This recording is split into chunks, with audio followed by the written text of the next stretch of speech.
Magecat Audiobook presents Glitched into Power, a normal city boy, a broken system, a deadly tutorial, spells glitch, enemies respawn, and the rules? Totally messed up. But Drake's about to turn every bug into power. Welcome to a world where the broken become unstoppable. Only on Magecat Audiobook.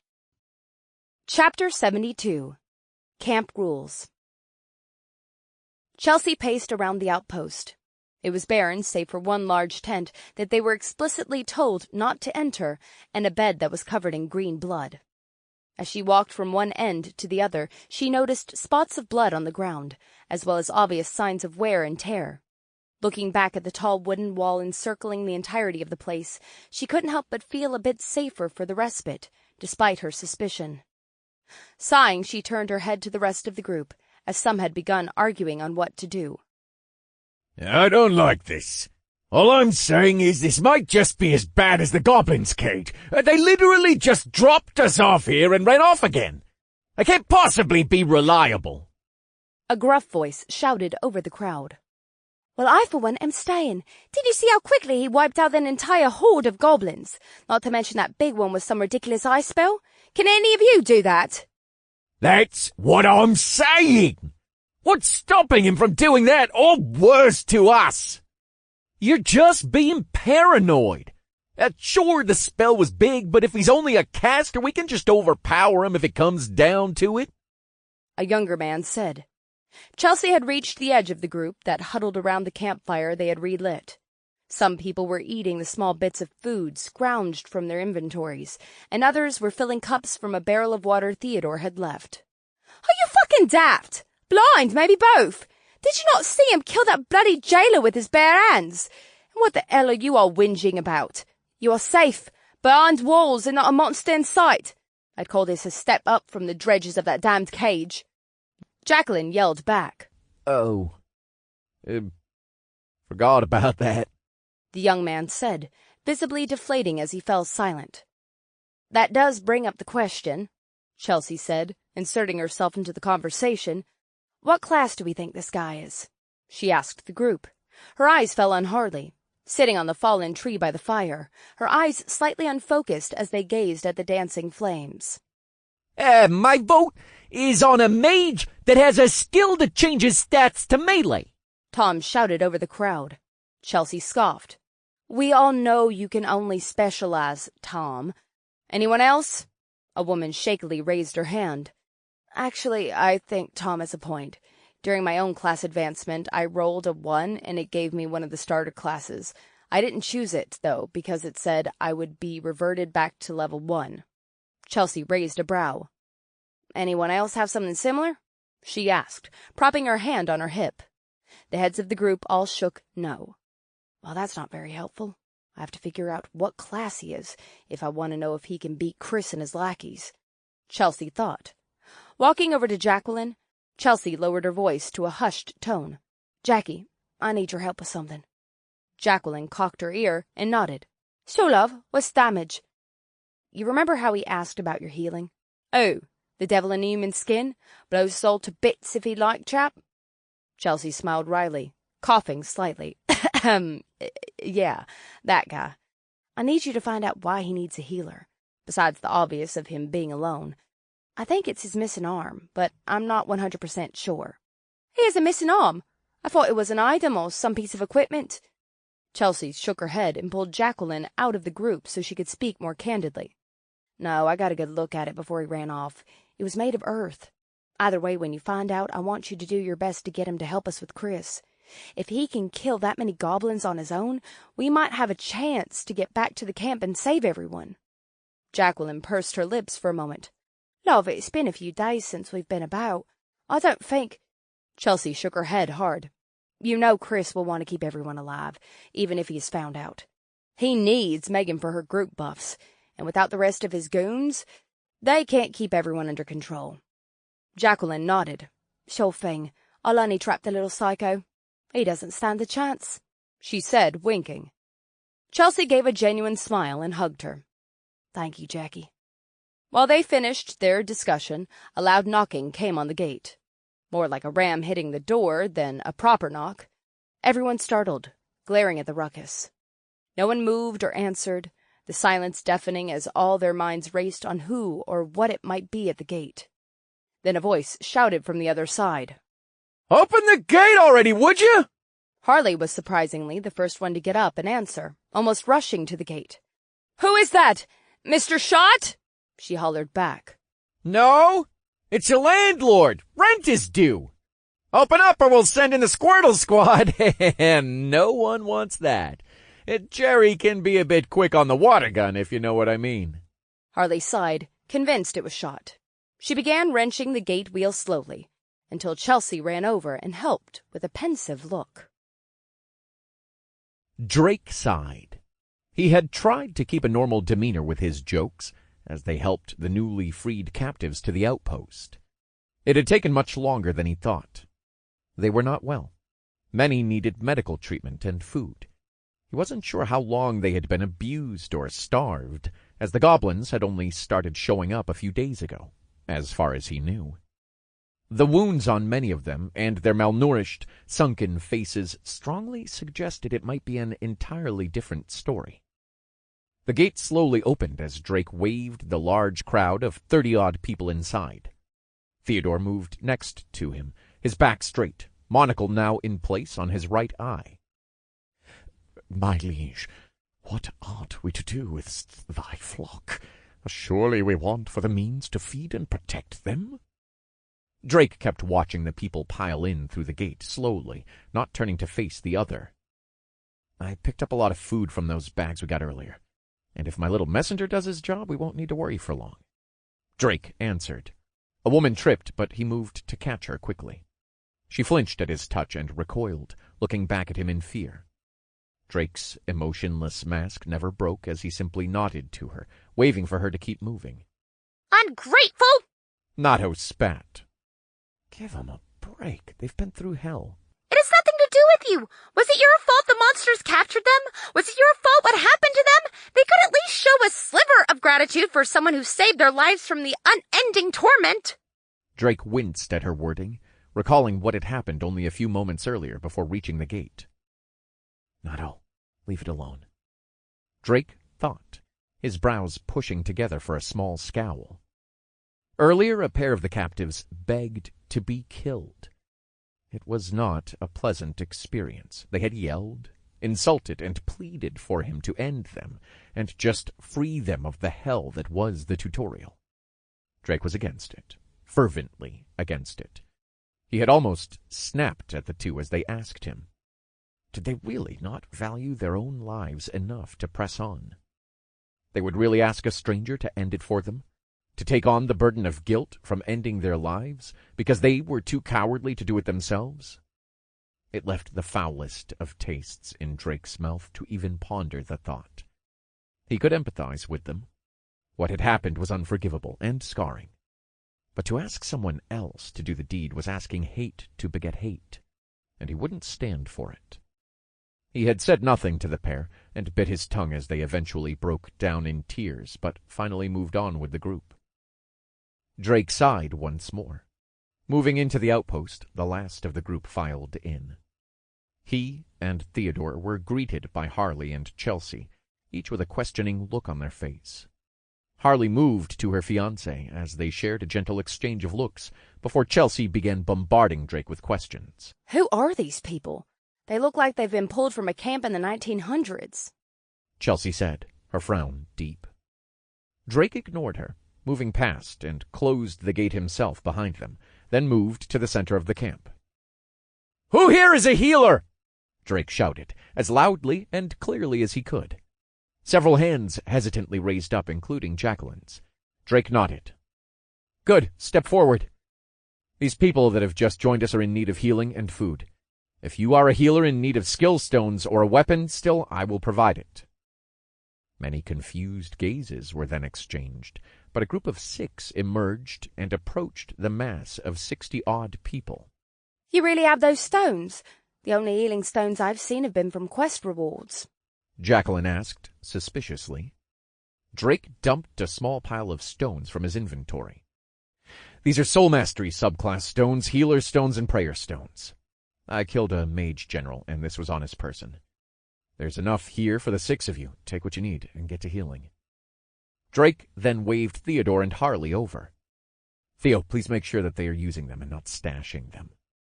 The man nodded as Harley looked down at the stones, mouth slightly agape. Drake didn't stop there, raising his voice again. Was anyone a therapist? Or dealt with trauma victims before the tutorial? No one raised their hand, sadly. Well, it was a shot in the dark, he thought, a little disappointed. Then he moved further away and began unloading tents, beds, campfire supplies, and leather gear.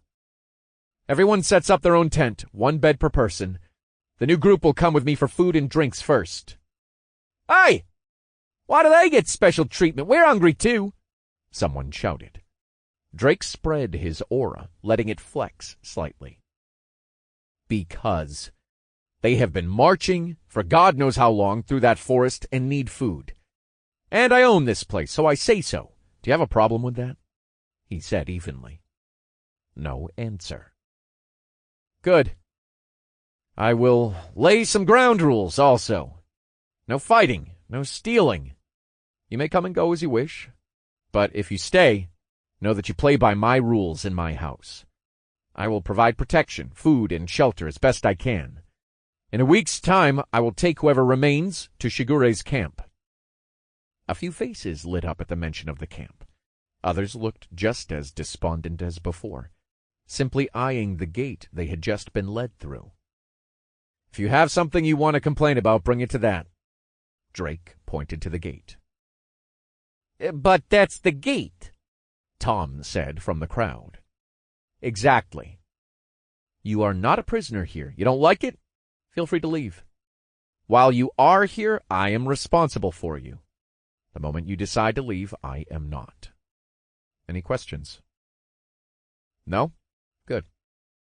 Food for everyone is ready in 30 minutes. Second group first. First group after. Drake barked. He didn't stay for the low grumbles and exchanges of disbelief in the crowd, and instead got to work. Moving to one end of the outpost, he unloaded another tent, quickly setting it up and placing chairs, tables, bowls, and utensils within. Next was to cobble together 10 campfires, placing cauldrons for food on top of them, lighting each one with a snap of his fingers. You seem a little more at peace doing this, Nato mentioned, feeling the meditative calm of Drake's mind. Yeah, it brings me back to when I used to cook massive meals for my family.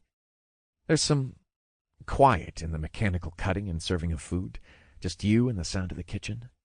You're almost a housewife with that thought process. Cooking soothes the soul in times of distress. It's my Aikido, my Zen. And Chef would be disappointed in you making fun of people enjoying cooking. Maybe we should try some squirrel stew instead? Nato recoiled with a slight shiver at his joke, making him smile. Drake pulled more tables as needed from his inventory, placing the necessary supplies on each one. He cut the ingredients as needed, while he filled each cauldron with water in between. Soon, 10 fully stocked pots were simmering with a pleasant aroma under Chef Drake's watchful eye. Looking out into the slowly forming crowd of people, he felt a tinge of regret. Drake? Nato asked. What is it now? I was just thinking. Maybe if I hadn't run off at the start, I could have had a group like this already. You know, without all the nasty stuff happening to them. I can say I sympathize with them all I want, but I'll never really understand what it's like to go through what they did. The same way they can't for me. It's frustrating. Everyone has their story, as you have said. Trauma, tribulation, and walking your path all gives form to the character behind the person. They will either move past it and thrive in one way or another, be that overcoming it, burying it deep inside, or using it to fuel them to never let it happen again, like you have. But that is not something you can make them do, she said, doing her best to console him. Yeah, tough times make hard men, soft times weak men. Is that the saying, huh? Came the absent-minded reply. I do not know that saying, but for what it's worth, it certainly applies. There will be no harder time than that of a new universe initiation. I can promise you that without question, Drake, so you must be strong. Stronger than you are now. Tutorial-wide quest update. The slaughter of his generals has slighted the Goblin King, moving him from his throne. This transgression will not go unpunished. The mighty Goblin King advances his forces in response, seeking the transgressor. The march of the Goblin Horde will not cease until they are killed, or until the king purges the land of the insects that blight it. Time remaining until the Goblin King joins the fight. 6 days, 23 hours, 59 minutes, 34 seconds. Additional bonus reward. Experience. TP. Epic Class Stone. Additional requirement. Subjugate the Goblin King before the countdown ends. Shouts and complaints sounded throughout the area, the already tense mood turning from bad to worse as the notification sunk in. Drake snapped his mask into place and smiled behind it as he felt beings outside the walls of the outpost entering his sphere. Oh, looks like our messenger finally met with the big green baddie. And it's perfect that they know where we are, so they can just come to us, Drake said softly. Quickly he cast his defensive buffs. I am the wall on which my enemies billow, unbreakable. A sheen of green passed over him. I am the shield, I am the rampart, bulwark. An emerald cover cloaked him like his other shielding skill. On blessed wings, guardian's reprieve. The last of his defensive buffs finished solidifying around him. Drake snapped his hands, and a stone bullet sank down into the ground. An earth-made podium pushed him up above the people in the outpost as he spoke. Today I brought you all here from the goblins. Some of you were put through unspeakable things that I cannot even attempt to understand, so I won't give you platitudes if it's going to be all right, or that time will heal your wounds. He snapped again, changing his endowment to lightning. His hair and tattoo shifted to a bright yellow. I can't give you back the time or peace of mind taken from you, but I will tell you this. Drake turned to look at the wall of the outpost. Goblin horns and drums resounded in the night air. He crouched down and shot upwards, the earthen stage he had made crumbling from the force. Up in the sky he could watch the force of goblins, a sea of horrible, sickening green.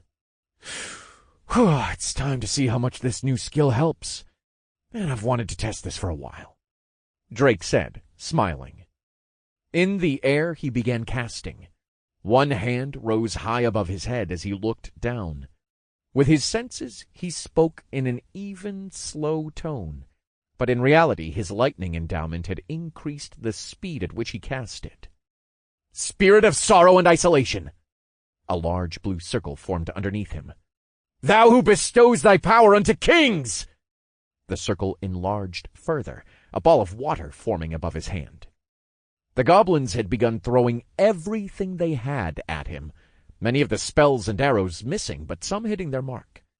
Drake continued to cast undeterred, the near planet-sized ball of water swirling above him. Bulwark broken. Reprieval charge gained. Bring forth a great torrent that shall rule the earth! The massive sphere of water blocked out the sun above, giving shade to those underneath it, as it threatened to swallow everything with its sheer size and torrential waters. The bombardment continued from the goblins, an arrow embedding itself into his shoulder. Drake grit his teeth and gave a vicious glare down to the mass of goblins below. The casting finished, pouring the disproportionate amount of mana he now had into it. A spear launched from the crowd of goblins, gleaming in blood red as it hurtled towards him.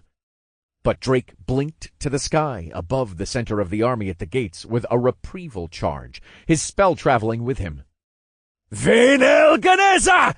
He roared, throwing down his hands as the torrent of water spilled from above, subsuming all of the spells and arrows during its descent to the mass of goblins.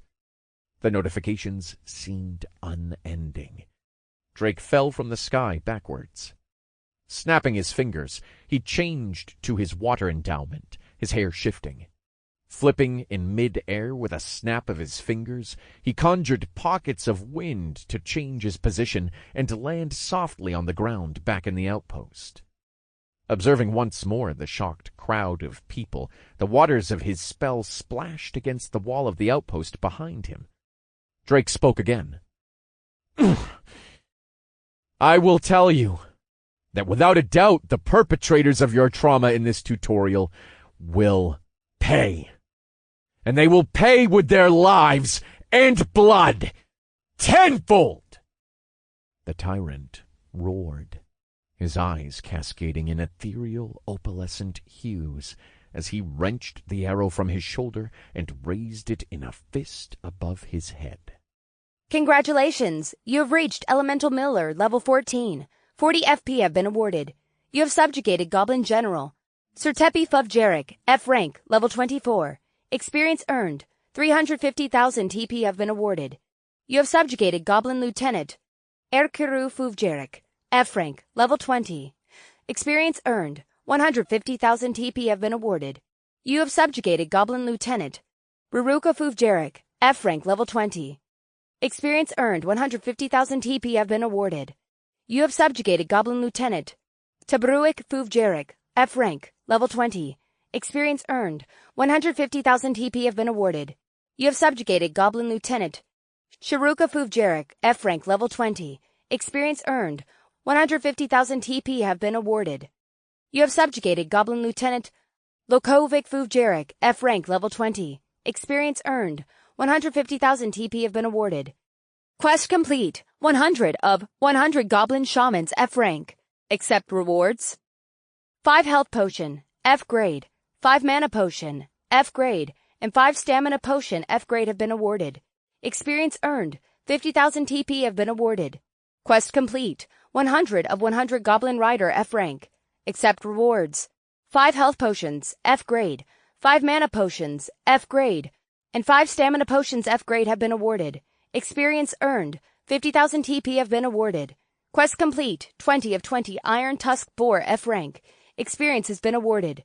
Quest complete. 50 of 50 Goblin Squad Commanders, F rank. Accept rewards. 1 large 500 slot dimensional bag. Experience has been awarded.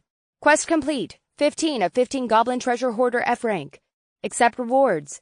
You have received the Goblin King's Hoard Key. Congratulations, you have reached Elemental Miller, level 15. 40 FP have been awarded. Chapter 73. First Day of Camp. Silence. A bead of cold sweat dripped from Drake's cheek as he stood there, his hand in the air. His shoulder itched as it slowly healed. Shouldn't they be cheering or something? They're all looking at you as if you're crazy!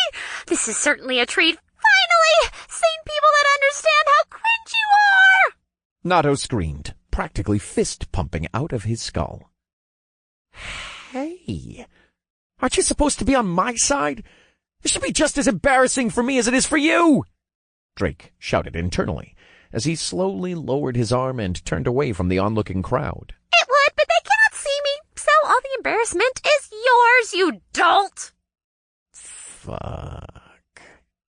Drake's ears turned a shade of red, comparable to his mask, but he tried his best to recover. And with that said, he shouted, turning back around.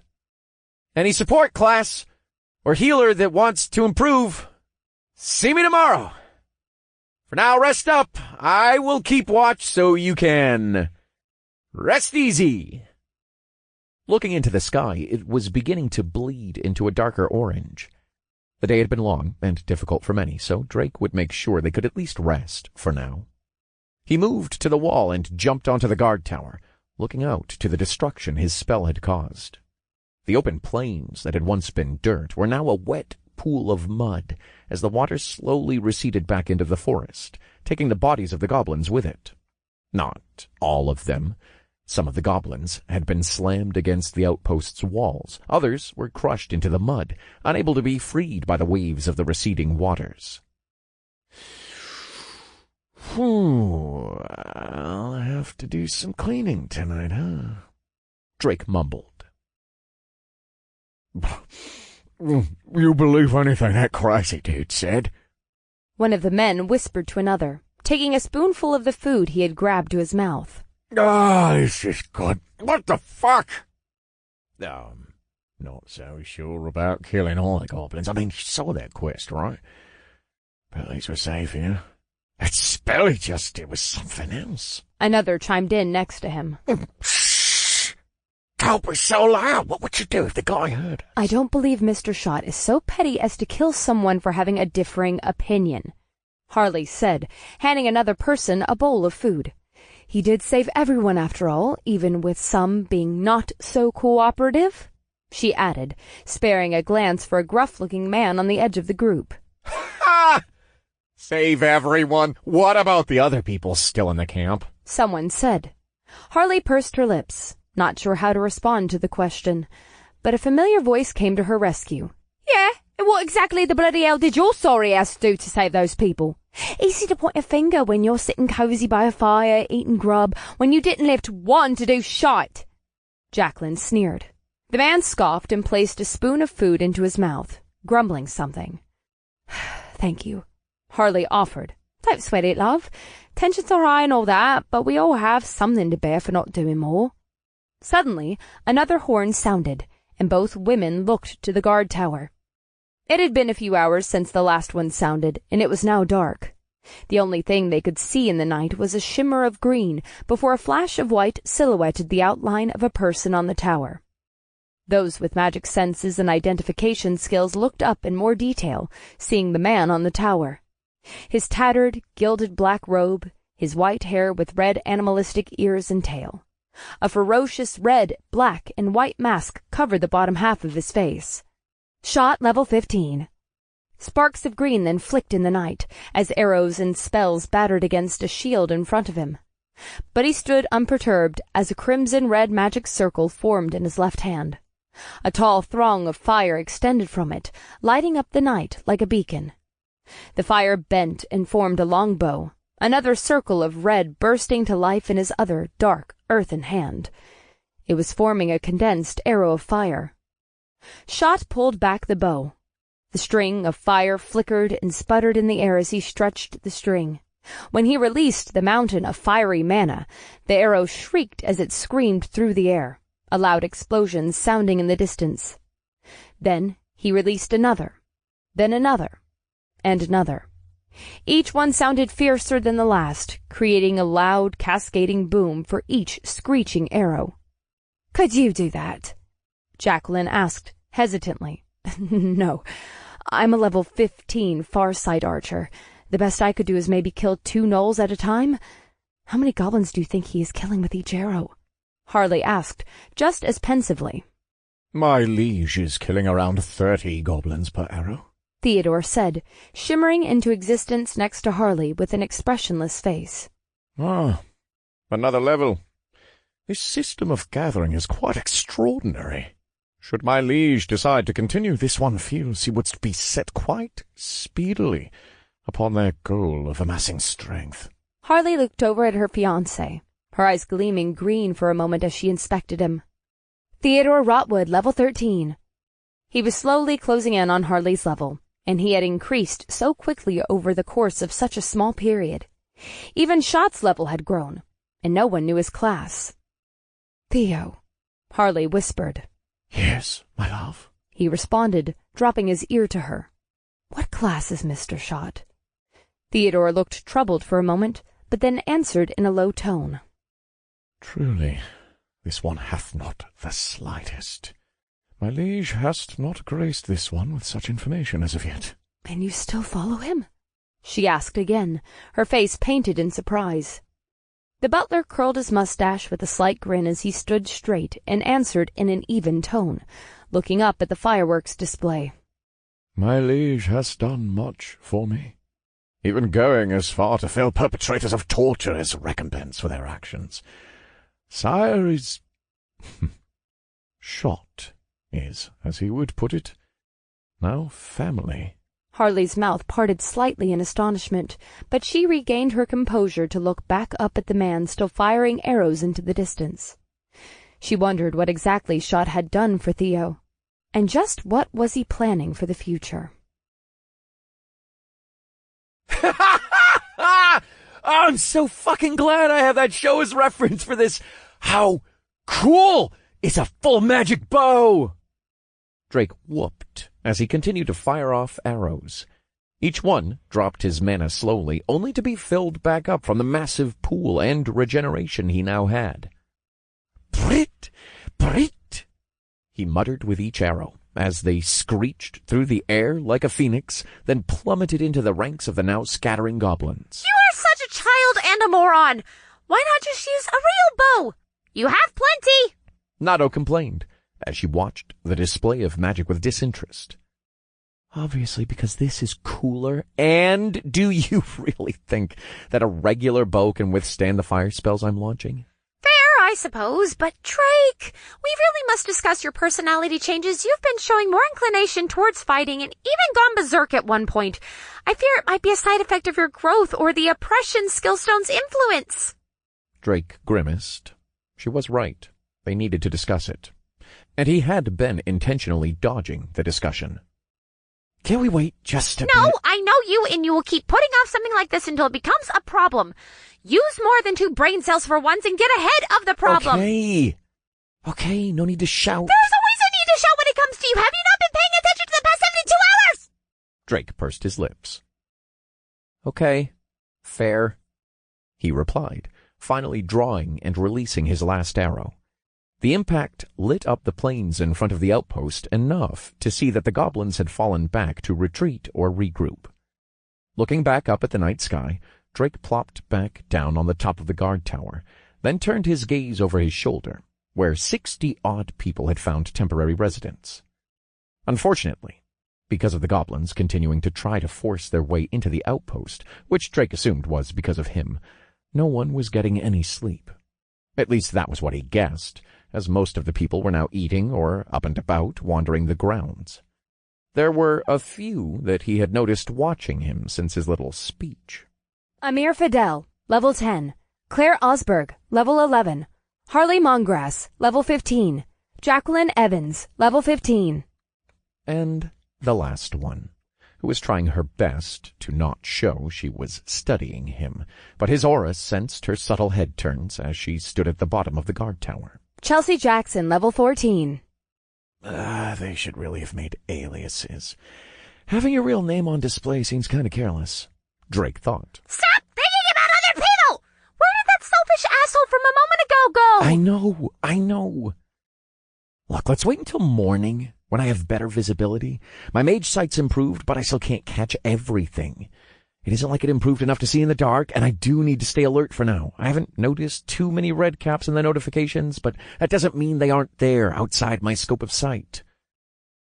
And I'll have time to think later when we bury them, Drake whispered under his breath. The next few hours went surprisingly fast for Drake. The goblins had stuck to a rather predictable pattern. They would sound a battle horn, then try to storm the front gate. Footmen and shamans would try to support the lieutenants as they marched forward. Drake had yet to see another general as the night pressed on, and their ranks had become less diverse as well. He was sure it was for a reason, but what could it be? Were they trying to outlast him in a battle of attrition? Good luck. My mana pool is so large now I hardly know what to do with it against this level of monsters. He grumbled as he paced back and forth on a new strip of earth conjured behind the outpost's wall. He had decided last night he needed more maneuverability, and constructed the temporary wall along the outpost. The goblins firing on him, breaking both his defensive shields and taking a good chunk out of his shoulder before he teleported away to recover, had made the decision for him. The spell that hammered the goblins was one for the ages, but that incident had taught a lesson. Don't stand in the same spot more than once. It looks like there's a small lull right now. Might be the best time to do it, Drake said, looking back at the camp in the new morning daylight. The campfires were sputtering out, and people were cautiously exiting the tents slowly. "Alfred!" Drake called, but no one answered. Damn. I was hoping that would work. You never cease to joke, do you? What can I say? It's in my nature. Theo! Drake chuckled, trying again. A moment later, a shimmer in the air turned into Theodore, bowing slightly next to his liege. Yes, my liege? Here, before I forget, Drake said, placing the illusion stones he had picked up on the way back in the man's hands. These, finish up your slots? Theodore eyed the stones for a moment, then gripped them tight. I believe it will, sire. My liege is most gracious. Drake nodded and eyed the sun breaking fully over the horizon. I have some stuff to finish up really quickly. I need you to watch the goblins' movements. If anything happens, come get me, he said, pointing to an unoccupied corner of the outpost. I'll be over there. Theodore bowed slightly again, then chanted something under his breath, disappearing once again. Drake hopped off the earthen rampart he had created and began walking to the area he had indicated.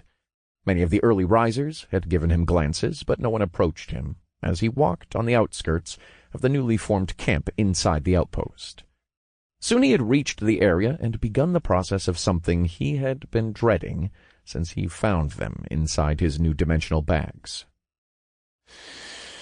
Nato, you can ask away while I do this. I don't have time to waste not doing both. Is it not disrespectful? She asked. Drake placed his earthen hand over the ground, a small portion falling from it to the floor below. He put mana into the shard of earth, and it expanded into a 6-foot-deep rectangular hole. His mana took a dip, but his water endowment now compensated for it easily. Opening his inventory, he placed one slot of human remains into the hole. Then, slowly covered it in earth, he set a gravestone at the foot of the grave.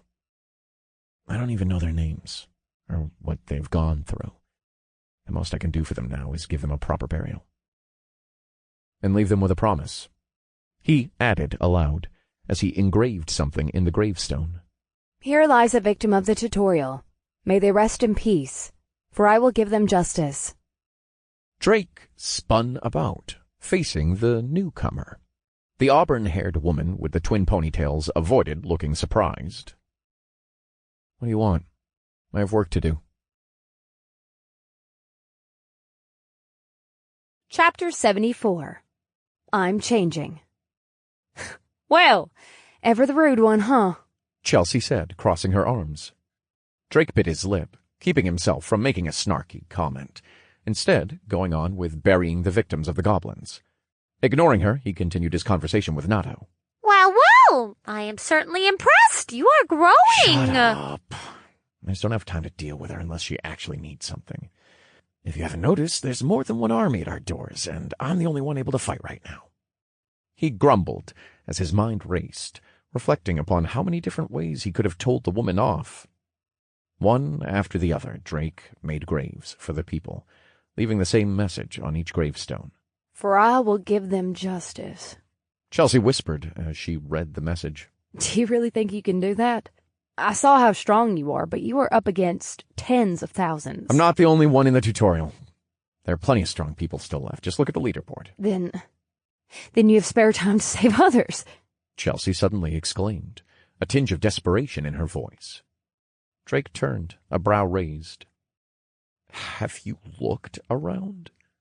We're surrounded by armies. They have countless numbers, replenishing their stock of monsters going to who knows what lengths. And there are invisible monsters just waiting in the wings to climb these walls and kill every single one of you the moment they can. Not only that, Drake raised his own voice to a growling pitch. There are people here I owe my obligatory protection to. And you want me to go gallivanting around, leaving them vulnerable to save more? Fuck off! I think I've filled my humanitarian quota for the tutorial. Drake, I know you do not believe that. Nato chided. Please, I have a friend who needs help. You owe it to...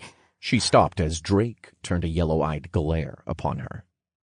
I don't owe you shit. You may be a victim of circumstance, but so are they, he said, pointing to the collection of tents. What makes your suffering any more valuable than theirs? Or theirs? Now his shaking hand pointed down to the graves. Chelsea tried to speak, but Drake wouldn't let her, as he yelled again, snapping at her. I won't hear it! How about you go back and be thankful you're even breathing? Then think about how you can help yourself." His aura flexed with his last words, making Chelsea stumble backwards before she ran off to the rest of the people in the camp, her face pale. Drake, while I enjoyed you finally telling her off, she was hardly worth snapping at. He gripped his hands before huffing a sigh and getting back to work. I know. I shouldn't have snapped. My emotions are off-kilter even more than usual. It feels more primal, like I'm losing my filter and becoming more impulsive. I feel more powerful than ever because of it, but I also feel that I'm losing more and more control. I'm getting more comfortable with things I never thought possible, and also leaning more on crutches I thought I long since threw away. He explained, slightly shaking at the thought of losing his mind, like his father, but from something entirely different. Well, like father, like son, I guess. He mumbled, pouring mana into the earth for another burial. This is normal, Drake. I was worried, I will admit, when it took hold so fast, but from the sparse knowledge I have of dual classes from ranking up, it will continue to be like this as you gain and consume more skill stones. Drake could feel her lifting her nose into the air, even though he couldn't see her as she continued. Therefore, I was entirely correct in having you slowly consume the stones and leave a sub-tree free to provide you space for your skill intake. You are entirely free to praise me. Please proceed with the gratitude. I shall wait. What she received was a very lackluster golf clap, not even loud enough to hear. You are no fun. Drake grinned, thankful the little construct was trying her best to keep him both sane and upbeat with her little jabs, keeping a modicum of normality through their back and forth. So it really is because of the stones, then, huh? I had a feeling they would change person when you took them. There was no way they wouldn't, but I thought the description said it only happened with legendary stones. Drake thought, grimacing a bit. As it is with most things the system claims, it is true, but it is also not. Natto started. The non-legendary stones individually do not usually have the power to change a person to a significant degree. Even the few that do will not explain the full extent of the change. Drake scoffed, pumping a bit too much power into his next grave as it went down a few extra feet. Shit. Of course they wouldn't put the warning label on the smaller stuff. So, essentially, because I have double the slots, I'm getting double the poison, so to speak? That would be the case, yes. As I have mentioned, it is normal for individuals with two classes to go through some changes, but you have gotten somewhat lucky with the stones you've acquired, accelerating and exacerbating the process slightly. I will go on a limb and say that it is most likely worse for those with dual classes on the outside of tutorials, and most likely the reason there are so few.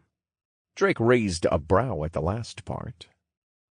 What do you mean outside of the tutorial? Wouldn't it be easier for them if... Oh.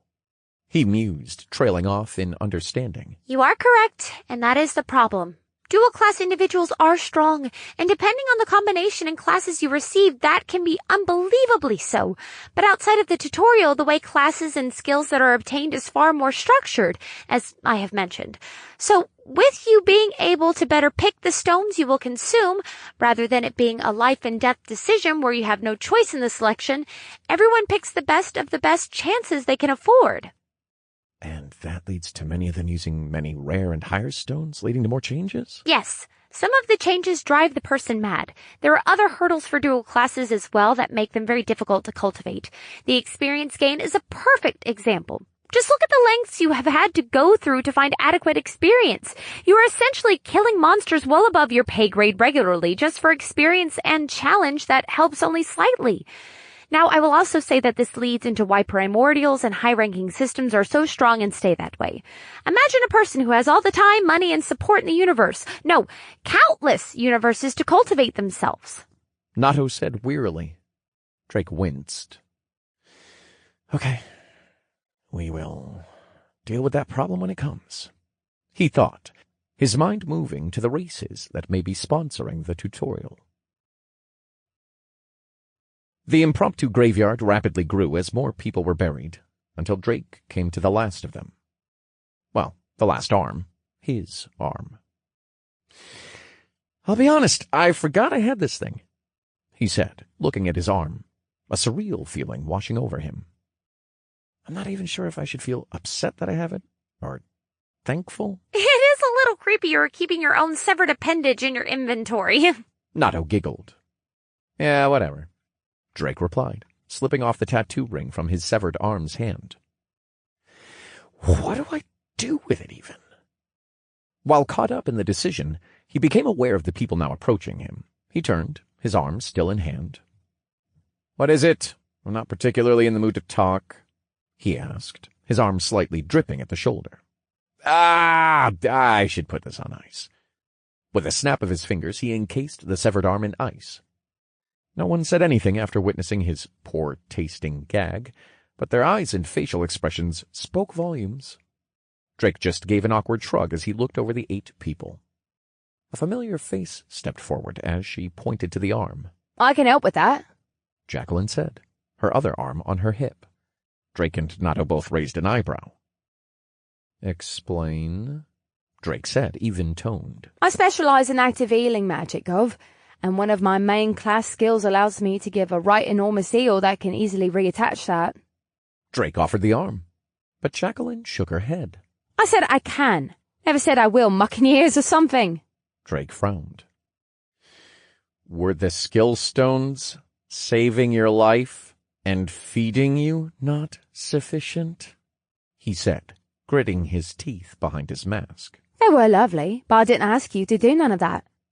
Let me land and say you offer those things, and you never said you wanted nothing in return. She teased, a smirk on her face. Fair, Drake replied, his brow twitching in irritation. I like her. I can feel your frustration. Let it flow through you. Nato cheered. Calm down there, Sidious. Well, then what do you want for the reattachment of my arm? Drake asked aloud. A favor, Jacqueline offered.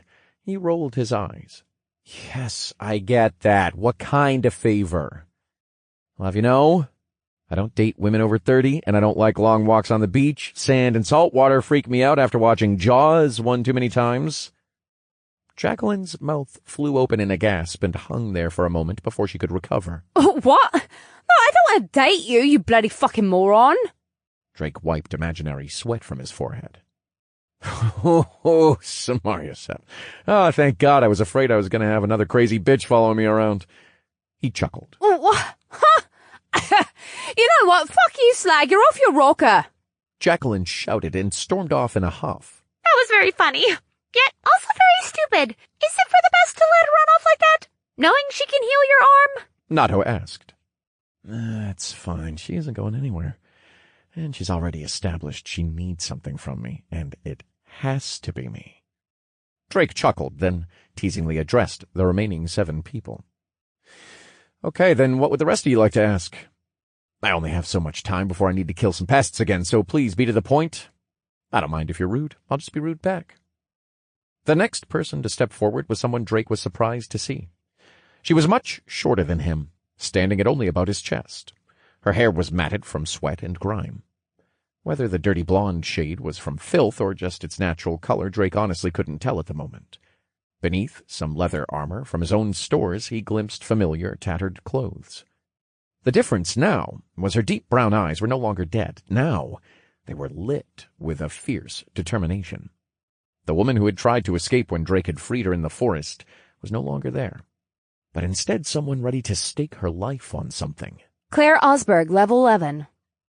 She looked Drake in the eyes, her voice soft and shaky, but the emotion behind the primal stare she held with him hit him like a ton of bricks.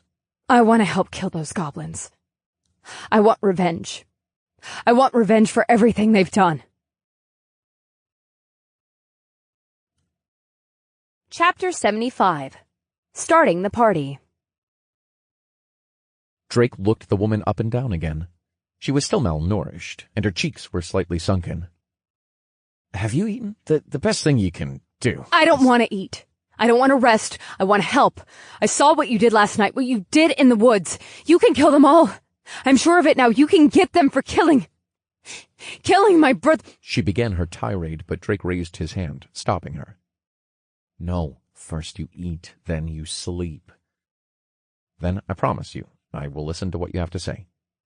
A healthy mind lives in a healthy body, and your body is weak right now," he said, a commiserating expression on his face. Very funny, coming from someone who just snapped at someone else a moment ago. Nato chided. "Guilty, but do as I say, not as I do applies," he thought, hearing Claire shout back. But— "No buts. I'm not going anywhere. You come back in 6 hours or so after resting and filling your belly, and I will listen." Claire gave Drake a fierce scowl, but turned back around and stomped off. It would seem you have a habit of pissing women off. True. It would seem my track record is getting worse and worse, Drake conceded. Next. What's your damage? Amir Fidel, level 10. Yes, sire, liege. The young man, Amir, started as he stumbled over his words. Drake placed a hand over his face, the sound of Nato cackling inside his head louder than his own sighing. "I have to do something about the way Theo speaks." He chuckled wryly. "Look, just shot is fine. What do you want?" "Yes, I heard your speech and saw what you did at the goblin camp and wanted to help." "Okay. So, like everyone else, is there something specific you want to help with? What class are you?" Drake asked. The roundabout answers were starting to irritate him. Do not be rude. He is nervous and wants to help. Nato reprimanded. "Right, my bad. I'm just on edge." "No, that's a poor excuse. I need to do better. I will do better." Drake agreed, sighing. The man, who looked about 18, give or take, had black hair and fair caramel skin, and wore a similar leather outfit on top of tattered clothes. Before he could speak again, Drake apologized. My bad. I didn't mean to be so brusque about it. I've just been... Never mind. It isn't an excuse. What's your class, Amir?" "You know my name." "Oh! An identification skill. I'm an advanced cleric class, I guess. I can't heal anymore, but I have support class skills that are helpful, but not." The longer Amir explained, the more he began to wince at his own awkwardness. Drake put his hand to his temples. "Okay. What skills? Can you show me?" he asked. "Show?" "Just think of showing me the skills and class you have, and I'll see a window," Drake explained. As he finished speaking, a blue-hued window popped up in front of him. Wealthmaker, level 10 rare. Wealthmaker, rare. A support class that improves the quality of treasures obtained by the user and their constituents. Treasure Trove, P1, 0%. F rank. Increases the drop chance of higher grade items from defeated enemies. Extends to party members. Increases the chance of drop by 10% from common to rare. Increases with proficiency. Increases the chance of drop by 1% from rare to epic. Increases with proficiency. Bonus. Monster cores are automatically removed from defeated monsters you have slain or assisted in slaying, including party member kills, and are placed into your inventory unless full. Experience pool. P1, 15%. F rank. Increases the gain of experience for all party members. Increase the range at which party members can gain experience in relation to one another. 5% increase of gained experience. Increases with proficiency. Drake's eyes widened in surprise as he looked at the descriptions. Then he eyed Amir, confused. "How on earth were you captured? But your skills alone would make you a coveted person, no?" Amir's face turned downcast. "Yes, at first that is what everyone thought. But without my healing spells I had no combat competency. And my skill doesn't mention it in the descriptions, but the increase in drop rarity doesn't seem to apply within the tutorial. So the experience gain I offered didn't help much when I was just a liability, and the gain didn't outweigh the time it took to kill the monsters, as well as the amount that was shared with me." Drake took his words in for a moment, then asked inwardly, "Nato?" I would say that the experience alone makes him worth having, with the amount of monsters you kill. That sounds promising, but what about the other skill? It is a normal thing that the system is known to do. Leave parts out in descriptions, as you know. But a skill not functioning within the tutorial, I'm afraid I do not know. It could be a restriction on the skill by the sponsors, but that would only further cement that a primordial is responsible. Drake mulled over it for a moment. Amir, do you have open skill slots? He asked. The kid looked hesitant to answer, but after a short pause did, nonetheless. Yes. I actually only have my main class tree filled, and nothing else. The group I was with had a person in charge who hoarded the drops we got, but because I wasn't helpful after getting my class rank up, they took the stuff I had gotten as a cleric. I couldn't get more after that, as I can't fight monsters in groups like others. Then they kicked me out, and I was captured by the goblins. But I promise I'll work hard. With how many you kill, I'm sure my skill will help. He began shouting desperately. Please! I just want to help. I'm sick of being so useless after helping so much as a cleric. Drake looked at the man sympathetically. What do you think, Nato? What kind of stones would he need? The assistant didn't answer right away, giving Drake a moment to pick out one more familiar face from the small group. The gruff man he had knocked out in the cage stood before him, his arms folded as he scowled back until Drake met his eyes. Drake gave the man a terse nod, then listened to Nato as his attention fell back on Amir. Since he is a support class, he would want the best available. I would suggest greed stones just based on his class. As far as sub-tree stones, it is hard pickings.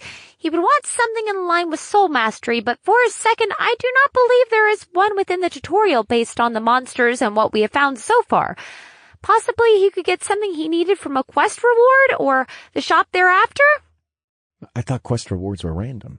Only to a point. You will not receive something you cannot use, class-wise. Even the necromancer stones you received you can technically use, though there is a restriction on them within the tutorial. Drake hummed as he opened his inventory, glancing over the stones he had currently. He could give Amir a soul mastery stone. He had plenty from his run-ins with monsters. But greed stones were rare, and he had only killed a few of the treasure hoarder goblins so far. And the ones that he had killed recently were still outside the walls. That left Drake with only one stone presently. He went back and forth in his head for a minute as he looked at the pensive Amir. Finally, he clasped the man on his shoulder. All right, I think we can work with this. Go over there for now, while I go through the rest of the people who showed up. Drake told Amir, pointing to a spot near the tents. Amir nodded excitedly and ran back through the group. You are going soft. Nato hummed in Drake's ear. And you are being as bipolar and annoying as I am. Can you pick a mood, please? I can go back to threatening to stab you if that's what you are into, stupid dumb ape. Better. Drake quickly fixed his expression as he saw the gruff man step forwards. Then he cocked an eyebrow at the even gaze the man offered. They stood at about the same height, the man a little higher. Damn it.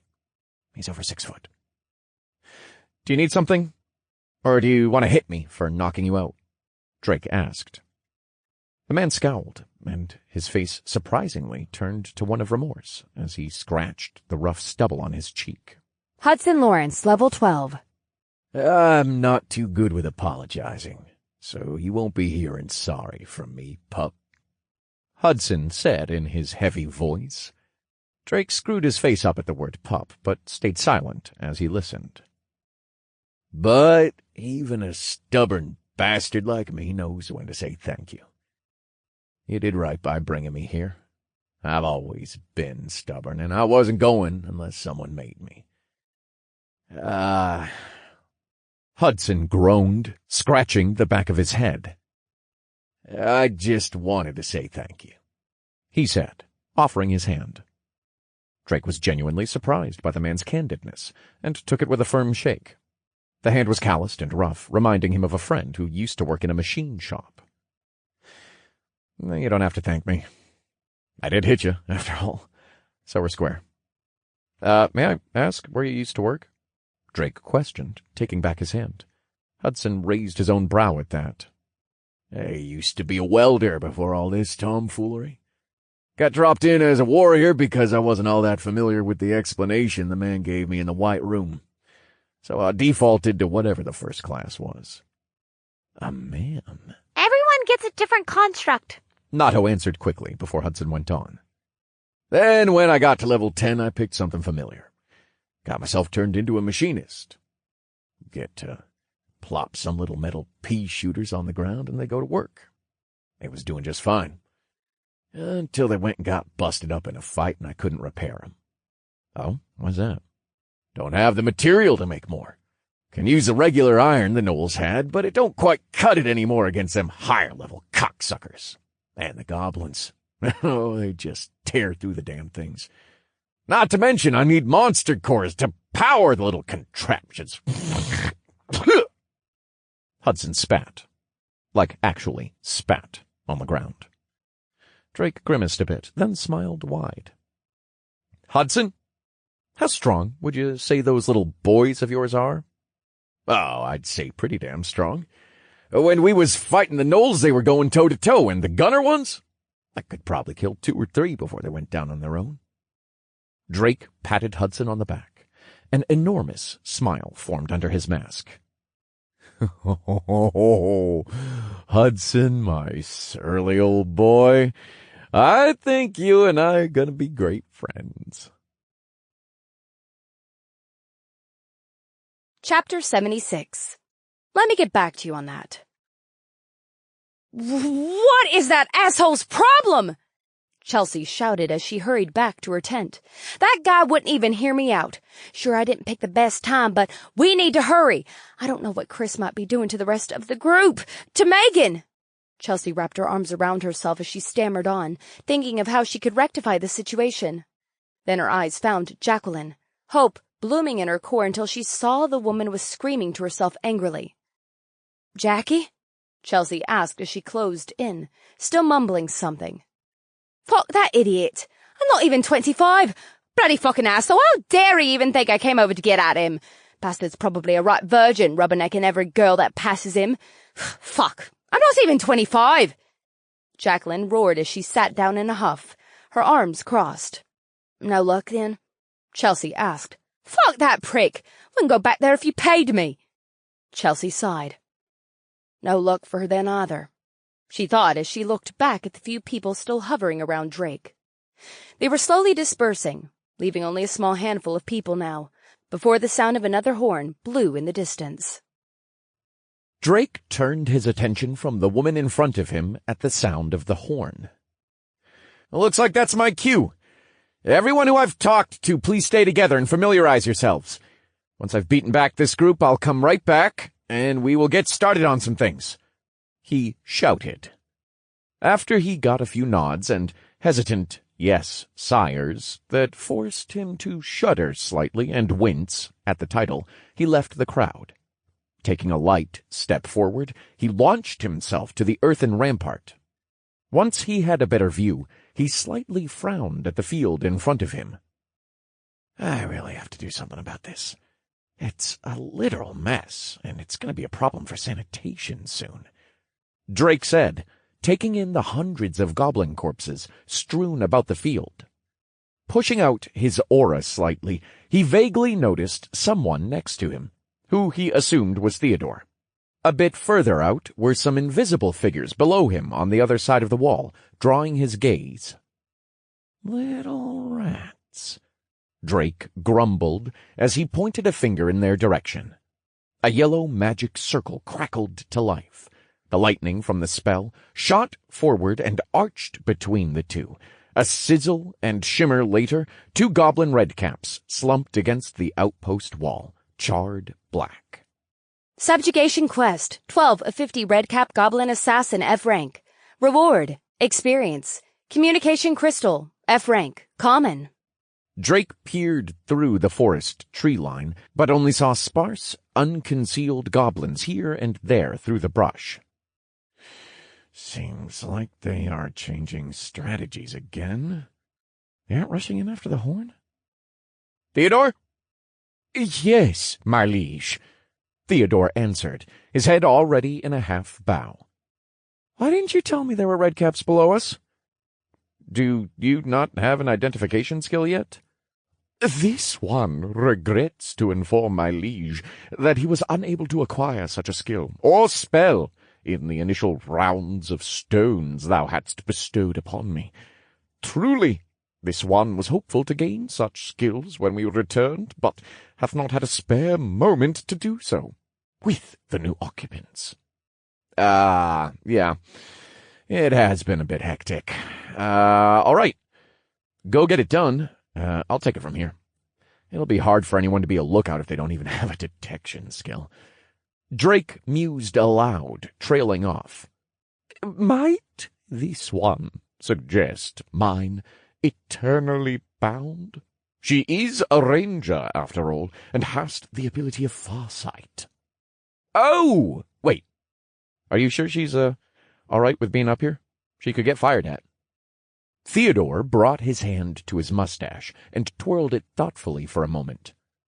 This one hast a perfect solution. Please wait just a moment, my liege. I will be swift as the diving falcon, he said, a small grin beginning to form under his facial hair. Why am I doing this again? Tom asked worriedly as he held a shield in both his hands. That is for the greater goodeth of the camp, my young patron. My liege must striketh fear into the foul beasts remaining in thitherward forests, so thou must fortify our positions henceforth, and for that thou art most necessary. Theodore stated in a booming voice. Harley stood next to him with her bow, wearing a face of disbelief. Drake snickered as he listened in, keeping his gaze towards the forest. I'm not sure I agree with this. I may be a tank specialty, but I don't think I can stop anything the goblins throw at us, Tom complained. Hogwash! Shouldst thou not be able to stop their set attacks through thy skills, thou must merely use thy body to protect mine eternally bound. I am beginning to believe you are rubbing off on poor dear Theo, Nato murmured. 'Tis for the best, dare I say? I don't like this. I'm leaving, Tom said as he began to scramble off the rampart. Drake finally had to step in. Whoa, just a moment. Mr. Scaredy Cat, I mean Tom, here, he said, pulling an enormous tower shield out of his inventory, which cracked in the ground below them as it thudded to the rampart. This is something I got from one of the lieutenants. It should stop anything in its tracks, short of an attack from a general, and I'll be the only thing a general will want to hit because I'll be forcing them to deal with me. Okay? Drake said with confidence, checking the shield. Man Steel Tower Shield, F grade, uncommon. A large tower shield made from mana steel, has unusual durability. 315 to 354 physical damage reduction. 420 to 440 magic damage reduction. 10% critical damage reduction. Nothing will get through this, I promise, man, he said again, slapping the shield with a gong before leaning it towards Tom, who nearly fell off the rampart trying to hold it up. Okay, maybe it won't be okay. This guy is a tank, right? Drake thought, looking at Tom worriedly. That is what Theodore and the man himself said. He should have skills pertaining to shields or durability if that is true. Drake looked at Tom holding the shield and thought about doing a little test. He conjured a small ice shard in his hand and pointed it at the shield. Letting it loose, the shard collided with the shield, and it was easily deflected upwards as it ricocheted off the mana steel. Ho-ho! Would you look at that? Drake snickered in surprise. Okay, we're good. All three of the other people present looked at Drake aghast. What? I needed to make sure, he said, his hands up in the air in a shrug. I used to think you were cool. Now you tried to kill me. This is why they say never meet your heroes, Tom said, shrinking away. Hey, I'm no hero, never pretended to be. I just hit things that I think are bad and shoot magic at stuff. Tom moved behind Harley. Mr. Shot, I think you are scaring the poor man. Harley finally said, a bit of exasperation on her face as she looked out into the forest. Drake waved his hands dismissively. It is what it is. But hold that thought. I think I hear something, or feel something. Drake paused as he felt the ground rumble slightly under his feet, the small pieces of dirt on the rampart vibrating. All four of them looked outward to the forest now, as large contraptions began emerging from the tree line. You are shitting me. Are we in Lord of the Rings? Drake shouted in amazement. Out of the forest came a horizontal line of medieval catapults, counting well over 20, all manned by teams of goblins. At the head of each was a familiarly outfitted goblin, marking them as squad commanders. Are we in trouble? Tom asked. Another horn blew, and a line of catapults fired in succession. The large boulders of earth hurtled through the sky. Shit, like I said, hold that thought! Drake cursed, counting the number of projectiles in the air. He might have the concentration for 5 spells, if his arm weren't constantly draining his mana. With a snap, it became dust in the wind, replaced by a ball of water. He activated his water endowment for his next spell. 5 yellow magic circles appeared before the rampart. Each one snapped and crackled, balls of lightning condensing above them. Oh, I've been wanting to try this one for a minute. Everyone, cover your ears! It's gonna get loud. Drake shouted gleefully. His mask snapped into place. Sagita Magica! He began. The boulders in the air hurtled closer by the moment. The circles tilted in the air, tracking their movement. Convergentia fulguralis infinitus! Drake boomed above the thunder. 5 orbs of lightning erupted from the magic circles. Each one found its mark with an earthen boulder. Each boulder shattered into dust in the air from the collision. But the magic circles didn't fade after the initial gatling. Like clocks, they rung loud, launching round after round of lightning, almost as if Thor himself was striking the rampart. An endless number of them flew forwards, crushing the boulders in the air. And once the supply of ammunition was exhausted, the lightning turned on the catapult's crews. The entire population of the outpost stopped when they heard the ear-shattering explosions from the rampart, then the impacts like distant thunder. Drake looked on, satisfied as he saw the strikes land on each of the goblins' constructions. The entire line was in shambles. The goblins, manning them, scrambled to run away. But before he could fully decimate the lines, he doubled over in a coughing fit. My liege? It's all right, I just ran out of stamina. Damn, I've been neglecting it, haven't I? Drake mumbled. Checking his status revealed that the lightning spell alone had drained his mana reserves completely. Well, that's no good, he thought as he brought up his stats, putting an even 70 into his endurance, bringing it closer to an even 200. Drake Wallen, race, human, tutorial alias, shot, profession, minor P2 7% F rank, class, unique elemental miller level 15, vitality 264 15%, strength 306 20 plus 15%, dexterity 171 40 plus 25% plus 40, intelligence 530 15 plus 20%, wisdom 262 20%, endurance 176 20 plus 20%, free points 10.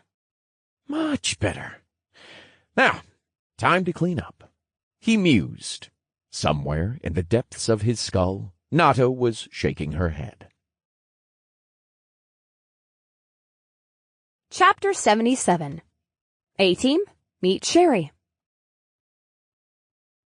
With the immediate threat dealt with, Drake sat in meditation. leaving Harley and Theodore to keep a watchful eye on the tree line while his status recovered. Sometime later, Theodore lightly roused him with a shake of his shoulder. "Sire, they are gathering further catapults." "More? I thought we just broke like 20 of them." "Yes, 'tis unfortunate to say, but 'tis commendable that they have such a quantity of resources to throw hitherward. This one has concerns for the rest of the participants in the tutorial." Theodore reluctantly conceded as he stood straight, looking at the gathering of catapults. Drake pursed his lips, doing the same. I wouldn't be too worried. There is Bear at Shigure's, not to mention Shigure himself, though I don't really know his strength. I'm more worried about what is happening with the rest of the captives. Theo, could you get the people I gathered earlier? I want to get them to work right away. Especially that girl Claire. If she isn't at the gathering, go find her, please. Drake ordered. "With all due haste," Theodore replied. Without further ado, he leapt down off the rampart. Perhaps Drake should have constructed stairs for the normal folk. Once Theodore was out of sight, he did just that, raising an earthen staircase with a snap of his fingers. Imbecile. Notto laughed. Drake didn't reply, only coughing briefly before sticking his tongue out. Mr. Schott, what are you doing? Harley asked, hugging her bow. "Just, Tasting the wind. Bit salty, I think." He chuckled, earning him a mental kick from Notto. I think they're about to try again," Tom said sheepishly. "Then you best put that shield up. If anything happens to Harley, you won't just be dealing with me, but another mage that can go completely invisible," Drake teased. Tom began to sweat. He pushed the large tower shield closer to Harley. Stop teasing the poor boy. Can you not see he's about to have a heart attack? Notto chided, but couldn't hide her light giggling. It'll be good for him. Bit of bullying might get his ass into gear. Drake chuckled inwardly. A fresh volley of boulders encouraged Drake to refocus.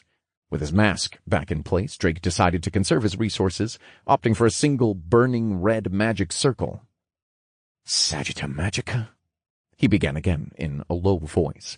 The circles flared to life as fires pooled into balls in front of him. "Convergentia ignis." The fires condensed further, shifting to blue. "Infinitus!" They screeched into the air, colliding with their earthen counterparts. Quickly they overwhelmed the catapults. Oh, I love that I don't actually know Latin and can use that. "Neggy, you really are one hell of a teacher," Drake said jubilantly. Is he not 10? How does that work? Not sure, but anime. Maggie? Both Harley and Tom asked. It's just from a show I know. Don't worry about it. It was a very good thing the mask hid Drake's reddening face. Finally, I say again, people who do not understand your idiotic references. That's harsh. Anime is my lifeblood, you know. Yes, but that does not change that you are cringe beyond belief. Drake sighed, unable to argue, so he simply returned to his meditation instead. It wasn't until he heard mutterings of a conversation that he roused. Is he going to wake up? He's just sitting there. I can hear you, Drake said, cracking an eye open. A few more people than he had expected had joined, making 9 in total. The group had expanded to include Amir, Claire, Hudson, Theodore, Tom, Harley, and the last addition to his little group, Sherry. Sherry was a special individual that Drake was looking forward to seeing grow. She stood at about 5'2", with a short side bob cut, wearing glasses that were cracked on the left lens. 2 others had appeared that he hadn't expected to see for a little longer, but better now than never. Miss Chelsea and Miss Jacqueline, how wonderful of you to decide to join us, Drake said sarcastically, stealing a glance at Theodore. This one apologizes, my liege, but they insisted that they wished to make amends. For what? Trying to entrap me? Trying to guilt-trip me into helping them? Insulting my morals? Or insulting my intelligence? Drake said, smiling at the 2. Both winced at the list. We plead guilty to everything but the entrapment, Chelsea said. Yeah, I didn't even get to speak long enough to try and do that one. Jacqueline added, earning a glare from Chelsea. My bad. Guess I'm still shook up from the cannon fire earlier. There wasn't any time for Drake to indulge his annoyance. He rose to his feet. I'm very busy. What do you want? If it's an apology, I don't want or need it. There are far too many things going on around the outpost right now for me to care enough. Chelsea looked like she wanted to say something, but held herself back, taking a moment to think before speaking. We want to help.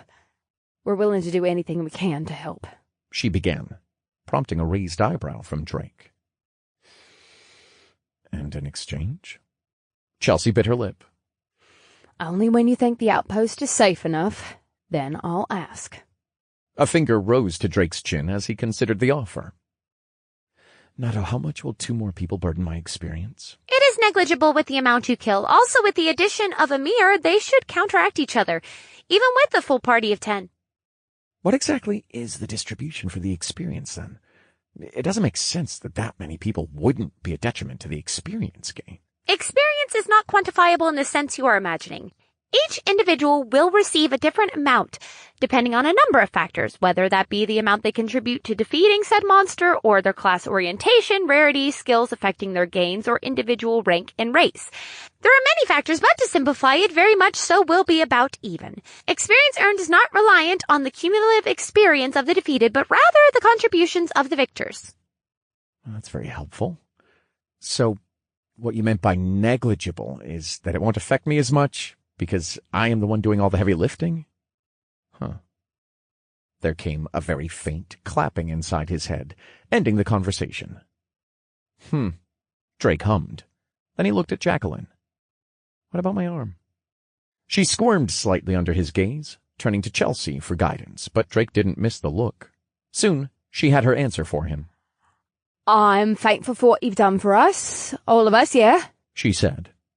But Chelsea and I, we had a previous group, and they are being held against their will. Some poor bastards not even knowing the mad shit happening right under their snot-filled noses, and we want to help them before it's too late. She explained. So, even, yeah? You save them and I heal your arm? Square? Biting the inside of his lip, Drake adjusted his mask to reveal his expression. With an even stare, he analyzed her own face closely, asking, Are you sure that's it? I have a sinking feeling there is more to that story that you are not telling me. Jacqueline returned his gaze. Then her dark eyes flickered back to Chelsea. He followed the look, meeting her eyes too. Well? Chelsea shivered slightly, her body remembering their last interaction by the gravesite. There is more, but please, let me explain it in more detail once this place is safe. I know it was selfish to ask in the way I did earlier. I was desperate, and I'm in a rush to just get there quick. She began pleading before a gesture stopped her. Drake was gazing into the forest. It had been too long. The goblins must have regrouped by now. Nevertheless, he mulled over the offer. Would he be able to find another cleric as specialized as Jacqueline within the tutorial? Clerics were a rare commodity already. I'm going to go through with it. I need my arm healed, and they seem to be reflecting on their earlier behavior. Finally. He decided. It really does feel almost like having children. It is not like I can stop you. Do as you wish, even if I do find it idiotic. That's enough. I'll accept, but only because you asked so nicely. And I'm a sucker for people crawling back when they know they've done something wrong. Drake said sarcastically, a grin creasing his face. Both women's faces turned to scowls, but they stayed silent, not wanting to argue. Well, then all of you, welcome to the A-Team. First order of business. Drake raised a hand up in the air, but that felt too awkward with only the one. With a fresh earthen arm conjured, he continued. Is for a little exercise in trust. Let me introduce Sherry. Sherry gazed back at the sudden attention with little interest. I just want more food, bro, she said, looking up to Drake. Bringing his hand to his head, he sighed. God damn it. I have another natto. He whispered, but received a mental jab from Natto. I do not act like that! Drake rolled his eyes, then quickly addressed Sherry. Yes, I will prepare you some more food once the massive fucking armies are dealt with, okay? Cool beans, bro. Sherry replied, giving 2 thumbs up. Her expressionless face broke, the edges of her mouth curling slightly. If Drake had not been watching her, he would have missed it. Isn't she just a bundle of energy? Jacqueline scoffed, her hand going to rest on her hip. Her lack of sunlight, cortisol, and B12 intake is of no concern. What matters here is Sherry's class, and what we are going to be doing with such a unique, wonderful, caring, totally not life-threatening skill, Drake said, quickly deflecting. My liege, what class wouldst that be? Sherry? He gave the woman another cheerful pat, her glasses sliding down her nose. Is a pact maker, and you're all going under magical contract. Chapter 78. Building Trust in a Murder Tutorial. Drake carefully gauged the facial expressions of the 9 people. Each one made a different, screwed-up face, save for Sherry, who pushed up her glasses lazily and rubbed her stomach, which growled loud enough for everyone to hear. Mariasep, what kind of monster do you keep in there? Drake asked. I haven't eaten since last night. Drake laughed and produced a certain bag. Hey, those are fucking mine! Nato screamed. He willfully ignored the screaming construct and handed it to Sherry. Here, these will hold you over for now, he said, offering the roasted nuts. Sherry's eyes shone like stars. She snatched the precious bag away. All right, now that the hungry beast is satiated, we can talk about the contracts, Drake said. He turned to the rest of the wary group, clapping his hands together. I already don't like governments, pup. What makes you think I'm going to sign some contract with you? Hudson said, crossing his arms. Sire, thou knoweth this one wouldst follow thee to hell and back, but a contract does seem rather dubious, Theodore added. At his side, Harley wore a pensive expression. Drake raised his hands in a pacifying manner. I understand what you are thinking, but no, this is not going to be a contract from me to you. On the contrary, I will be going under contract for you. The surrounding expressions grew even more confused. What do you mean? Chelsea asked, stepping forwards a bit. Drake glanced at the forest. Judging from the positions for the catapults, he only had a few more minutes here. Look, I'll get straight to the point. I have a history of betrayal. Being betrayed, which makes me very bad at trusting new people. I don't want to have to keep checking over my shoulder and wondering whether some people need to be put in their place or not, he stated flatly. His eyes passed over Chelsea, Jacqueline, and Hudson. But I know some of you have good intentions in mind. Amir, Theodore, and Harley easily returned his stare. And I also know some of you just plain want revenge.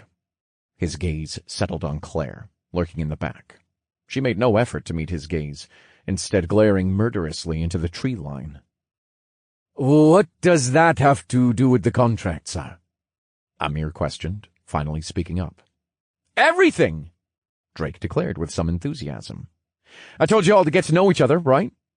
Everyone nodded, even Claire, who was only mildly paying attention. So you all must have had a question or two you all asked each other about me, yeah? All except Theodore, busy twirling his mustache, nodded. So here is the deal, Drake began, holding up 2 fingers. Sherry can hold 1 contract per level. Her level is 10, and we have 7 people here I can't yet trust explicitly. Theodore counted those in attendance, frowning. Sorry, Theo. Harley may be your wife, but I've only just met her. The butler merely bowed slightly. There was no helping such things. Back on topic. I will answer 1 question from all of you, collectively, and I will help each of you in filling out your class slots, subtrees, and skills, under the condition you take a contract to not speak of what information I give you until after the tutorial. And, in exchange, I will go under a condition for the contract to not harm you in any way, even if you were to try to harm me. With that, he clenched his fists shut and thought, Nah, it's just a matter of who wants it more. What do you mean? It sounds like a very good deal for them, does it not? Nato asked, confused. And that's the problem. If a deal is too one-sided, the other party is going to be suspicious. Yeah, I'm basically offering them the promise of being able to kill me after they get what they want without repercussion. So the natural reaction would be to look for the angle on my side, or turn it down outright. From the back came the first voice to speak up. I'll take it. Claire said. Don't care about anything. Just want to kill those little green cocksuckers. Well then, Drake said, his eyes widening a bit at the language. Anyone else? Sherry raised her hand. Long as I get food, it's chill. All right, that makes 2. Harley took a step forwards at a nudge from Theodore. I'm fine with going under contract as well, Mr. Schott. 3. Having just finished mulling something over, Amir spoke up. I have one question, sir. Shoot. Drake's attention was already drifting to the line of catapults. What exactly is in it for you? Outside of gaining the use of your skill sets and building a team that is going to protect the rest of the people here so I can go kill the big, dumb, green Monster King? Amir nodded. The others waited intently for the answer. Well, nothing, honestly. If we're being transparent, I'm the one losing out here, but that isn't the point. I'm trying to build relationships that will outlast the tutorial and have you each help yourself, so that when we are finally outside of it, you can stand on your own feet. Well, and eventually come find me so we can continue working together. So I guess depending on how you look at it, I am getting something out of it. But let's just agree to call it, I don't know, 70-30? Fuck that, Jacqueline said. 80-20, 90-10, okay, 99.99 to 0.01. Final offer, but only because you've pressed me. Drake amended, earning him a roll of her eyes. Look, honestly, it doesn't matter. It's your choice. I've laid my cards on the table. You get skills, levels, and I get to benefit from your skills. I'd say that's pretty fair. Amir nodded. I agree. I will undergo the contract as well, then. Hudson was next in, scratching the back of his head, seemingly fed up with worrying about it. Well, I don't much like the bureaucracy of it. Much prefer just a spit and shake. But if it's how you're going to do it, I don't see a problem. You're giving us basically everything we need to survive for a little hush-hush. The man offered his hand. Drake smiled and shook it. I knew I liked you. Under that hard, gruff facade is an emotionally understanding hillbilly, and I love it. Damn right. Don't you forget— Wait, what? Being the last of the group, Chelsea and Jacqueline exchanged looks, quickly reaching an understanding. We're in, only because we don't have a choice if we want your help. Chelsea said flatly. Fair enough. Don't care for the reason, long as you play by the rules. And don't try to honey trap me again, he said. Jacqueline scoffed at that. And are professional about it. I do appreciate the honesty this time around. Wins you both some brownie points. But only the regular brownie points, not the double chocolate cookie ones. Now, Drake snapped his fingers. An enormous platform ballooned from the rampart, then spread upwards into a box-like shelter, providing privacy from the camp's other occupants. Here, Drake began, his ears and tail receding as a small, pink-haired construct emerged on his shoulders. Is the secret you will all need to keep. Meet Nato. Hello, apes! May you live long and prosper under the benevolent tutelage of the great and all-knowing Nato! She shouted, her chest puffed out, nose stuck high up in the air. 'Tis a pleasure that thou hast graced us once more, Lady Nato, Theodore said, giving a 90-degree bow. Nato nodded at the affirmation, but not everyone was in reverence of her entrance. Oh, she's so cute. Harley purred. Chelsea and Jacqueline joined her in swarming Nato. Even Claire turned her eyes from the forest for a moment to look at her. Her outfit is so adorable. Harley continued, stretching a hand out. A metallic gleam stopped her short. Do not fucking touch me, you filth! Nato shouted, wielding a dagger from her sleeve. Harley recoiled, as Theodore hid a chuckle behind his raised hand. Drake laughed louder. Feisty, isn't she? He placed Nato on the ground just as catapults loosed their payloads. All right, get your questions ready, and Nato already knows your classes. Accept the invites to the party, and let's get this ball rolling, shall we? Drake finished, mentally sending invitations to all of the people present. Amir Fidel has joined your party. Hudson Lawrence has joined your party. Claire Osberg has joined your party. Chelsea Jackson has joined your party. Harley Mongrass has joined your party. Jacqueline Evans has joined your party. Sherry Turner has joined your party. Tom_the_King has joined your party. Who the fuck is Tom the King? Drake asked, confused. After somehow going unnoticed, even holding his large tower shield, Tom finally piped up, raising his hand.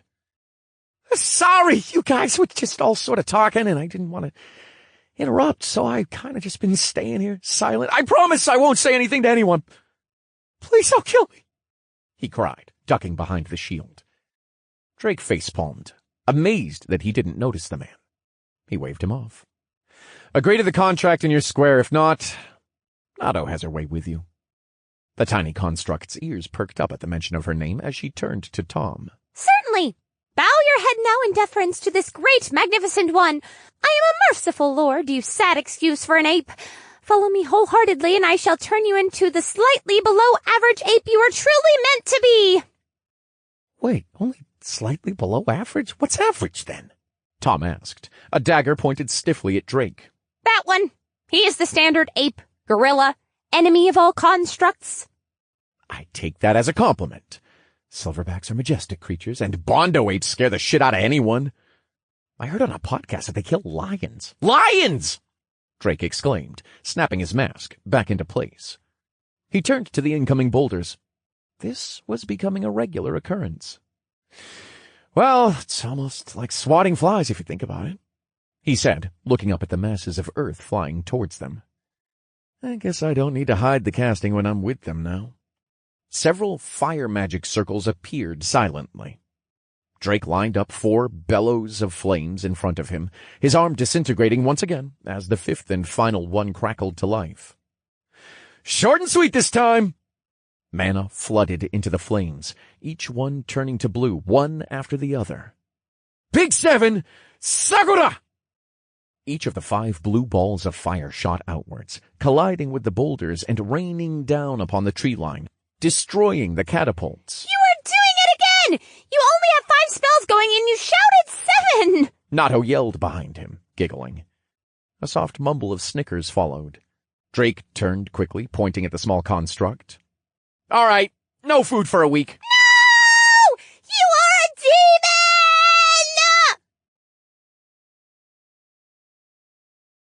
Chapter 79. Why are you here?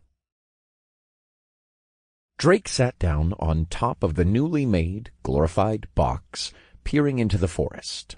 His legs swung back and forth as beneath him Nato raked the new people over the coals. With each dolt, imbecile, or ape, he smiled, beginning to count them like a game, as he ensured the goblins were dealt with. The past few hours had put them through the ringer. During a lull in the attacks, the little group finally reached a consensus and came to Drake. A quick tug on his pant leg from below alerted him to hop down. His gaze moved over the group that now seemed slightly more amenable. All set? They are a bunch of fools. Not a single one has a full set of skills. Not a single one took the time to optimize their skills. Nato shouted, her hands up in the air. Drake winced. But that should be all right, as long as we fill the remaining ones correctly. It will be difficult, especially her. Nato pointed at Claire. Her support class is too specific and unique for the skill stones we possess at the moment. She requires lightning stones and water stones, but presently we are only receiving those from generals, and each are of rare quality. Luckily, her class skills substantially buff your spells, so we should be able to manage until the end of the tutorial. At that point, she should, if she is lucky, be able to purchase the required stones through the shop. Claire deflated at being called out, but the information was necessary to formulate a plan. That's fine, Claire. Your class alone is worth the investment. In fact, even if we don't get a single stone for you to use, I wouldn't call it a loss. Also, there is a big thing I'm banking on for everyone once I squash the king. Drake grinned. Be that as it may, we have other problem children. Nato pointed to Jacqueline. She is a healer, but somehow hasn't been able to get her hands on heal and prayer stones. Even after the ones you provided, she will still need several to fill out. The old man does not need much. The common stones you have can finish up his empty skill slots, unless you wish to wait for rarer stones. Drake looked over to Hudson. "Oh, what do you think, Hudson? Do your little guys need more bang for the buck, or can they hold out until we get better stuff?" Hudson milled over the question, then answered, his eyes inspecting the ceiling as he ran through the logistics. I reckon for now I can only make 2 big guys, but with the pile of shit you've given me, and if you aren't lying about the mines, I can make as many of the stationary boys as we need. It will be really pricey, but with some mana steel and quality monster cores, we should be cooking," he explained. Good! Then we wait so we can get you to tip-top toymaker quality. Nato sighed before continuing. Dear Theo's woman has filled up her slot, so there was nothing I could offer there, but as a pure ranger class, she had few options in the way of stones in the first place. The annoying yappy one is also the same. Her skills are slightly better, surprisingly, but she is more of a reconnaissance-based class, somewhat a ranger version of Theo. Nato's description earned her a quick glare from Chelsea. At an answering glare from Nato and a gleam of the dagger, her expression flattened. The second to last will also require a lot of resources. You must already understand that young Amir needs greed stones for the majority of his skills, Nato said, to which Drake nodded. But thankfully, the food-snatching child Nato screamed, then cleared her throat. only needs common mage stones, outside the restraint subclass stone you picked up. Her main skills come from her base class, and every other skill will only benefit the effects of those skills, as well as keep her from dying too quickly, as she does not have the slightest combat usefulness. Nato finished with a huff. And this one... Finally, Tom was singled out. He is... I must be honest, even if he receives the necessary stones to complete and boost his class, that it would be a well-spent investment is doubtful. Drake inspected Tom. The man shirked away under the gaze. He wasn't sure what to do with the man either. He was supposed to be a frontliner, but had no backbone to speak of. Inflicting purposeful trauma onto someone Drake hardly knew would be distasteful, so he was currently at an impasse on how to deal with him. "Tom," Drake said. "Yes." "Why are you here?" "What do you mean? I told you I just didn't want to interrupt." "No, I don't mean why are you here physically in this place right now. I'm asking what's your goal? Or what drives you to want to be here?" I'm a nice guy and just wanted to help. And I would hate to leave Chelsea and Jack." A bolt of lightning cut Tom off. "Leave the bullshit and the I'm a nice guy garbage for the old world. I'm talking about real drive, real motivation. Amir here says the same, that he wants to help. I know he sees the injustice after being locked up in a fucking cage and wants to change for the better. But you? Is the only thing that motivates you chasing tail? Or being threatened by someone stronger than you?" Drake asked, his eyes going cold. "Because if that is, then you're worthless baggage here. With how things are now, I don't need you if you aren't going to take this seriously." The makeshift room fell silent. Chelsea and Jacqueline shifted back and forth uncomfortably at being mentioned. "Well, I don't know what you mean. I'm just a nice guy." Tom trailed off as Drake stepped forward. "Tom, have you ever heard of the saying, nice guys finish last?" He nodded. Drake took another step forwards. "What about the term that nice guys aren't actually nice guys?" Tom shook his head, confused. "How can someone nice not be nice? Nice guys, nice men, men who are always polite and never confrontational. Do you know what they are?" Here Drake paused, then spat out. "They are liars. They don't speak their minds. They never bring up when a friend is making a genuine mistake because they don't want to get into a fight. Nice guys lie. Nice guys are snakes." With every word, Tom took another step backwards until he collided with the rampart wall. "If you want to say you are getting stronger, willing to kill monsters, all for a chance to sleep with one of them," Drake pointed to Chelsea and Jacqueline, "that's fine. And I would respect you more for being honest. But if you want to lie to me, then tell me that you're just a nice guy who's doing nice things out of the goodness of your heart, specifically for them. You're not only lying to them, but you are lying to yourself. and it's disingenuous." Both of the women turned away from the confrontation, shifting awkwardly foot to foot. Sweat beaded on Tom's temple, Drake not breaking his gaze. "Why, I think they're both pretty, yeah. Even Megan back at our old camp was really cool and nice and cute," he stammered. Chelsea turned back with a scowl on her face. "I really just wanted to impress him. It's why I chose my current class, even." Drake placed a hand on Tom's shoulder. "It's all right. There's nothing wrong with having attraction to someone. But you know why I pressed you?" Tom shook his head. "I need people who are going to have a baseline of honesty with me, and everyone on this team. I don't care if you like them. That's your prerogative and how you go about it, as long as you aren't forcing yourself on them or making them uncomfortable. I think it's fine. But the best thing you can do is become the best version of yourself now. And do it for you first, because they won't be the ones coming to your rescue. Hell, even I won't be.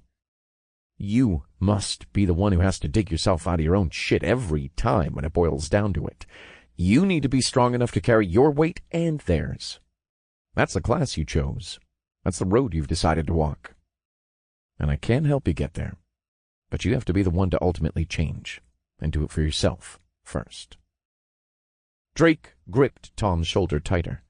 Then he released his grip, scratching the back of his head a little sheepishly. "Sorry about that. I just have a big problem with the term nice guy. Last one did frame me and try to kill me, but that's a story I'm not willing to share. Glad we got that cleared up. Hope that wasn't too awkward." He chuckled wearily. Trying to move the conversation along, he asked, "Anyway, now that everyone has a plan for stones and such, what question have you all decided on to ask before we get the formal contracts all done?" The group exchanged pensive glances in the wake of the intense scene. Only Sherry seemed to not care in the slightest, moving at her own pace. Waving her empty bag of food in her hand, she spoke up. "They want to know what class you are. Also, I need more grub." Chelsea spoke up next. "Exactly. I think the biggest question is, what class are you? None of us have ever seen someone not only use magic so strong, but also be able to fight evenly with monsters of higher level in a brawl. It doesn't make sense. When everyone so far has had to specialize in one way or another, even if you had a high-tiered class, would there even be enough points to go around?" "Classes," Drake stated. "Excuse me?" Jacqueline asked curiously. "Not class, classes. I have 2 classes. And I wouldn't worry about my stats. I do just fine." Chelsea's mouth opened slightly, then closed, as if a light bulb lit up. That person was right then. You chose to start over with another basic class? That's the dumbest thing I've ever heard. How the fuck are you alive? She shouted. Drake laughed softly as he remembered his choice. Nato stepped to his side, her gaita tapping on the stone below her. "I didn't have a choice. I rolled a 1 3 times. Drake explained, his eyes glazing over as he tried to block out the memory. Amir laughed, then covered his mouth, coughing. That's impossible, or, well, very unlikely. That is a 1 in 8,000 chance. Drake just laughed. Had he been very unlucky, or fortunate all along? The others looked on in disbelief. Somewhere in Drake's gut, unpleasant emotions churned. He needed to vent. Despite all this progress, he felt he still had yet to reach his promised goal. "I'm going to go kill something. We can do the contracts in a little bit," Drake said, nearly laughing. He approached the edge of the outpost's wooden wall. He snapped his hands, summoning yellow circles of magic. Each one crackled with more mana, conjuring enormous balls of lightning larger than his previous spells. Without uttering a word, he began firing the condensed spheres of energy into the forest, with no regard to where they landed, or if they were actually hitting the goblins. Nato sighed from behind the eerily laughing Drake. "I fear that you may have broken him," she muttered. The tyrant's laughter grew louder as he fired off more bolts of electricity. "Yes, you certainly have broken him. All right, it would seem we shall have to break for a snack until he returns to his senses, or exhausts himself." Nato finished, retrieving a bag of roasted nuts from her sleeve. Sherry spotted the food and moved closer to ask for some. No! Filthy peasant! These are for I and I alone! Begone, thought! Chapter 80. Contracts and Stipulations. From the rampart, Drake unleashed his own special hell upon the distant tree line, surprising everyone with his sheer magic reserves. Chelsea whispered to the others, glancing over her shoulder every now and then. Hey, is this really going to be all right? I think he may be crazy, if he isn't going crazy.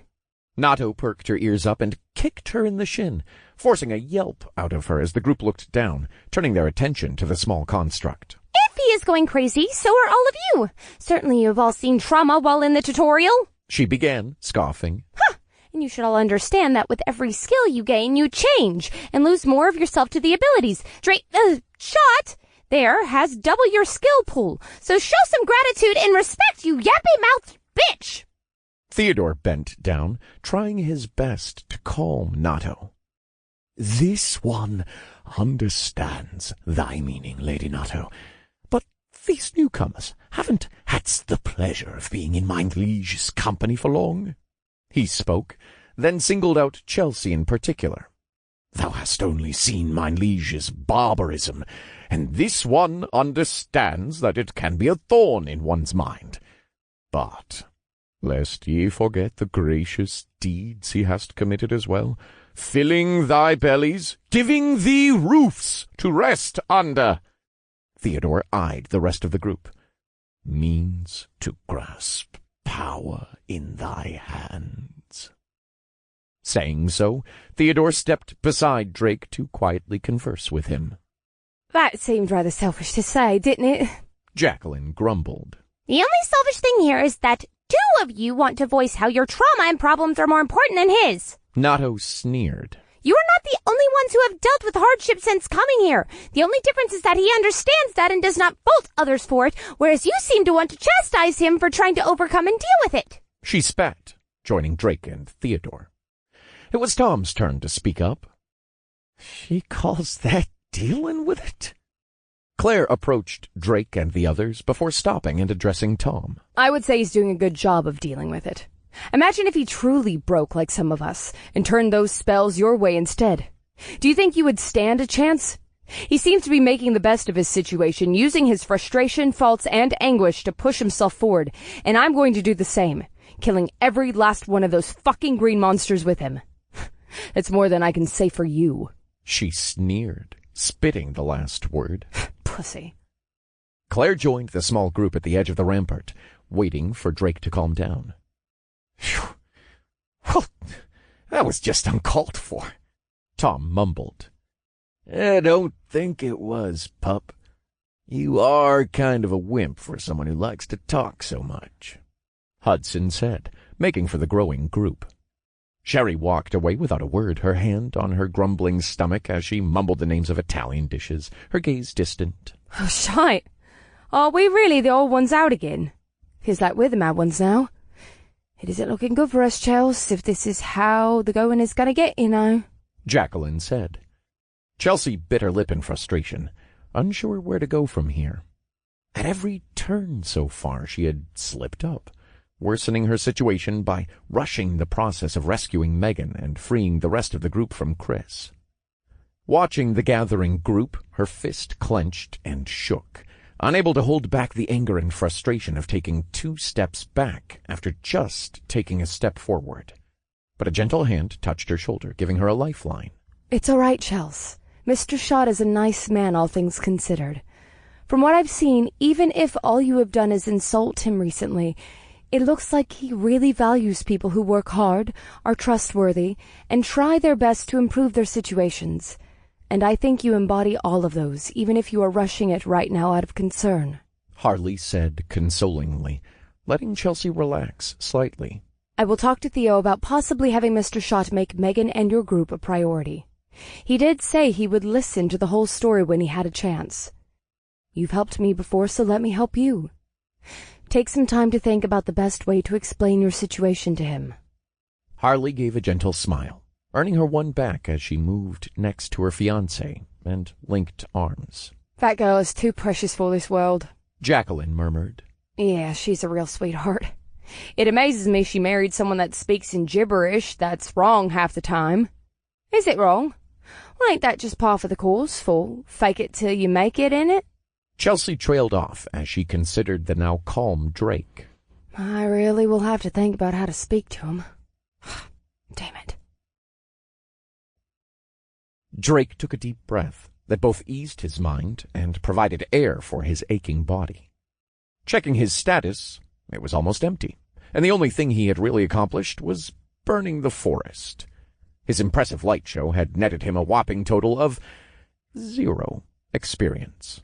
But he had relieved his stress, and that was something, and totally not a cope for him. Okay, Drake huffed. Now for the contracts. I answered your questions, but I guess a little more is needed for the explanation, other than just, I have 2 classes. So would anyone like more elaboration? Surprisingly, no one spoke up. Each only looked concerned. What? Drake asked, putting aside his mask. With the battle over, he recreated his earthen arm, settling for its subpar regeneration. I've never seen someone use spells like that, or even that many. How in the world do you have the mana pool for that, sir? Amir asked. Skills? Having 2 classes helps a lot, too. What skills? Amir asked again. That's something I can't say just yet. Lady's gotta have her secrets, you know? Drake said, winking. But in all seriousness, he motioned to Nato. Understanding, she disappeared again as his ears and tail reappeared. I'll tell you all later. I may have opened up a bit, but we've all just gotten started. Everyone has to earn that trust over the next couple days. Drake surveyed the people gathered, noticing some people missing. The last of the stragglers emerged from the makeshift earthen room and joined as well. Now, anything else before we get this underway? Food, Sherry said, pulling on Drake's black sleeve. After. I got some of those boars in my inventory, so I think I can whip up something really good. If the goblins are good for nothing else, they carry quite a lot of spices, Drake told her. Fuck them. Get the contract over with. Claire snapped. Drake made a sympathetic face at her. All right, then, Sherry, if you would. Sherry grumbled a bit, but grabbed Drake's hand as a pure white magic circle formed below them. Infallible mistress of truth and law, be my witness in the writing of this tying of destiny, form creation of truth and law. Sherry chanted, the power beneath them fading slowly. A prompt appeared in front of Drake as he felt a pull of mana from his body. Would you like to form a contract with Sherry Turner? Details of this contract are as follows. You may not harm the contractor in any form. You may not retaliate in any form against the contractor. The contractor will not disclose any information deemed confidential between parties that has been agreed upon prior to the contracted agreement. The recipient will be required to protect the contractor for the full duration of the tutorial, under penalty of harm if broken. Breach of contract will result in a punishment of loss of experience. Drake stiffened at the terms, not sure he liked the wording of under penalty of harm and loss of experience, but he had agreed to help them. These things went without saying. Lay in the bed you make, they always say. Know how far this harm goes, Nato? I do not, but in most contracts it is reciprocal, so I would venture to say that if they were harmed, you would be harmed in a similar way. This would only go for significant injuries, cuts, broken bones, etc.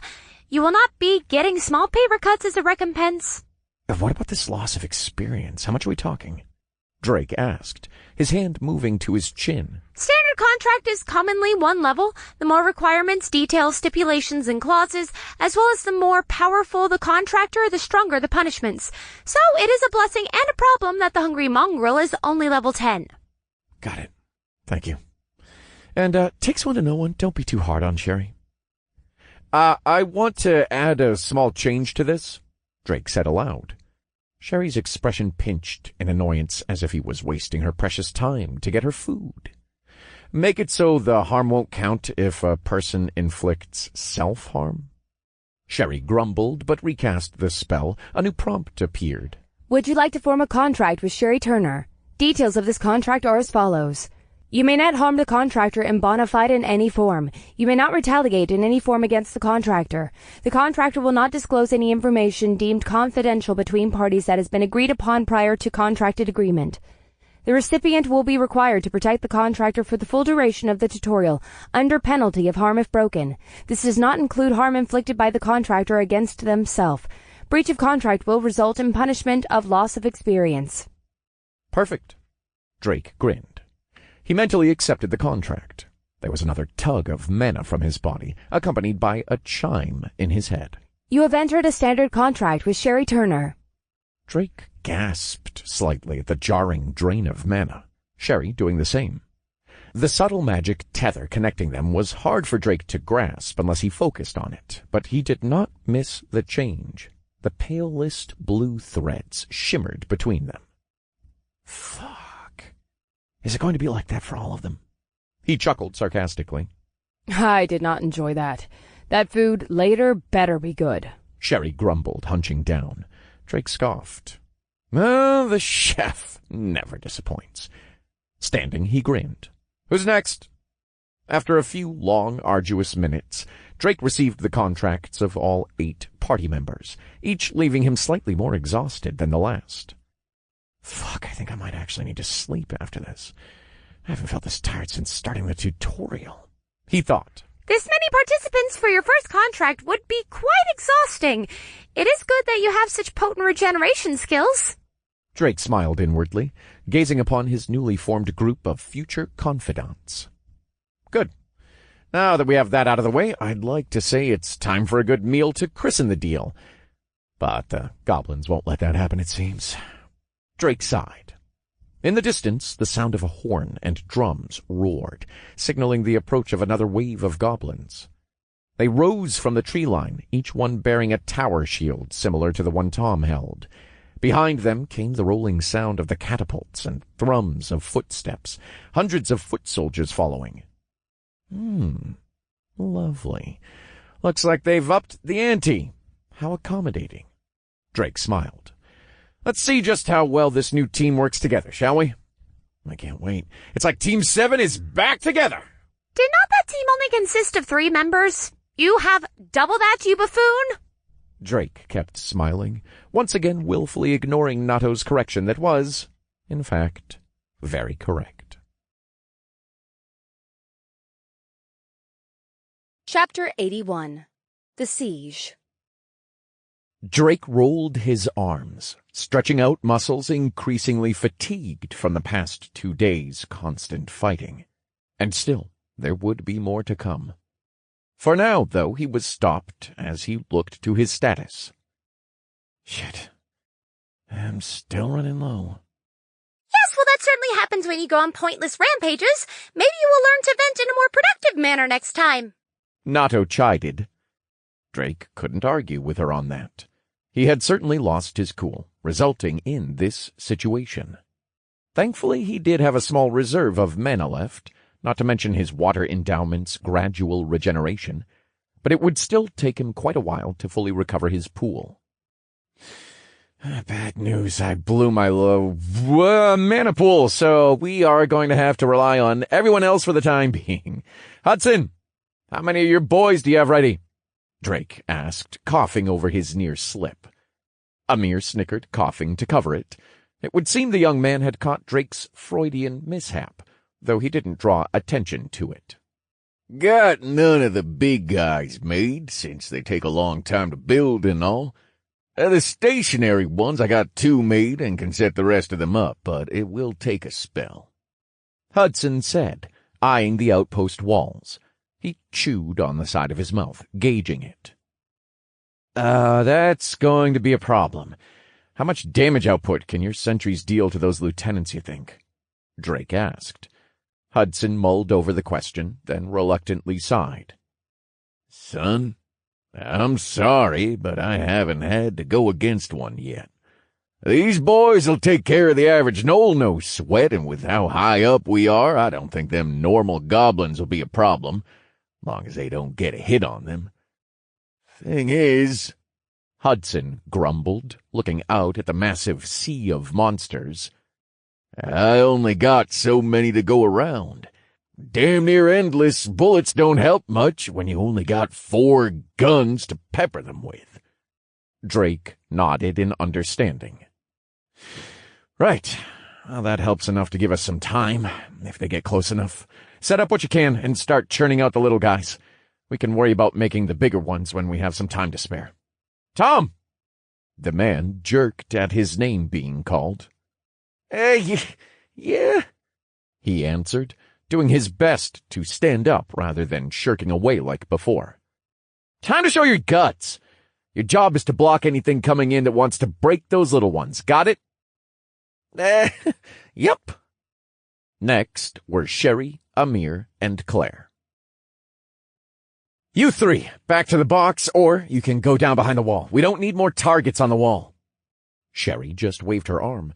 Amir nodded reluctantly, but Claire grumbled and spoke up. I don't want to hide. I want to help. She shouted. And you will! I know what your buff does, and I will need it when I can use a larger spell. But until then, I need you safe and out of the way. If I have to protect you, I can't focus on recovering. I understand your hate and need for revenge. Believe me, but you are no help to me until I can cast something large enough to deal with them. Drake said evenly, meeting her blue eyes. Claire wanted to say something, but bit her lip in frustration. She spun, returning to the makeshift earthen room with the other 2. I'm going to make them pay. I promised. She mumbled under her breath. Strong-hearted, that one. She will need help to recover her mind in time, though. She is hurt in a way only time will heal. Nato said, with sympathy in her voice. Wow. That's actually very kind of you. I'm proud of you, Drake thought, smiling at the woman's back. Silence, you ape!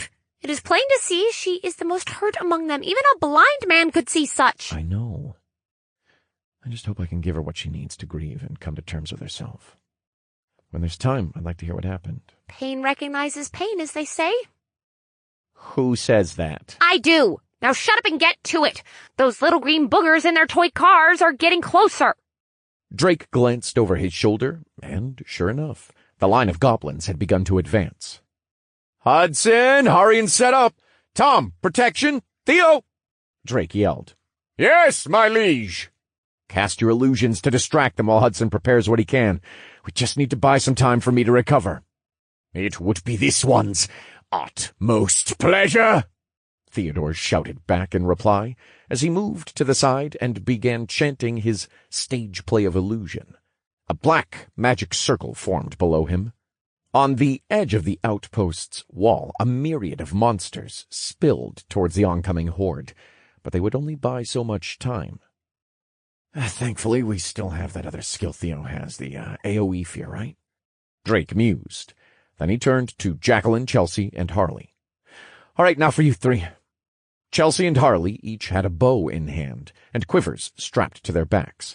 The only difference was the jewelry adorning Harley, small gleams of green here and there. Drake popped another 2 rings and earrings into his hand, offering them to Chelsea. Here. Chelsea cocked an eyebrow. What are these for? They're dexterity rings. Or would you rather have strength ones? Chelsea and Jacqueline's eyes went wide. The ranger hesitated, inspecting the jewelry. May I have 2 strength-based ones as well? My skills do scale off dexterity, but my base damage will increase on strength, so an extra 20 points will do a whole lot in the long run. She asked pensively. Drake tried to meet Harley's eyes. The woman shied away from his gaze. Ah, so you need them as well, Harley? You know, you can just ask. I don't bite. Drake chuckled, popping 4 more strength-based accessories into his hand. Jacqueline waited, expectantly. Sorry. Unfortunately, I don't have anything other than strength and dexterity, Drake said, showing off the 2 green rings on his left hand. If I did, I'd be wearing them. But they are on the list. She quickly deflated, but Drake couldn't do anything about that at the moment. Instead, he addressed her again. Your job is pretty obvious, but if anyone gets hit, we need you to heal them up. I haven't had a chance to go over your skills, but do you have any bubbles, or is it just red healing? Bubbles. She echoed. Yeah, like shields or white health. You know what, just shields. Do you have any shielding skills? Drake said, scratching his cheek. Dumb geek. Nato giggled. Drake stifled a sheepish laugh as Jacqueline answered. No, I'm just able to heal regular vitality. Still, that's excellent. Then keep an eye on everyone. It'll be my job to watch you until I can go on the offensive, all right? So stay close. But not too close. Don't want you getting any funny ideas. Drake joked, grinning. Jacqueline scoffed and crossed her arms, a cudgel appearing in one hand. Now, Drake returned to Harley and Chelsea. I don't think either one of you can deal with the catapult, so leave that to me for now. It's going to hinder my recovery a bit, but we don't have a choice. I want both of you to prioritize hitting anything coming too close that might break the gate, he explained. He peered out across the battlefield, spotting some of the goblin squads transporting large trees. Things like those rams or any of the lieutenants that look extra nasty. I'll try to help where I can, but don't count on it exclusively. This is something I need you two to do. You are the only ones who can right now. Both women nodded and gripped their bows, then moved to the guard towers where they had better vantage points. Each began knocking their arrows and firing. Every loosed arrow glowed a mixture of green and red. Drake was thankful they hadn't argued with him. The sound of the catapults loosing their cargo in the air stole his attention.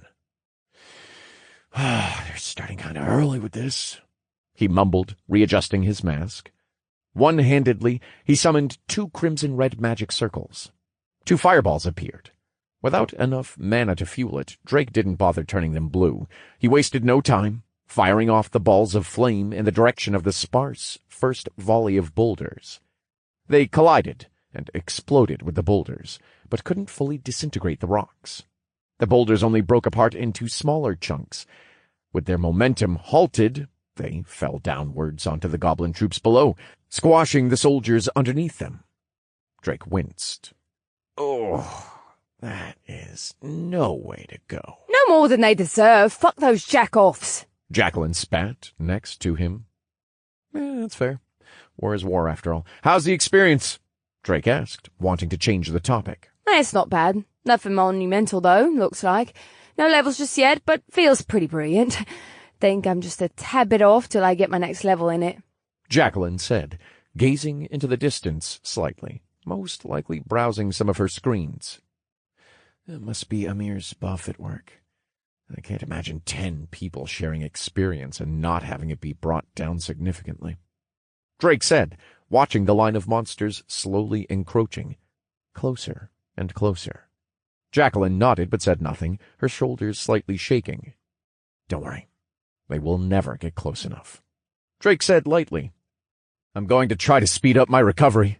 Every time they fire those catapults, feel free to hit me to wake me up. Jacqueline smiled, her small shiver evening out. Soon she smacked him in the side with her cudgel. Fucking ow! I said wake me up with it, not just hit me, Drake complained. I needed to make sure of how hard I could hit, you get me? I think I might have made a mistake signing those contracts to not hit back. Drake sighed, returning to his meditative position. The next time he awoke, he saw Jacqueline pointing upwards with her free hand at incoming boulders. Drake checked his mana bar quickly, summoning 3 red magic circles. His status sat at slightly more than 20%, but it was still slow going, and the higher number of projectiles demanded more spells to match them. With each strike, his mana dipped a bit more, settling a bit below 20%. The catapults would be a problem, Drake knew. He needed to make a decision, whether he should expend his mana to take them out now, or let them slowly chip away and hinder his regeneration. His eyes darted to the oncoming line of goblins, getting closer and closer to the door, but Theodore's illusions still kept them at bay. Over the roar of battle, the sound of gunfire rang out.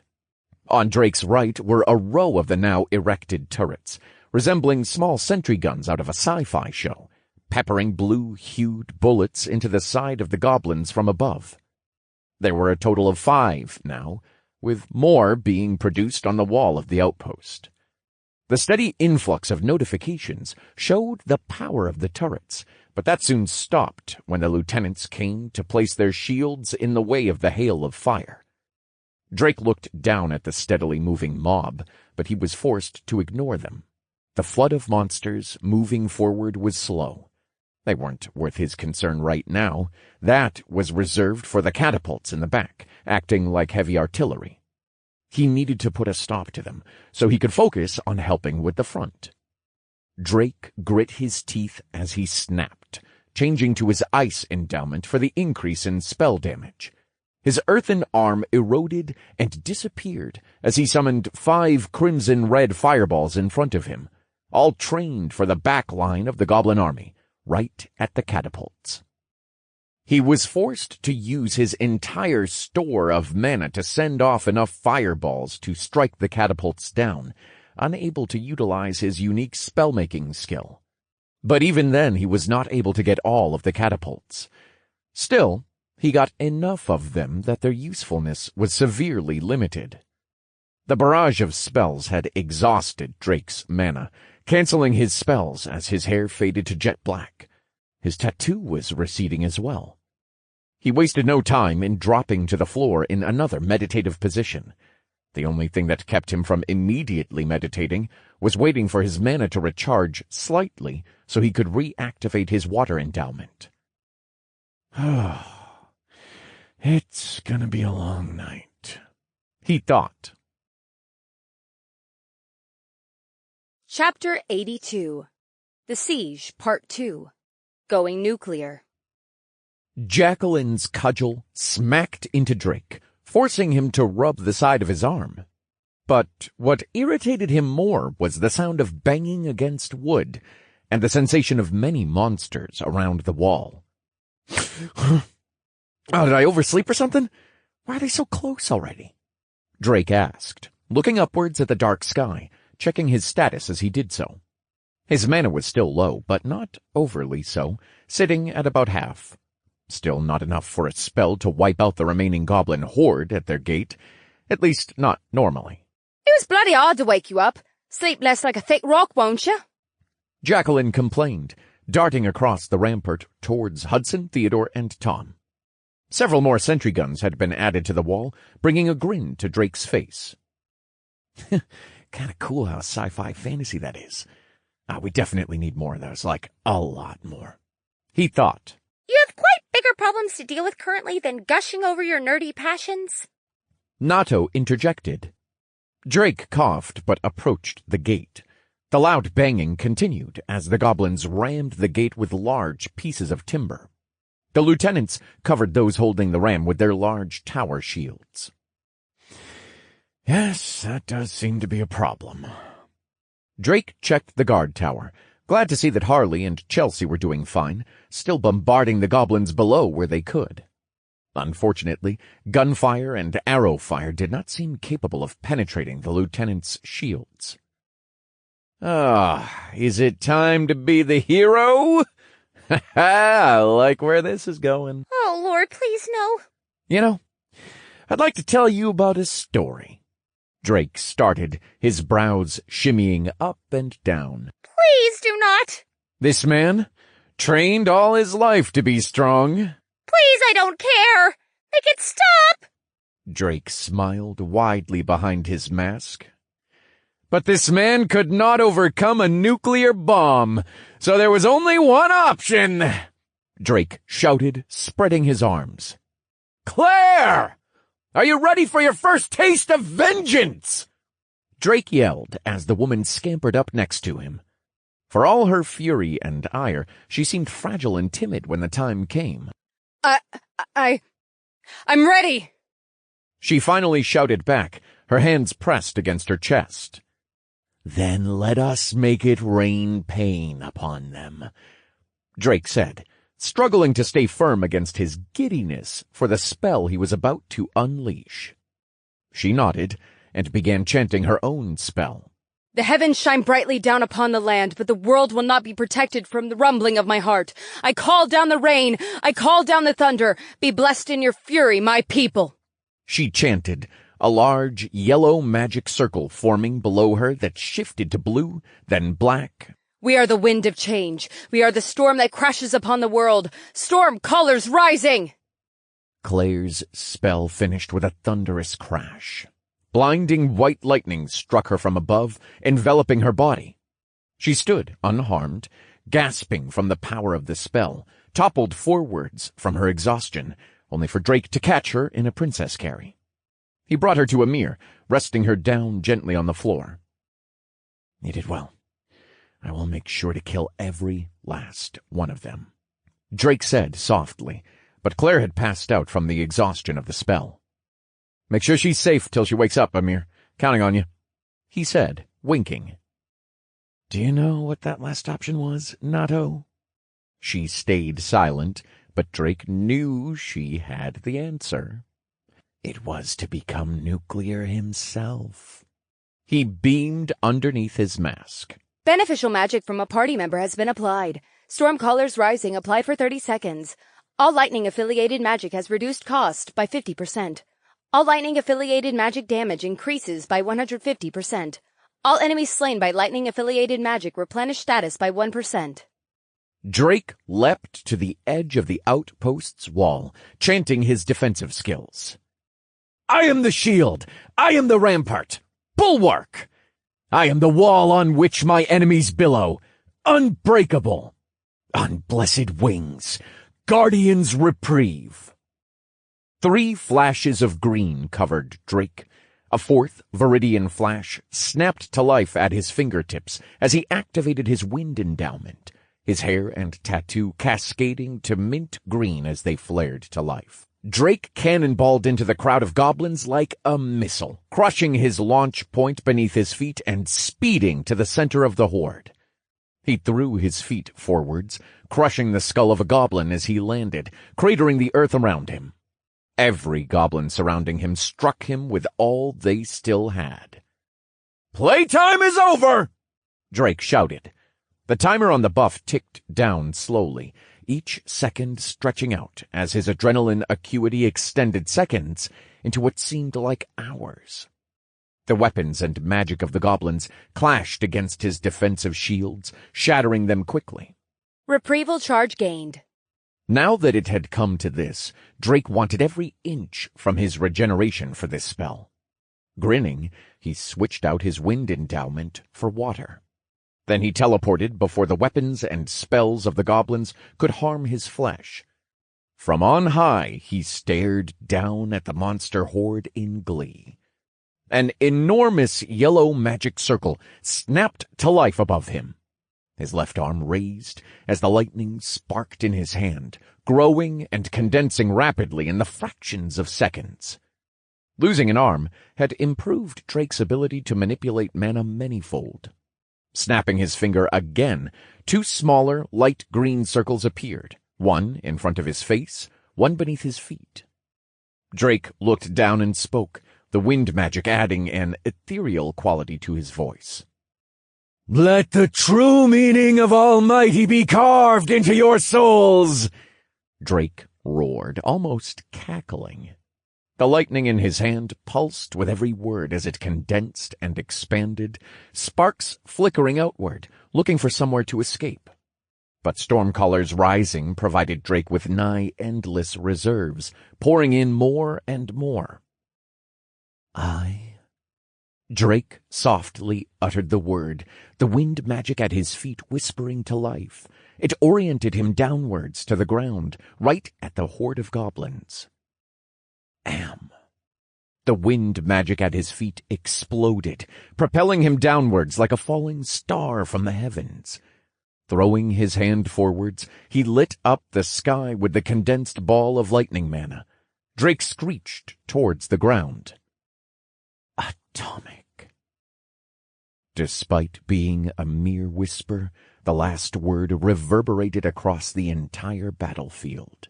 It cascaded out over the horde just a breath before Drake's impact, his fist embedding deep into the earth below.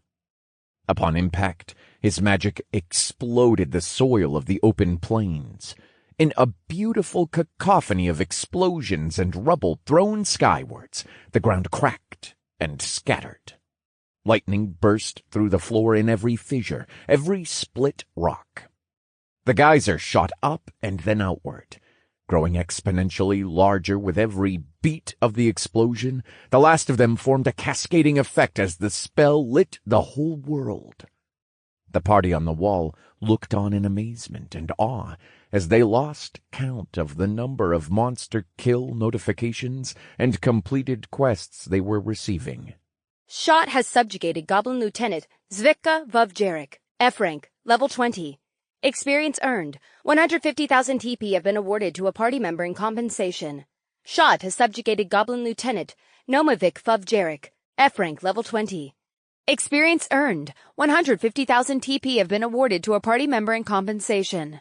Shot has subjugated Goblin Lieutenant Senovic Vovjarek, F rank, level 20. Experience earned. 150,000 TP have been awarded to a party member in compensation. Shot has subjugated Goblin Lieutenant Ukovic Vovjarek, F rank, level 20. Experience earned. 150,000 TP have been awarded to a party member in compensation. Shot has subjugated Goblin Lieutenant Ionik Vovjarek, F rank, level 20. Experience earned. 150,000 TP have been awarded to a party member in compensation. And the kill notifications continued to roll in as each person in the party found themselves leveling up from the well of experience they had received. Well, looks like I bet on the right horse after all, Hudson said, gazing at the pillar of white lightning as it slowly began to wane. There, within the center of the impact, was Drake, standing inside the massive crater that he had created. He remained still for a moment as the spell dissipated. His hands then curled at his side as he gave a guttural roar of triumph. His gaze panned to the gate, where many of the remaining goblins and their lieutenants stood, flabbergasted at the spectacle they had just witnessed. Surging forwards, Drake quickly dispatched them, adding to everyone's experience and TP gain, before falling upon the last remnants of the goblin army that had assailed his outpost, running desperately for the forest beyond the carnage. Moving swiftly, Drake sped after them, catching them in handfuls as he moved from group to group, slowly making his way into the forest. Only one person dared to speak up in the momentary lull. Hey, isn't that from an anime? Tom asked. Chapter 83. Cooking, Cleaning, and No Rest. You have subjugated Goblin Butcher, F rank, level 17. Experience earned. 500 TP have been awarded. You have subjugated Goblin Butcher, F rank, level 18. Experience earned. 700 TP have been awarded. You have subjugated Goblin Forester, F rank, level 12. Experience earned. 300 TP have been awarded. New subjugation quest. Subjugate 200 Goblin Foresters, F rank. Reward. Experience. Random piece of F-grade equipment. Drake ripped his earthen spike of an arm out of a goblin's chest. Unsupported, it toppled to the ground as he surveyed the wrecked forest clearing. He scowled as he panned over more cages filled with people, some chained to trees. After his flashy spell in the plains, Claire's buffs had allowed him to quickly recover. This let him clean up the rest of the monsters around the walls of the outpost.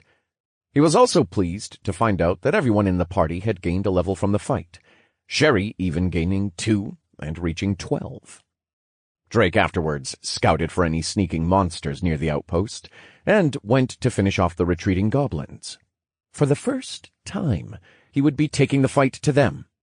Hopefully, it would allow the outpost some real rest once he cleared out the immediate vicinity. What awaited Drake instead were small camps set up in a semicircle around the outpost further into the forest, each one with logging operations set up to build the catapults and vast amounts of supplies to keep the fight coming to them.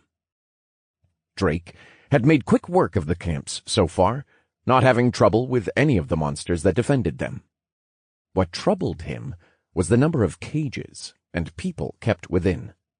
Drake had finished razing 2 camps to the ground, and between the 2 there was a total of 100 people, at least, scattered throughout them. That not all captives were kept in cages made the fight more challenging as well. Unable to dispatch the monsters with larger spells, he had to use more precise measures and make the fight hand-to-hand.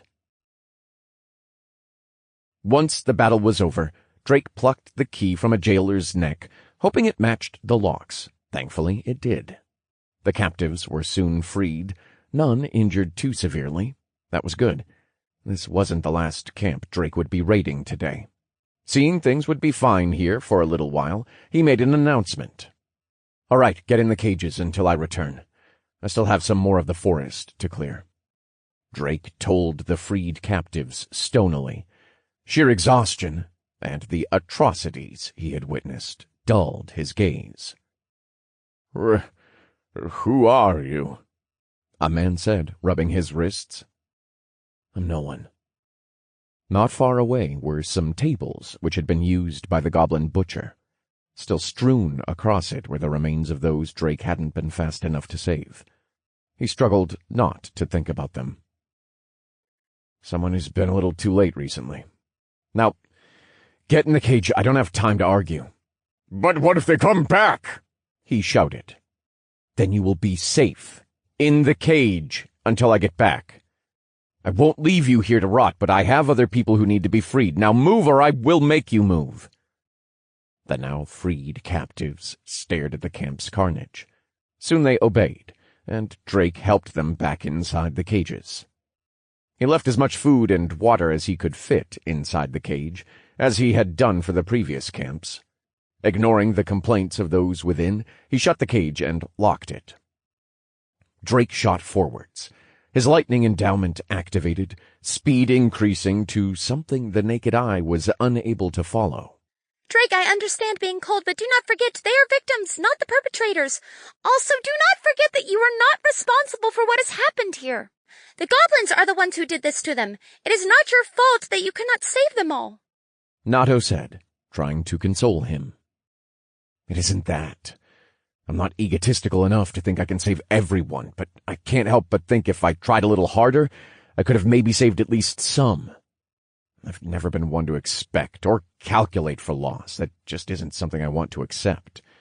I know that it's something that happens, but I want to struggle and fight so that it's as little as possible. I want to get strong enough to make it 0. Drake said, staring ahead while traversing the forest. "That is admirable, but please do not hold it all on your shoulders. You are just one person." Drake didn't answer. He knew she was right, and it was pure hubris to think that he could stop all the losses in the tutorial. But that was not what went through his mind. As his power grew and grew, he couldn't help but think that he might have no choice but to stand up, not just for himself, not just for his family or his friends, but for his own ideals at large, for the people that were under him, the people who needed him, maybe even his entire race. Was he kidding himself? He couldn't possibly know. There had been billions of people before the tutorial. It would be a fallacy to believe himself the strongest, that it was up to him alone, but that didn't stop him from feeling responsible. A shriek derailed Drake's internal dialogue as he arrived at the next camp. A few meters ahead of him was a butcher, dragging a woman across the ground to a table dyed in red. The monster only noticed the newcomer for a second, before Drake's hand gripped its head, ripping it from its body with such force it stood stock still before it slumped to the floor. Drake landed, then quickly doubled back, picking up the woman in his arms.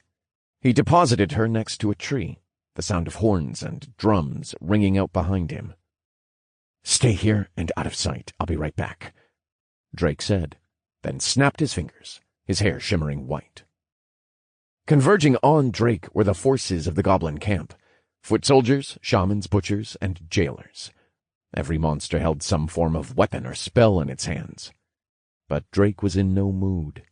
With deadly precision he tore through the flood of monsters. At the tip of his earth-shaped right hand was orange molten goop.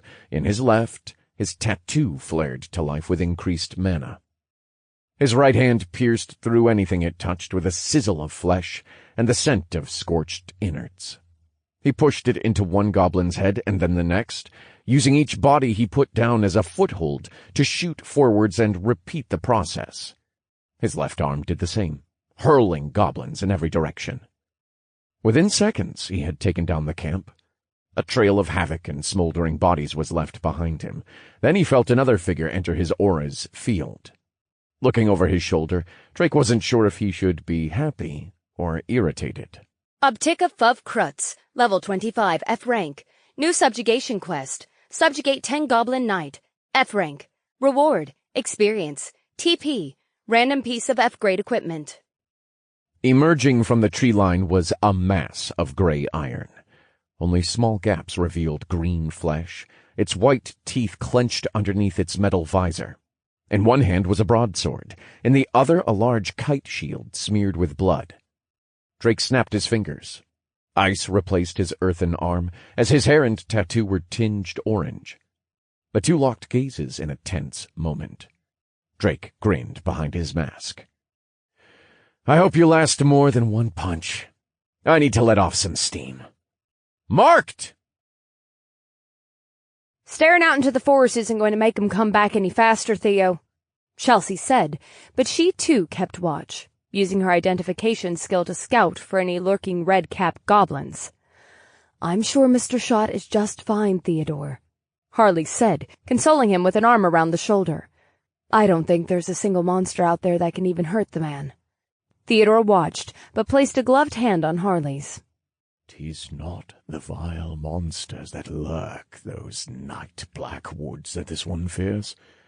'Tis those monsters that walk falsely in human flesh that haunt me, he said softly, moving his free hand to his thigh. What do you mean by that, love?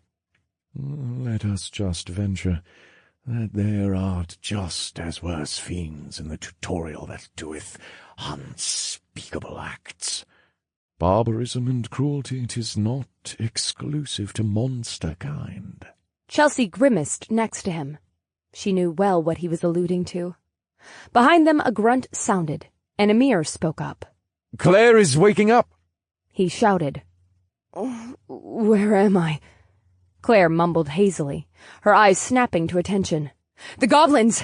Did he kill them?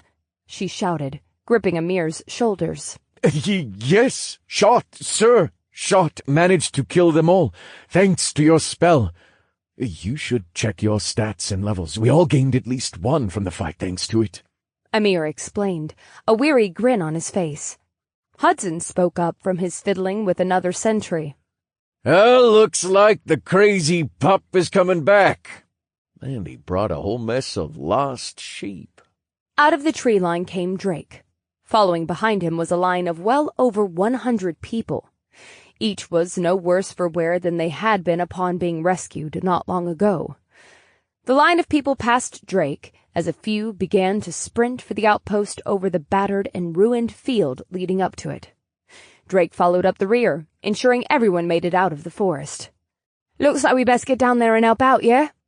Jacqueline said as she turned for the earthen stairs, the rest of the group following behind her. Claire was the last to rise up and follow. On shaky feet she stopped and looked out over the destruction she had not witnessed. I helped him do all that? She murmured under her breath, counting the line of people slowly coming through the gates. She moved from the wall to overlook the mass of people coming, spotting Drake as he came through the gate last. He patted Theodore on the arm and gave a shake to Emir and Hudson, the rest only getting nods. Apparently, he felt Claire's eyes on him as he raised his head and grinned, giving her a goofy thumbs up, then tossed her a crystalline stone. Skill stone, lightning, rare. Unlocks one random skill from the lightning tree. Requires one open skill slot. Have an unlocked mage main class tree. Claire held the stone in her hands, then pressed it against her chest. Are you sure you don't need it? She hollered to him. She saw Drake shake his head, holding up 2 more stones. No, don't worry. I found some very helpful goblins who happily gave me some. Claire couldn't help but crease a grin. It quickly returned to her near-permanent scowl as she looked down at the stone again, reminding her that she needed to get stronger herself so she could help wipe them all out. All right, looks like we have a hefty new batch of people, and I need a bath like Mineta needs a girlfriend. Drake chuckled, walking past the new group of people towards the grouping of tents in the outpost. Behind him the gate closed, and he began the task of getting everyone settled once again. "Okay!" he shouted, using his wind magic to amplify his voice. "Clothes and weapons you can use are here. Tents, here. Put them up yourself. If you need help, find someone. If they say no, you tell me, and then they get no dinner. No one likes going hungry, so let's all be friends, yeah? Food will be prepared by yours truly in an hour on the other side of the already made tents. I'll be setting up tubs of warm water near the mines in that direction." He pointed. "Take what you need to clean yourselves inside your tents. No one get any fresh ideas or I'll kick the shit out of you. Everyone good? No, don't care. You got 3 rules to follow in this outpost. Ask one of the nice people who've been here for a day already what they are. You break 'em, I break you. Have a lovely evening." Drake finished his tiresome speech. A sea of confused faces looked back at him, but he picked one out with his finger, beckoning her over. "Yeah?" Chelsea asked, her brow raised. "Nice introduction. Almost as good as the intro constructs." The sights he'd seen in the forest still weighed on Drake's mood. He ignored the jab. "After I've finished making dinner, you, Jacqueline, and I need to have a talk," he said evenly. "Find me by the graves once you've grabbed some food and are done eating. I'll be there the rest of the night anyway." Drake left for the makeshift mess hall, not waiting for a response. Theodore briefly appeared beside him before Drake said something inaudible to him, sending the butler back to Harley. They both departed for the top of the outpost wall. Jacqueline walked up next to Chelsea, her arms crossed. "He doesn't look to be in a fine mood. Bloody bastard looked like he'd seen war crimes," she said. "Jackie, if I'm being honest, I think he might have." Chapter 84. His name is Chris Springs. Drake retrieved as many barrels as he could from his inventory, arranging them in rows of 2 alongside the outskirts of the tents. He then began to fill them with steaming hot water. A line was steadily forming, every person in the outpost eager to wash the filth from their bodies. Some were more eager than others, as pushing and shoving broke out amongst the people waiting. Drake sighed and snapped his fingers, a loud boom sounding. He had used wind magic to amplify his snap, getting everyone's attention. Using the same spell, he made his voice heard. "Everyone plays nice or you ruin it for the rest of the class," he said, gazing across the crowd. "Any more fighting and no more free stuff." Those who had been fighting hastily returned to the line. There was some sparse grumbling here and there, but the lines began moving smoothly once again. You have learned some very neat tricks recently. Nato snickered. "I need them for some of the stuff I'll be doing now. And the better I can control the smaller stuff, the easier it'll be for the larger destructive spells." It seems you have reached another poor state of mind. Do you care to speak on it? "I'll be all right, Nato, thank you. If I had to say something, it would be that I'm concerned." Drake thought, returning to setting up rows of cauldrons for the newcomers. Concerned? Drake moved his hands quickly, setting up the large pots, campfires, and spit roasts. "Yeah. I've started to notice it more and more with every fight I'm having.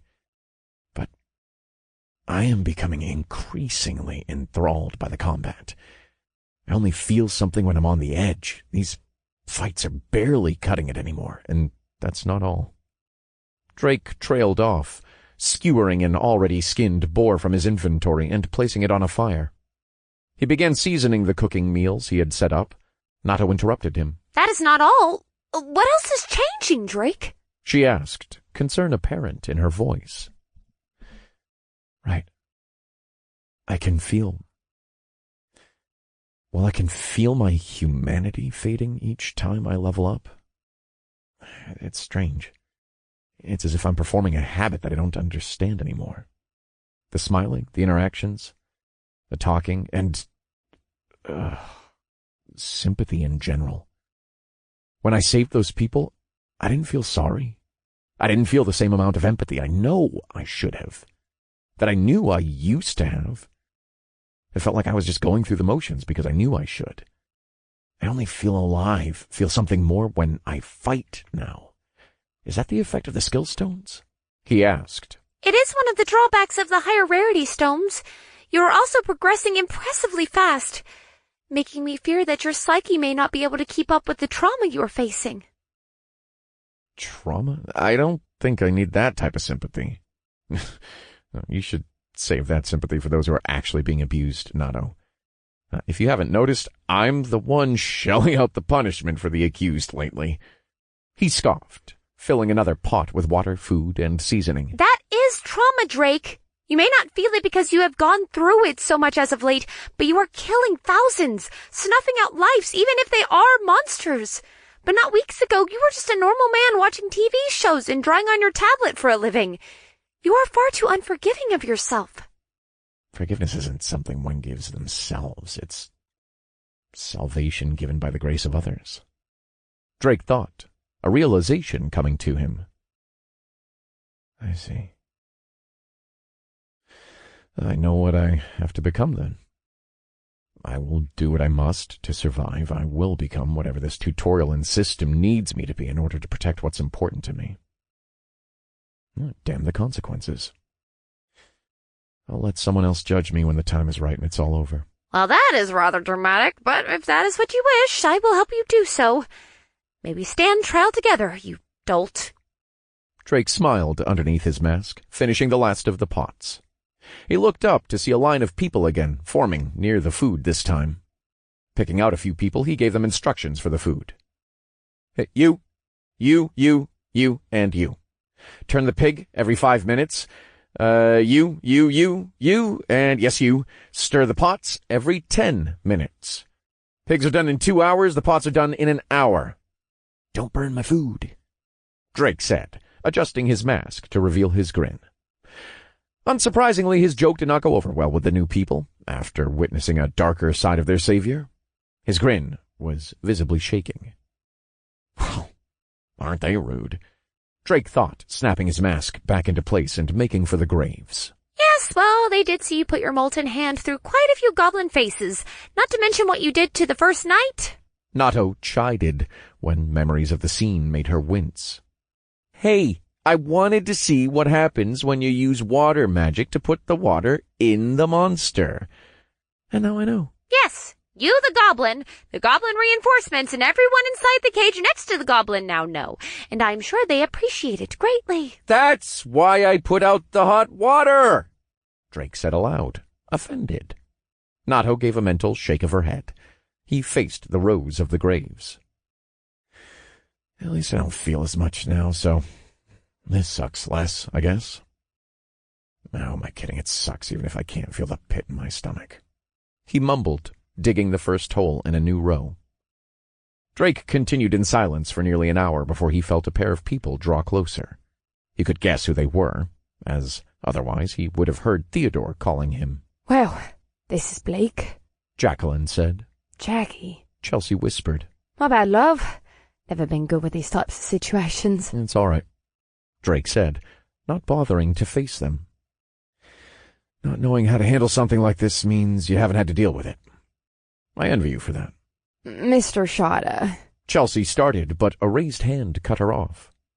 I'm not looking for sympathy. I'm not the one who died. Save it for them, if you want to give it. Drake said, unintentionally cold. Sorry. I'm dealing rather poorly with some things. Just no. Please, tell me about this friend of yours and what you want me to do about it. You'll have to forgive me for multitasking, but with everything I don't know when I'll have another chance. Chelsea and Jacqueline exchanged a look. At a nod from the cleric, Chelsea stepped up beside Drake. The man's name is Chris Springs. She started. This time Drake turned. Wait, the blonde prick?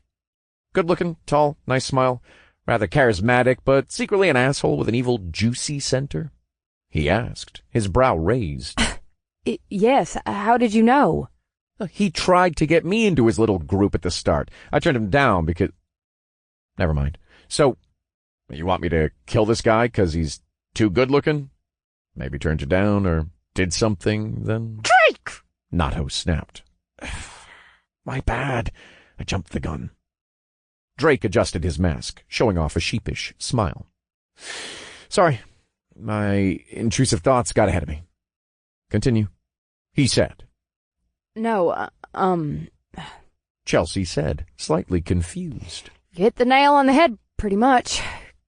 Chris seemed like a nice guy at first, but his true nature quickly showed when the tutorial started throwing stronger and stronger monsters at us.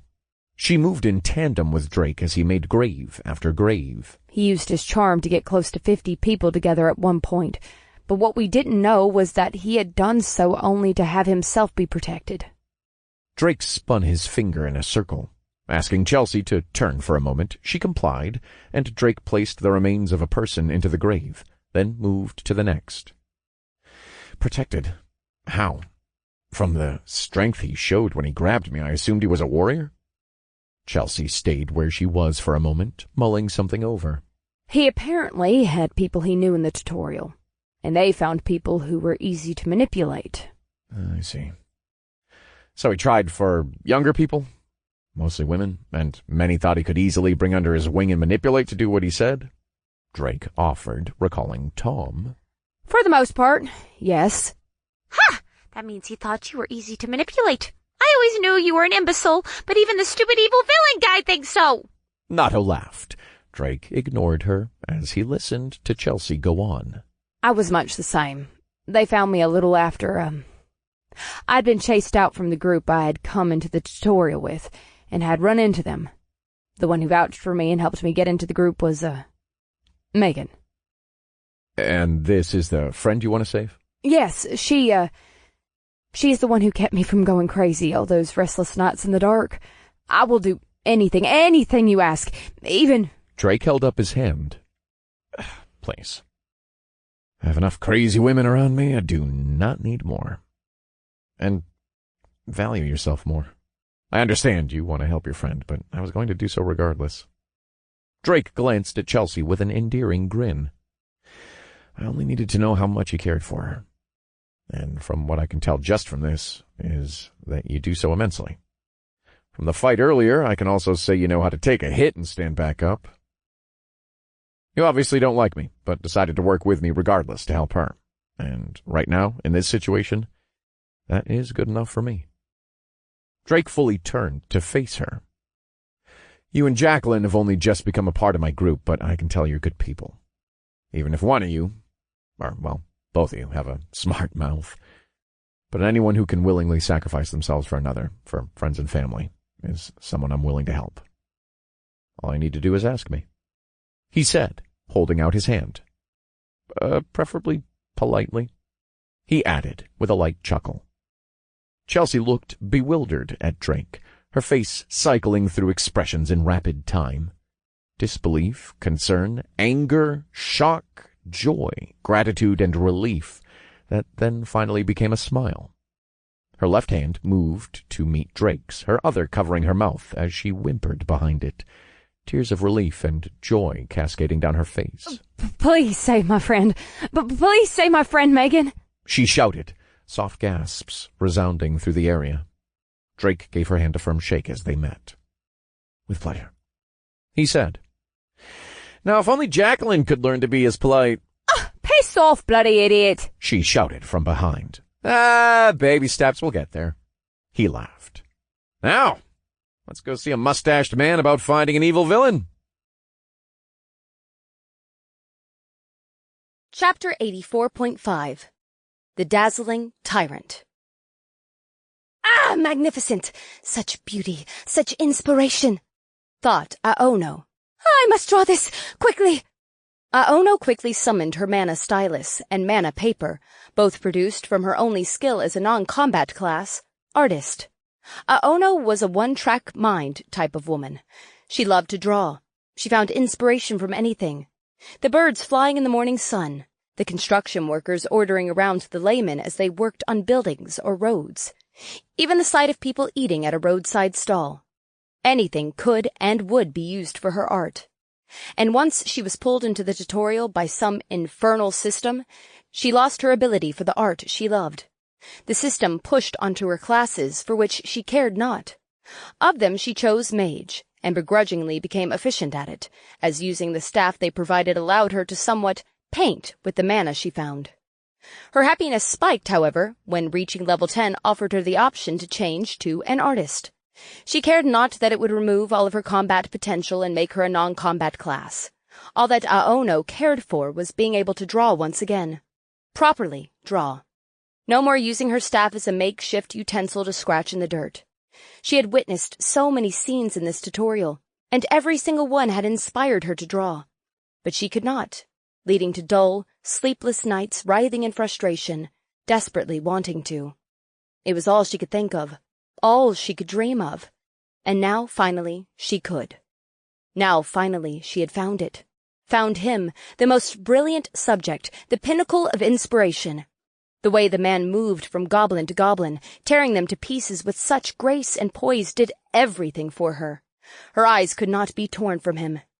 His hair, cascading from hue to hue, his eyes changing just as quickly, the devilish ears of pink fur he wore, the same pink squirrel tail he donned.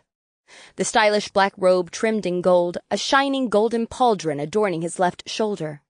His fiendish, red, black, and white half-mask, its frightening teeth gripped a cool blade of white. The two subtle fresh scars on the side of his face, one just above his right eye. His creativity and brutality with spells sent shivers down her artistic spine. She could barely hold back a girlish scream as her pen moved over her canvas. Elegance, truly elegance in its purest form. I must paint him. This scene, it must be done. I have a moral obligation, she shouted in her mind. Her fellow captives screamed and shouted annoyingly, but what was worse was how they jostled each other, blocking her view of the man. She was forced to rise from her sitting position to get to the edge of the cage. The man was quickly dispatching the goblins. Then Aono saw him, the goblin warrior who stood across from the man. "It's the epic JoJo standoff!" she squealed, earning her a few confused glances. She put brush to paper, capturing the moment, when she heard the man say something she almost didn't catch. I hope you last more than one punch. I need to let off some steam.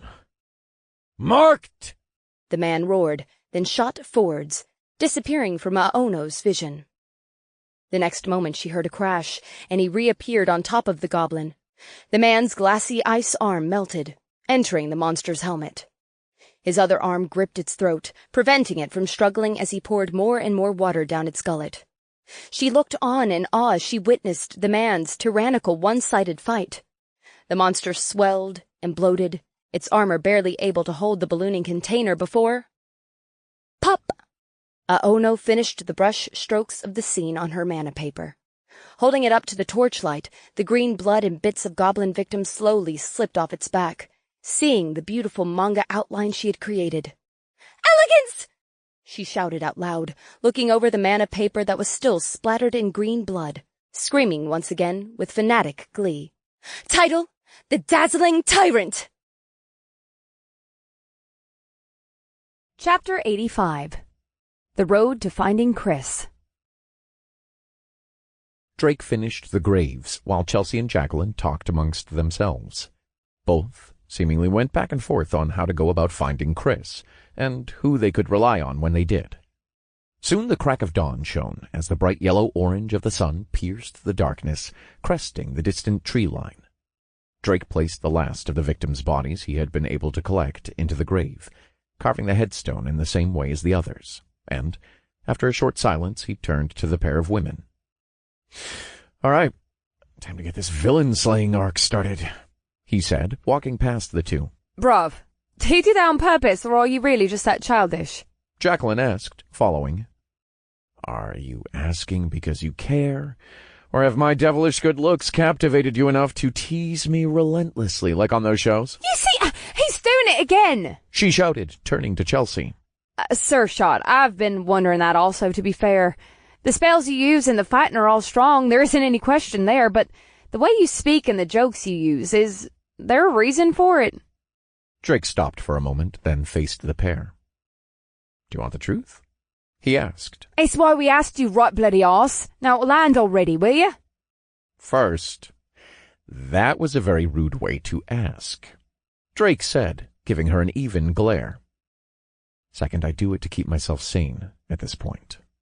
The stones I used were strong, and it's outpacing my ability to stay mentally stable. Let's just say it's one of my roots grounding me from going entirely crazy.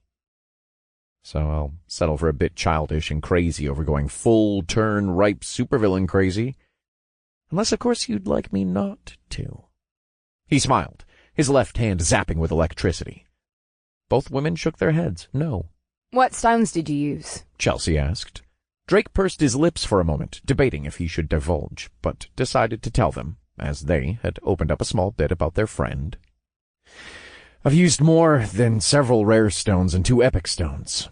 And let's just say I have some more slots to use for the rare ones we pick up along the way. 2? How in the fuck did you get 2 things like that? Jacqueline shrieked, louder than she intended, drawing some gazes from people around the food area as they passed. Her head dipped and ears became a shade darker. Just some luck with the quests. And don't forget I had 2 classes, so I had 2 class quests. That helped some. I see. Chelsea said solemnly. I guess the secondary class was a blessing then. Absolutely not, Drake replied immediately. Chelsea's face screwed up in confusion at the terse answer, although Drake didn't see it. Look, how much work do you think went into getting my class to this point? He asked, stepping onto the first earthen stair-step to the rampart. Just as much as anyone else? Maybe double, since you have 2 class... Oh. You're half right. I have a title that forces me to gain double the experience of the previous level, so you can probably understand just how many monsters I've had to kill, and honestly, he said, hesitating on a step to address them, I'm pretty surprised I haven't gotten a title for the number of monsters I've outright killed so far. There was a chime, accompanied by a notification. Complainer, this is not a real title. You're just a whiny little bitch. Drake scoffed and swiped the notification away. The previous fight had left some others he had yet to sort through. For now, he just continued up the steps. The other thing is, to gain that much experience, I also had to kill monsters well above my level.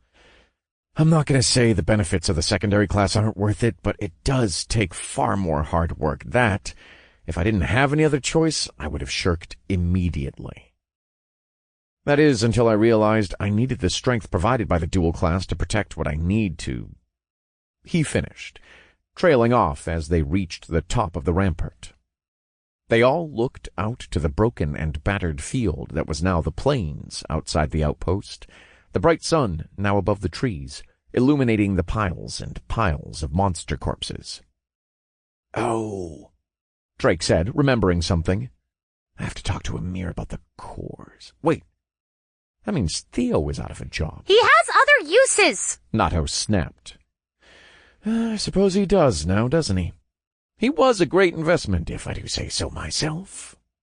The trio approached the guard tower, spotting Theodore and Harley both talking happily as they kept their eyes trained on the horizon. Drake was surprised to see Claire and Amir with them. Well, aren't you two getting cozy? Why are you both here? Drake asked. Need to be here if those fucking goblins come again.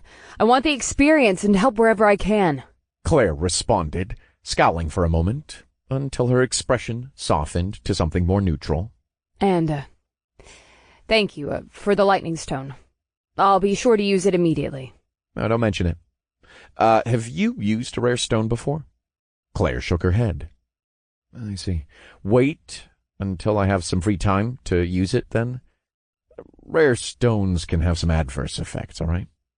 He said with concern in his voice. Also, Amir, how did we fare on monster cores with your skill? Amir perked up from next to Claire when his name was called. For a brief moment, he looked distantly at something, then refocused just as quickly.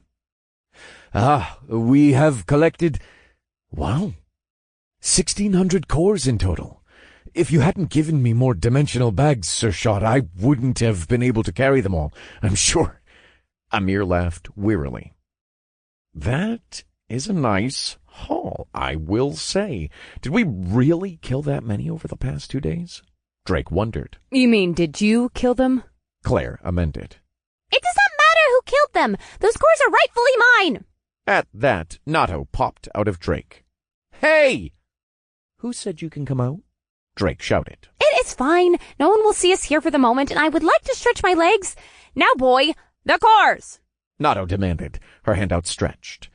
Amir looked hesitantly between the two. "Look, it's an even cut. She can have my share, Amir. Everyone take some. You're going to need them for currency outside the tutorial, if the little glutton there is to be believed." Drake smirked, pointing to Nato with his chin. Nato's head swiveled to give Drake the death stare.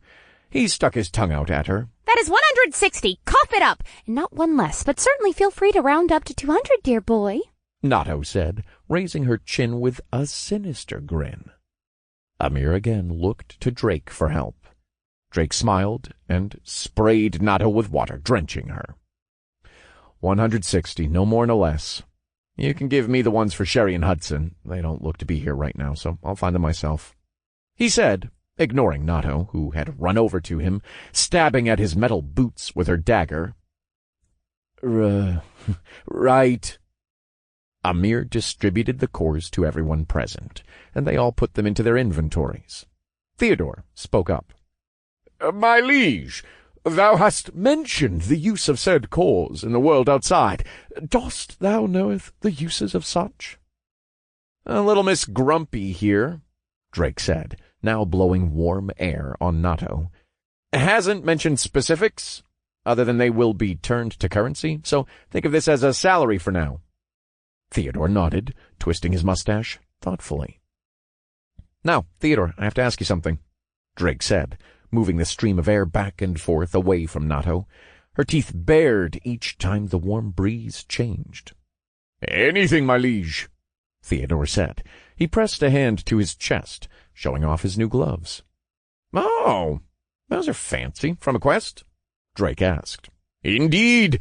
They are of quality most rare, increasing this one's ability to concealeth others, as well as decreasing the mana which is used. 'Tis quite the boon, if this one must say." "Perfect." Drake brightened. "I need you to go find this man Chelsea is looking for, Chris Springs. You and her are going to go find him. Is that all right?" Theodore stared pensively at Harley. Drake nodded. "Don't worry. I'll make sure she's safe. You have my word. I will die for her if it comes to it." "May she not accompany us thither, my liege?" Theodore asked. "Unfortunately not. I need someone else who can see through stealth like her that I can trust. My aura is very useful, but it can't cover the entire outpost's walls. That's why I need to see Hudson as well." He pointed to the sentries that now lined the outpost. "I need to know the extent of the sentry's abilities, and I'm interested in his big boys." A giggle sounded from Drake's feet. Looking down, he saw Nato snickering, a suggestive grin on her face. Drake tapped the back of her with his foot, forcing her to stumble slightly forwards, then looked to Theodore for an answer. Theodore took only a moment to tighten his gloves, then bowed. "With all due haste, my liege, 'twill be done." No, not that much haste, Theo." Drake smiled, placing his hand on the man's shoulder. "My liege?" "You look like a car wash rag, my friend. You and Chelsea get some rest. You've both been up all night. 2 hours of rest after a hot bath. Both of you take all the time you need to clean up, and make sure to tell your friends you care for them, since you won't be seeing a hot bath or them for the next couple of days, I'm sure," Drake said. He plopped 2 large tubs in the room and filled them with hot water. Chelsea's eyes sparkled at the sight of the large wooden tub filled with steam. Dropping it in her inventory, she scurried. Theodore gave Harley a significant look, placing the tub in his inventory as well, then descended the steps of the rampart with her in tow. "What about you three? Want a hot bath?" "I got up here for a bit. Get some real rest," Drake offered. Amir and Jacqueline both nodded, accepting similar tubs as they left. Claire, on the other hand, stayed, absently rolling a stone in her hand. Aren't you tired as well? I don't think I've seen you sleep since we've gotten here, she asked. Nah, I don't sleep. My class, stats, and skills let me stay up pretty much indefinitely at this point.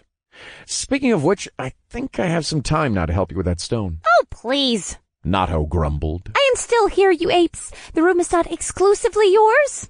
Drake smiled and pulled 2 chairs from his inventory, both facing out to the horizon and the still rising sun. He patted the seat next to him. Ignore her. He scoffed. Let's get you some new skills, yeah?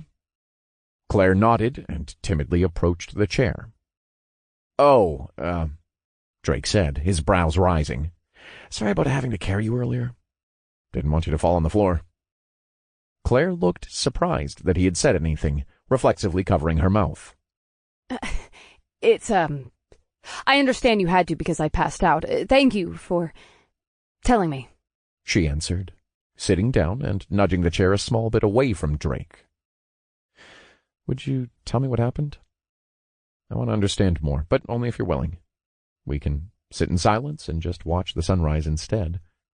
I could use the quiet for a bit myself. Claire looked pensive, but before she could answer, a high-pitched voice from between them interrupted her. Hey, Mr. Asshole! Where my task is my chair?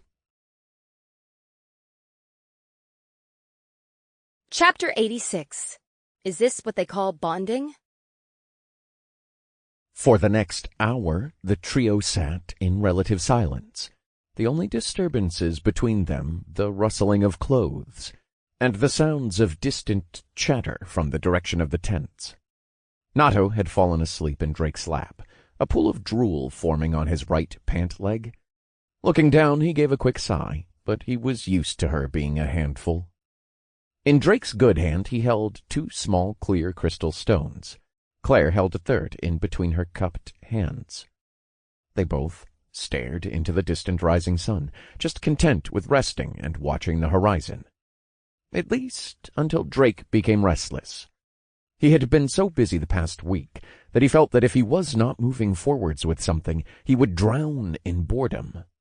Every moment he wasn't making progress was a moment he fell further and further behind. Taking a breath, he tried to relax himself.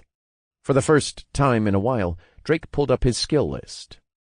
Skill branches, primary, Elementalist P2, 37% F rank, 0 out of 5. Mage Sight P2, 38% F rank. Heretical Mind P2, 33% F rank. Multiplicative P2, 82% F rank. Elemental Endowment P2, 16% F rank. Elemental Conflux P2, 5% F rank. Secondary Shield Miller P1, 86% F rank, 0 out of 5. Warrior Stamina P2, 27% F rank. Guardian's Reprieve P1, 94% F rank. Aura of Command P1, 0% F rank. Martial Strike P2, 11% F rank. Empty. Primary Subtree Internal Mastery F rank, 0 out of 5. Of the Apex P2, 15% F rank. Weak Point P2, 13% F rank. Tempered in Flames P2, 35% F rank. Tyrannical Aura P2, 14% F rank. Empty. Secondary Subtree Soul Mastery F rank, 0 out of 5. Mana Manipulation P2, 19% F rank. Atrophy of the Mind P1, 17% F rank. Cower P1, 21% F rank. Sound Body and Mind P2, 15% F rank. Purity of Soul P1, 90% F rank. Tertiary Subtree Weapon Mastery F rank, 0 out of 5. Hoarder P2, 17% F rank. Fully Loaded P1, 0% F rank. Weapon of Choice P2, 14% F rank. Adrenaline Acuity P2, 23% F rank. Empty. Quaternary Subtree Empty. Still playing around with the stones in his left hand, he perused his current skills progression. He was making headway with most of his skills, considering it had only been a few days. Hard work really had allowed him to start closing the gap between himself and the upper ranks of the participant ladder. Though he was miffed by the stains that were some of his skills. His fully loaded and aura of command skills both sat at a still abysmal 0%, but hopefully that would change, now that he had a party upon which to use the command skill. A few quests had also been completed, with more on the way. Additionally, there was a large amount of equipment he was still waiting to cycle through after all the commotion. He had, unsurprisingly, leveled up once again after saving so many captives in the forest. But Drake wouldn't be surprised if the goblins had even more hidden elsewhere, sadly. He was only able to grit his teeth, instinctively imagining what might be happening to them. Another sign his ability to empathize was waning. As his profile showed, his stats had truly ballooned once again, with some free points to spare. All thanks to his passive skills, which boosted the growth of his intelligence. Drake Wallen. Tutorial alias, shot. Race, human. Profession, minor P2 7% F rank. Class, unique elemental miller level 16. Vitality, 274 15%. Strength, 314, 20 plus 10%. Dexterity, 200, 40 plus 20% plus 40. Intelligence, 582, 15 plus 15%. Wisdom, 270, 15%. Endurance, 20 plus 15%. Free points, 50. Well, looks like I have a few points for a rainy day for now. I was able to bring up my endurance, thankfully, but it did cost almost my entire stat pool. Now dexterity is lagging behind a bit since I've lost my arm. It was true that he had steered away from close combat in favor of using his mana manipulation, almost fully leaning into it with his near 600 raw stat point. But he was concerned he might soon need to place more into his physical stats. He didn't want to lack the growth needed to fully utilize his skills, after all. Breaking him from his thoughts, Claire struggled to speak up. I'm sorry, I'm just not ready to speak about it just yet, but since we have time, can we use the stones? Broken from his trance, Drake realized she was looking at the stones he clutched. Here I am, ignoring the person I was trying to help and console, he thought, admonishing himself. Yeah, no, that sounds good. You go ahead. You've used some of the more common ones, right? Claire nodded, gripping the stone warily. Here I go, she said. Drake observed, ready to step in if needed, but was captivated by how the use of the stone looked from the outside in. He had never seen someone use a stone in front of him, not even Theodore. Claire went into a trance almost. A faint white glow crept up the arm, gripping the stone, finding its place in the center of her chest, before webbing out to every part of her body from her center. She gave a gasp for air and the light subsided. He assumed, signaling the end of the process. That was much quicker than I thought, Drake said with a look of concern. It felt like that took a lot longer than it should have. Claire eked out through gasps. How was it? Good skill? Drake asked, a smile tugging at his lips as he tried to keep the mood up. She returned the smile. Yeah, it's another buff skill, this time for water magic, she said proudly, her face glistening with sweat from the subsumption process. Drake gave a hearty laugh and brought out a cup of cool water from his inventory, as well as a few other things. What are you going to do with those? Claire asked, pointing with her chin at the leather straps he had brought out. I have been neglecting some things that I said I needed, so I'm going to get it done now while I can, he said, punching holes into the straps with his earthen hand and twisting them into a small pouch. You aren't going to use your stones? Well, he continued to fashion the leather into a small pouch, doing his best not to wake Nato. Last time I used a rare stone, I nearly killed Nato, and the time before that, I nearly killed her again. Oh, wait, that's right. The last time I didn't nearly kill her, but my skill did go out of control, and I made her very, very shaky.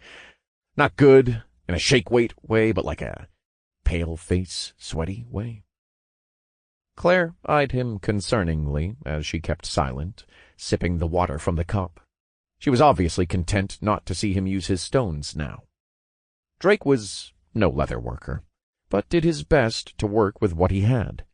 Making some straps and using the strings of leather he had cut off, he attempted to sew together the pouch he had been procrastinating on. And done! Nice. Just what I needed, he said proudly, pulling several of the potions he had gotten from his inventory and pushing them into the small rings of the pouch. 4 red pieces of jewelry were also added from his inventory, That, looks, nice. Claire lied, looking away. Drake held the pouch up to the sun, spotting a few gaps. Some of the pieces were falling apart already, as one of the flasks slipped from a ring. He quickly caught it as he chuckled wearily, placing it and the rest into his inventory, and setting the leather on fire now that it was ruined. Well, it was worth a try. I guess it's time for quest rewards, then, he said, trying to change the mood. Claire perked up at that, shifting in her chair slightly. She had already cashed in on some of her own quests. Her luck hadn't been as good as some of the others. Drake pulled up several of the quests, going through them. A black die materialized in his hand. Quest complete. 20 of 20 Goblin Lieutenants F rank. Accept rewards, yes or no. You have been awarded experience. Please roll for equipment rarity. Drake grinned at the prompts, having not seen them in some time. His pulse surprisingly rose as he held his breath in anticipation. Breathing deeply, Drake tossed the die lightly against the floor.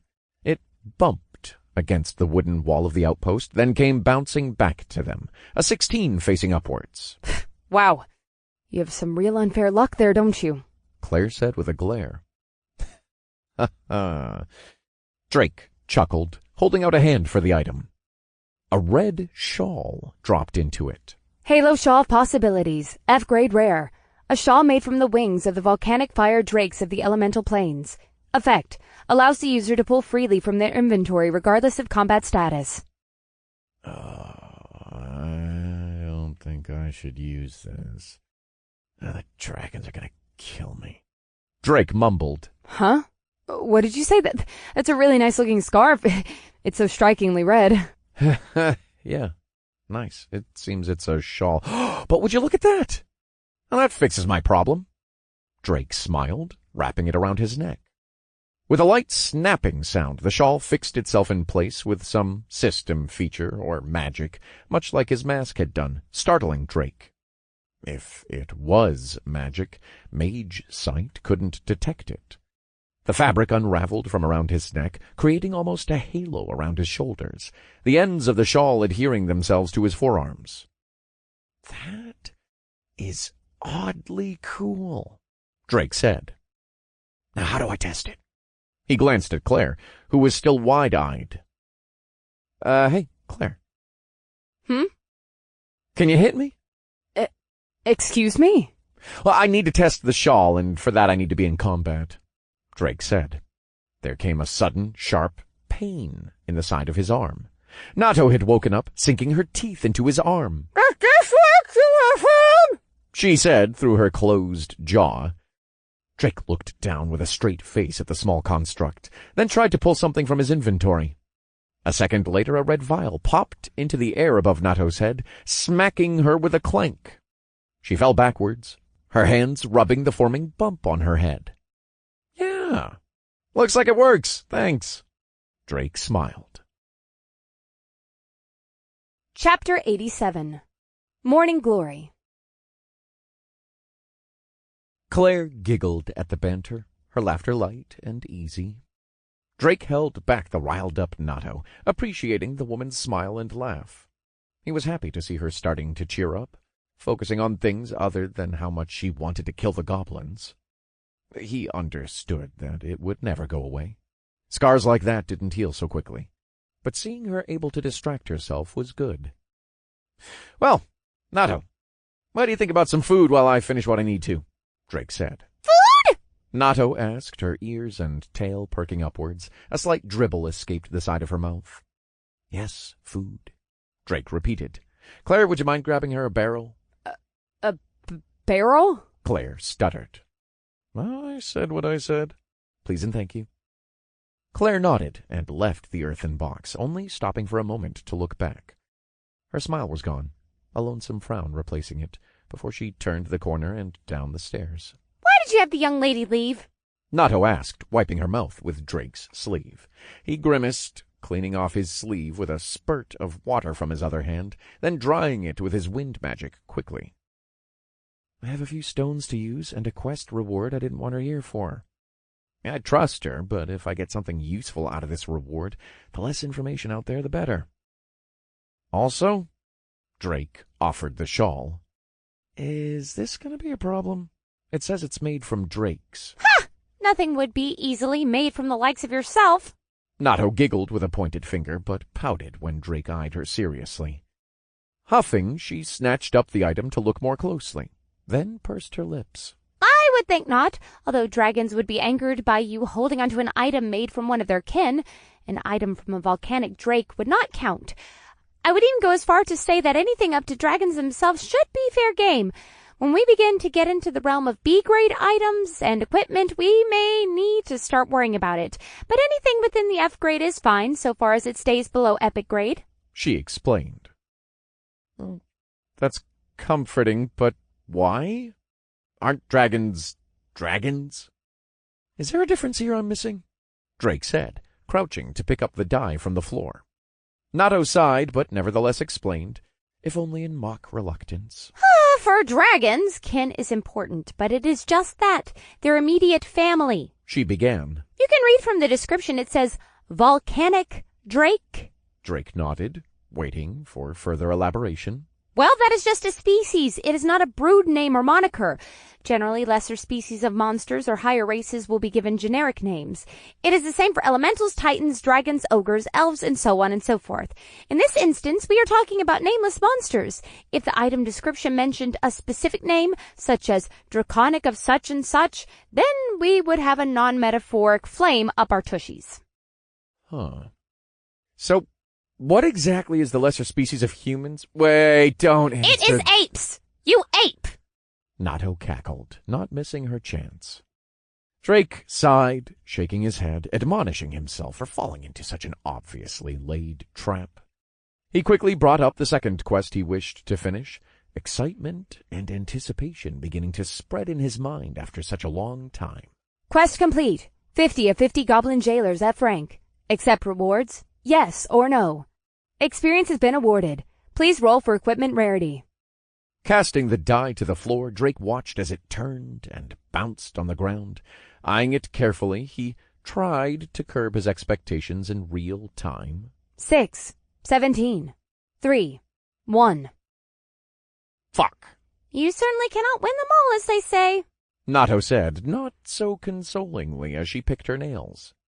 Yeah, well, it was bound to happen. He sighed, holding his hand out for the item. What dropped in his hands were 2 leathery bracers, with some small fur protruding from them. Wait, isn't this? Another item plopped out into his other hand. They were the identical twins of the bracers. Leather bracers, F grade common. A crudely made pair of bracers meant for warmth rather than protection. +1 defense proficiency. 5 to 12 physical damage reduction. 3 to 9 magic damage reduction. Drake stifled a laugh as he looked at the pair of identical items.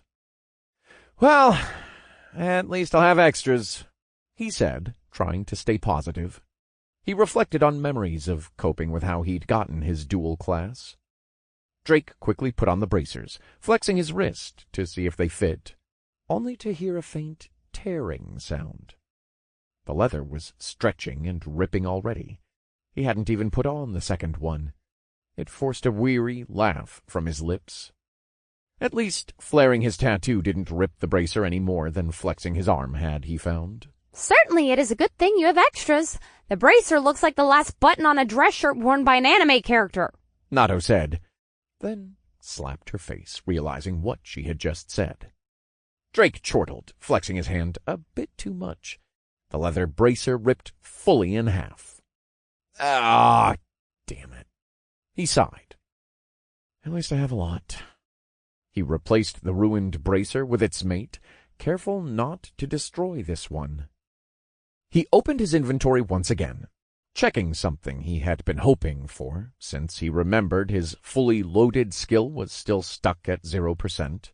But now, with the addition of his shawl for his shoulders and his massive amount of shitty leather bracers, he hoped it would fill all his slots. Opening the screen, he saw the same figure, his right arm blacked out. Asshole system.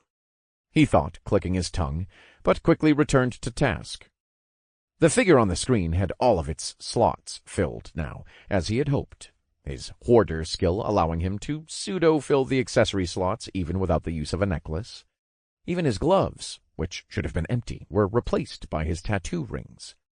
Apparently, they had counted in the place of proper gloves. Thinking about it, it did make sense. His tattoos did cover his entire hand, like gauntlets. And with that, he had fully equipped himself, giving him the long-sought-out 50% boost to his combat abilities. Next was the final quest he was able to complete, thanks to slaughtering all of the goblins' camps. Quest complete. 100 of 100 Goblin Butchers F rank. Accept rewards. Experience has been awarded. Please select a weapon box of your choice. Drake looked over the options of weapons, surprised that each one was of rare quality. Perusing the selection, he stopped on several weapons that might be useful for him. Dart and chain, ink tattoo rings, mana gauntlet. But there was one that caught his eye the most. Two-handed staff. Oh, this might be my jam, he thought. It took Drake a few minutes of mental back and forth, comparing the pros and cons of the staff over the other three. The dart and chain was something Drake liked aesthetically, and would honestly help with confusing those about what his class really was. But in every other department it was a con. It most likely didn't have high magic damage, and Drake wasn't sure practicing with a brand new weapon would be the best use of his time. Especially considering he still had to learn real hand-to-hand combat. Right now, his style was mostly smash their face in till they're dead, or tear their head off. He would very much like to change that, as soon an opponent would likely come that he could not kill in a single punch. Learning a new weapon from scratch was just too much of an investment for him when he had yet to master his current main weapon. So the dart and chain were sadly out. Well, I could always just make one with magic, Drake thought, consoling himself. The ink tattoo rings was another possibility, being his main weapon at the moment and having served him well. So having a possible upgrade through the weapon box may be worth blowing off the others. But in the same vein, he already had them. The mana gauntlet was much like the tattoo rings. His main source of melee damage currently was his hand-to-hand combat, mixed with his destructive style of magic. The gauntlet would be a nice option, if it was a guaranteed upgrade. But on the same coin, would it really be better than his current equipment? But with the staff, the possibilities were endless. A goofy grin creased his face. What are you making that disgusting face for again? This is almost the same as... No, Drake! Nato almost hissed. He locked eyes with the construct as he mentally confirmed his decision, grinning ever wider. Selected F-grade staff weapon boxes reward. Confirm. Yes or no? A box, almost as tall as he was, materialized from a flash of light. The box seemed to be made of very high-quality finished wood, with exquisitely well-crafted markings and engravings on the outside. A golden latch adorned the side of the box, and the hinges also shimmered a beautiful gold. "Yeah, don't need this. What's in the box?" Drake yelled with anticipation as he flung open the cover, pulling the staff from the box all in one motion. 4-petaled Morning Glory staff. F-grade rare. An exquisite staff carved from the wood of an elder darkwood treant. The Morning Glory blossom cradles 4 elementally attuned crystals of equal power, granting the weapon an ethereal allure. 35 to 42 physical damage. 833 to 937 magic damage. 100% increase in elemental magic damage. Special effects when killing targets with specific base elements. Earth. Magic defense is increased by 1% per kill. Can stack up to 20 times. Duration 15 seconds. Fire. Increases magic damage by 1% per kill. Can stack up to 20 times. Duration 15 seconds. Air. Magic expenditure for your next spell is reduced by 80% on every 100th kill. Water. 5% of mana is regenerated on every 20th kill over 10 seconds. Cannot stack. Oh, I do not deserve this! he declared gleefully, holding the new staff in the air. The dark, almost ebony wood was smooth to the touch, curved into a beautiful spiral at the end. At the crown of the staff, the wood splintered into 8 curling points. Grasped by each pair of points, or petals, was a glimmering crystal. One of faint crimson, another of serene blue, another of tranquil yellow, the final of a robust, earthy brown. This looks too good to be true. It makes no sense, but I will name you Chunjinmaru. Wait, no, that's the wrong weapon. Drake said, going back and forth with himself. Cease! That name! You do not mean to— Nato shouted, almost concerned. I'm not doing anything. Drake lied, placing the staff into his inventory, then used his new shawl to practice switching between his rings and staff. After a few repetitions, his excitement mellowed by a level. Unfortunately, the shawl was not as perfect as he had hoped. It only allowed for the items to be taken in and out within the space, but it wouldn't allow him to equip an item instantly. That's fine. Just makes for more cool equipping scenes. Wait, does that mean I'm a magical girl? Oh, no. I have color-changing hair. Nato gives me ears and a tail. Fuck! Drake howled. What are you going on about now, you dolt? Drake stood straight and lied through his teeth. Nothing. Absolutely nothing. A few calming breaths later, Drake absent-mindedly toyed with 2 skill stones. He was wary of both of them for the same, very good reason. 3 open slots were left in his skill tree, but he was rightfully concerned about the repercussions of using more higher-grade stones with his current mental state. Skill stone, oppression, rare. Unlocks 1 random skill from the oppression tree. Requires 1 open skill slot. Skill stone, lightning, rare. Unlocks 1 random skill from the lightning tree. Requires 1 open skill slot. Now, today has started off as a relatively good one. Saved some people, killed some monsters, had some quality time with the little 1-foot demon, but is it going to stay one? Drake whispered. I heard that, you fucking moronic ape! Chapter 88. Tom's Special Power. How has it been a good day exactly, Drake? I should not have to tell you. Nato started. I have yet to acquire the sustenance I was promised and deserve. Where is that girl with my meal? There is something oddly funny about a 3-day-old, 1-foot-tall child. Nato's glare stopped him from continuing. Woman, he amended, calling a grown 5-foot-some woman a girl. You act like one of those land ladies from anime. And whose fault would that be? Lest you forget I was derived from you. May you also not forget that I am made in an image that you would enjoy and find comforting. That includes parts of my personality. I can't forget something you've never told me. Wait. Does that mean I like tsundere? Or am I just a... No, I can't handle this monumental moral dilemma right now. Drake said, grinning as he joked. Monumental moral dilemma, is it? Certainly it is the latter. We both know quite well how much you liked to get yourself knocked out, at least until recently. Hey, okay, that might be true, he said, shrugging his shoulders. But back to my point. Am I all right to use these? I still don't feel like myself, honestly, but I can't put gaining power on hold. The goblins seem to be ramping up the scale of the attacks as well as changing strategies, and we only have... Drake trailed off as he glanced at the quest. Time left until the Goblin King joins the fight. 4 days, 16 hours, 29 minutes, 34 seconds. A little less than 5 days until the king joins. And with Theo out finding Chelsea and Jacqueline's friend, I don't think we have a way to find him unless I go out myself. And there's no telling what might happen if I leave. That's honestly really taxing to think about. Unless we can just wait until the king finds us? And the man-child Tom's friend. Don't forget him. What?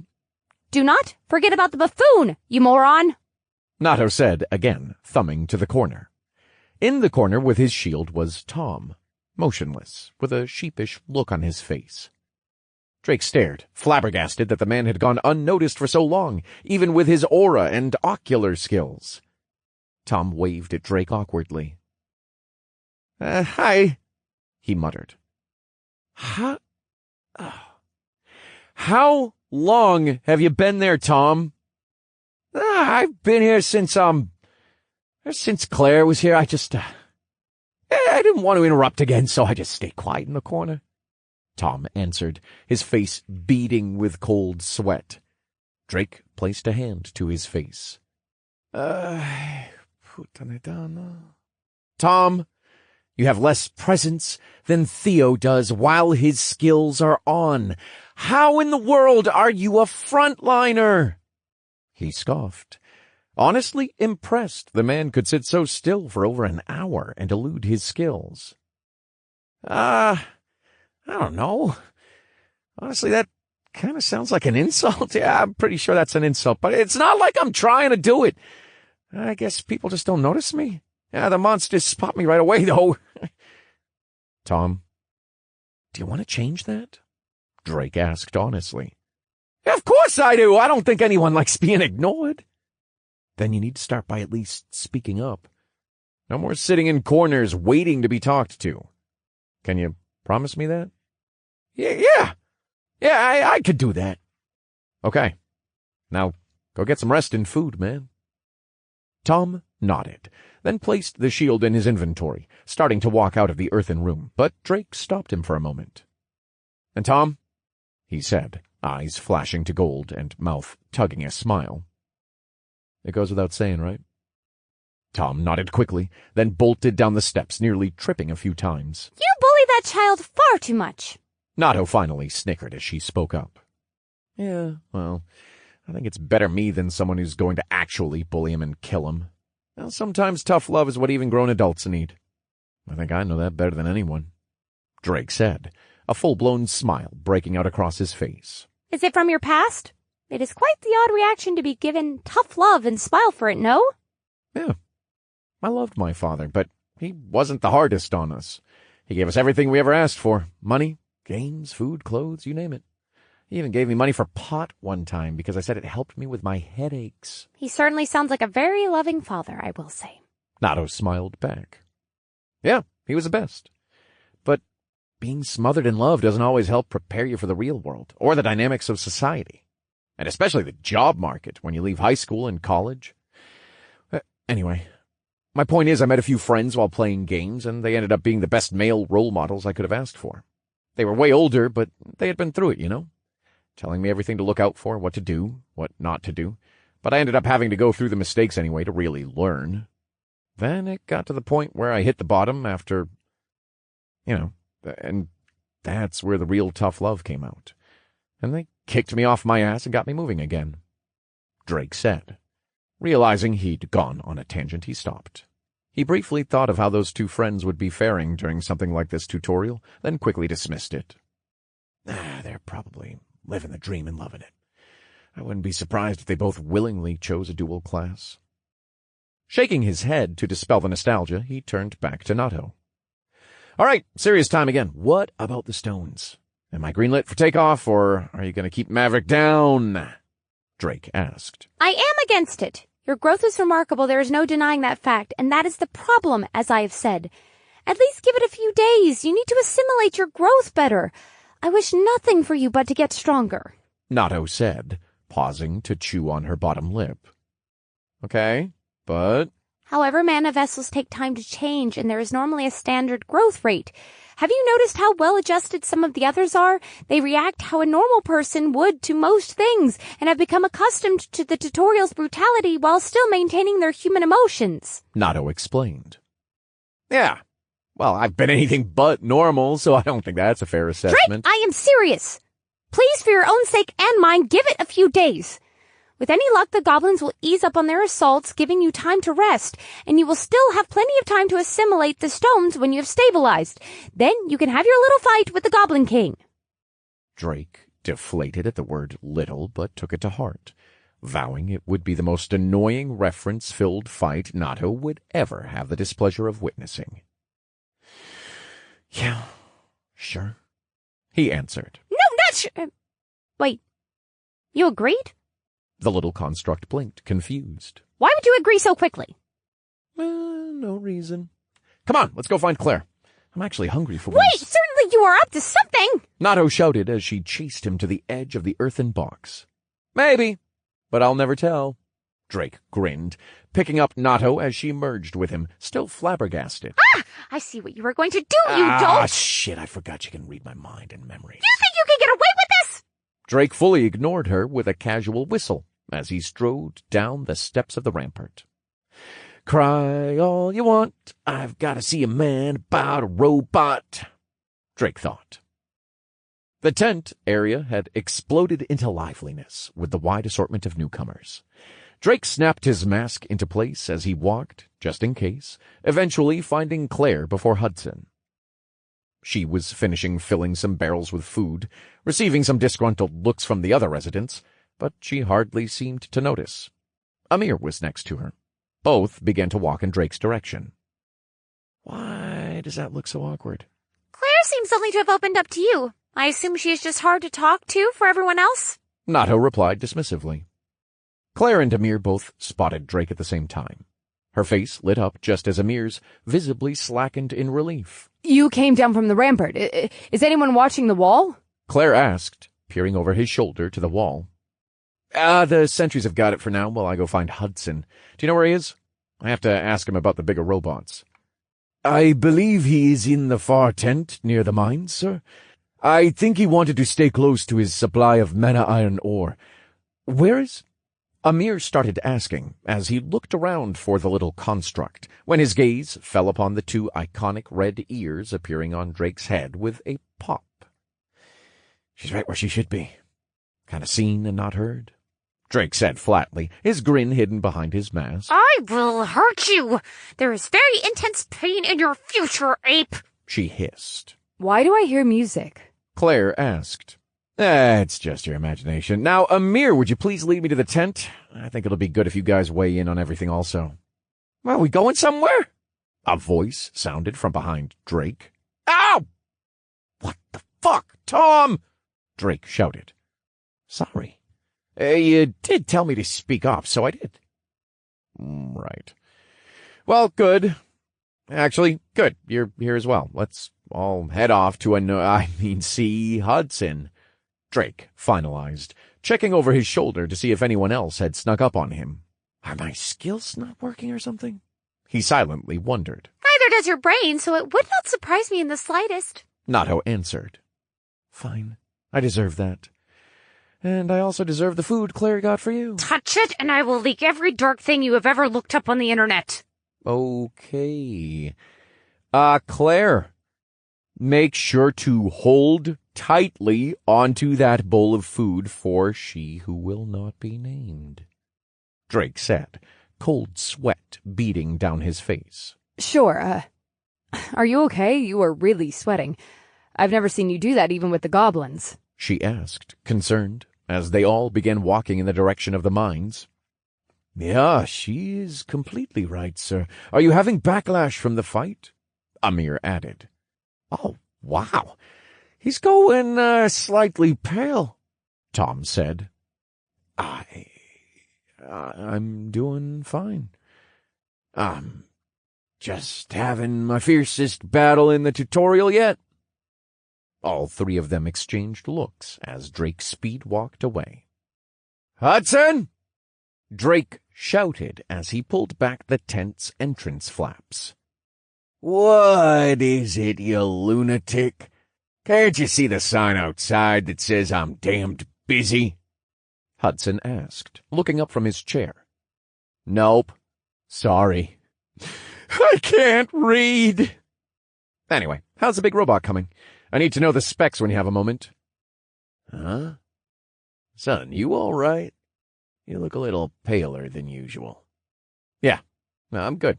I'll be better once Claire gets here with the food.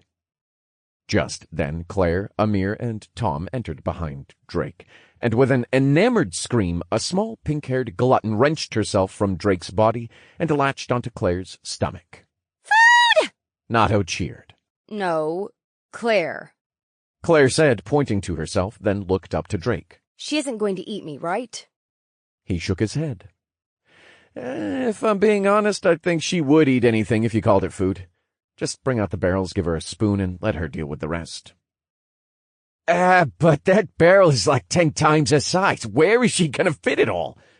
Tom said, looking away under Nato's glare. The same place she puts everything. Into the endless black hole she calls a stomach. Drake chuckled, earning a glare from her as well. Drake looked around the tent, not seeing much except for the slowly forming base of 2 metal legs, standing in the middle of a silver magic circle. Oh, that's cool. How much longer until it's finished? He asked. I reckon maybe a few hours. I never made one of these big boys before, and the skill description doesn't mention a construction time. Hudson replied, scratching the back of his head. Good. That means we can hang out for a bit. I think it'll be a great team bonding experience. Also, the sentries on the wall, can they detect invisible targets? Drake asked. Yup, but only in a very small area. They'd have to be basically on top of the things. But we were able to get them all over the place, so things are wrapped up tight on the wall. Perfect. With that, Drake pulled out 4 chairs and set them down in front of the magic circle. Then we can watch the equivalent of paint drying, but with a robot. How much equipment do you have in your inventory, Shot, sir? Amir asked, taking both a seat and a bowl of food from his own inventory. Wouldn't you like to know, Weather Boy? Sir, I am not, and I have never been a weatherman or weather boy, Amir said, his face painted in confusion. You know what, never mind. I have a large quantity of stuff. Let's just leave it at that, all right? Serves you right that he does not get your silly reference. I have been waiting far too long for normal people, Nato said, still koala-hugging Claire's side. Yeah. Go and eat 10 times your own body weight, Drake said, waving her off and turning his head back to the magic circle. Now then, Hudson, what exactly can this big guy do? Claire brought out the barrel of food for Nato, joining the rest of them. After Drake thanked her for the bowl she offered him, the 4 of them turned their attention to the man on the other side of the magic circle. Well, if what the system says in the description is correct, thing's just a walking tank. It'll have the same fancy-schmancy bells and whistles as the sentry guns up on the wall there, but a hell of a lot more powerful. They won't be stuck in one place, Hudson explained. And, damage, what are we talking about on that front? That there, we will just have to see, Hudson said, revealing a toothy grin. Chapter 89. There are Theodore clones in your future.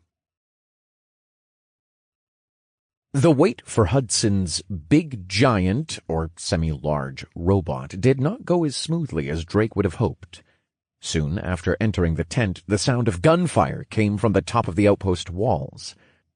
Naturally, Drake was quickest to act, and was relieved to find that the sentries had taken care of some redcaps that had tried to sneak past. At least we know they work against the annoying ones. I am a little miffed I didn't get the kills, though. Still need a few for the quest, he said, slightly disgruntled. Subjugation quest. 23 of 50 Redcap Goblin Assassins F rank. Reward. Experience. Communication Crystal F rank common. Drake went from checking the quest to surveying the horizon, expecting to see another company of goblins at their doors. Instead, he was greeted by a soft breeze and the warm midday sun. He mused, extending his aura for good measure and scrutinizing the area closer. Am I disappointed? He thought finally, his lips pursing. Possibly a disappointment as well. Nato giggled. I'll have to come back to that, he determined as a trio of individuals left the outpost's gate. A few leaps later, he joined them, addressing 2 of the 3 first. Are you both set? Have the supplies you might need? Potions, weapons, armor, skill stones? Drake asked. You sound like a mother sending her children to college. Nato laughed. Maybe I am. Doesn't hurt to be prepared when the chicks leave the nest to go find an evil manipulative son of a bitch. Yes, this one and Miss Chelsea has a set of 5 potions each, thanks to my liege's battle earlier, Theodore said. And I gave them each an extra from my set, Harley added. Chelsea looked a bit apprehensive as she twiddled with the string of the bow earned from another quest reward. Its dark wood looked similar to Drake's own staff, so it may very well have been of rare quality. What's up with you? Normally we can't keep you quiet, he jabbed. At first scowling, she then mellowed into a hard-to-decipher expression, sighing. Are you constipated? Drake asked, not sure what to make of her scrunched-up face. No, you asshole. I'm just not sure how I can thank you after how I acted. It wasn't right to judge you like that when you came to save us, and I just couldn't help seeing Chris and what he did to us and you. Yeah. Well, I am kind of an asshole sometimes, so it's fair play. And leave out all the weird thank you stuff. Makes me all itchy. Drake said, scratching his back awkwardly. Besides, teammates don't thank each other. It's expected to help out. That's how a party works. With a nudge to his mask, he revealed a smile. Chelsea paused for a moment, absorbing his words. Then she broke out into a chuckle. Please put your mask back on. That smile is too goofy. She laughed, holding her sides. Drake's expression hardened as he struggled to hide his disbelief. She certainly has you with that! Nato chuckled, laughing as well. Here I was trying to be cool and nice. Chelsea forced herself to breathe deeply, her laugh eventually petering out. Okay, I'm just gonna say it. Thank you for letting me do this. She shouted, then turned to Harley and Theodore. And thank you both for helping me with my selfish request. Before they could respond, Drake interrupted with a wave. What did I say about the mushy shit? Get out! Get out, get out, get out, will you? Ugh! This is Mariusep. Go find your friend and come straight back, he said, staring seriously at Chelsea. And I mean it. I've already put Theo in enough danger lately, and if you two aren't back by tomorrow morning, I'll burn down this whole forest. He sent a firm nod Theodore's way. The man bowed at the waist, his hand over his chest. This one will return hitherward, be it through hell or high water. By your will, my liege. He turned to Harley, his gaze softening. And for you, my love, be safe. You don't have to worry about a thing, Theo. I think I'm in the safest place I could possibly be in this hellish place. Harley answered him. As Drake watched their farewells, something struck him as missing.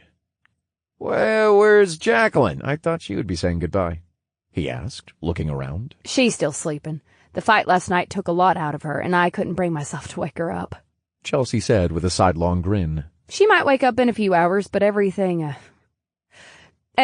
took a lot out of us. Drake gazed silently at the tents. Everyone was tired, frightened, and more than likely confused about what was going on. But he was a leader that people needed. At least he was right now. I'll do my best to keep her safe as well. Don't you worry. It's hard to keep her away from me with that crush she has on me. She doesn't have a... Chelsea stopped as a realization struck her. You knew? She asked, embarrassedly. I mean, it's hard not to. Big, strong guy comes in, then a woman he hardly knows approaches him with an offer in exchange for something he conveniently needs. You'd have to be blind, deaf, and dumb to not see the manipulation from a mile away. Nice try, though. I did find her pretty cute, just not my type. Drake replied. Chelsea's mouth hung open for a moment, then closed slowly before she asked him something she was becoming more and more curious about. Then what is your type? Not you, or her, Drake said flatly. Now go on, your friend is waiting. Stay safe and stay hidden. I don't exactly want to piss off Smokey the Bear in the middle of a goblin invasion, but I will if I have to. Theodore interrupted, pulling Chelsea away before she could grumble loud enough for Drake to hear and drag on the banter. The dark mage cast his concealment, covering Chelsea as well with the help of his new gloves. Drake winched open the gate. When he didn't see Theodore unstealth, he shut it again, assuming they had gotten out. The butler's enhanced skill continued to impress him. Damn. Maybe I should steal those gloves from Theo, Drake thought. You do not even have an invisibility skill! Nato yelled. Not yet, Drake corrected. The construct rolled her eyes. Just bring me back to the bumpkin's tent. I still have food to conquer, she said, mentally pushing him. Yes, right away, your highness. Drake turned to Harley. She stayed unmoving, watching the gate with her hands pressed against her chest. They'll be all right. Theodore might not be able to beat people up as well as I can, but he can sure hide pretty damn well, Drake said, doing his best to console her. She snapped back from whatever thoughts she had gotten lost in at Drake's words, slowly nodding. I know. I just wish this could have never happened at all. Why did this all happen? We were supposed to be planning for a child this year, she said softly. Whoa. Big bomb there, Drake thought, his eyes widening. It would be entertaining to see many small Theodores trouncing about.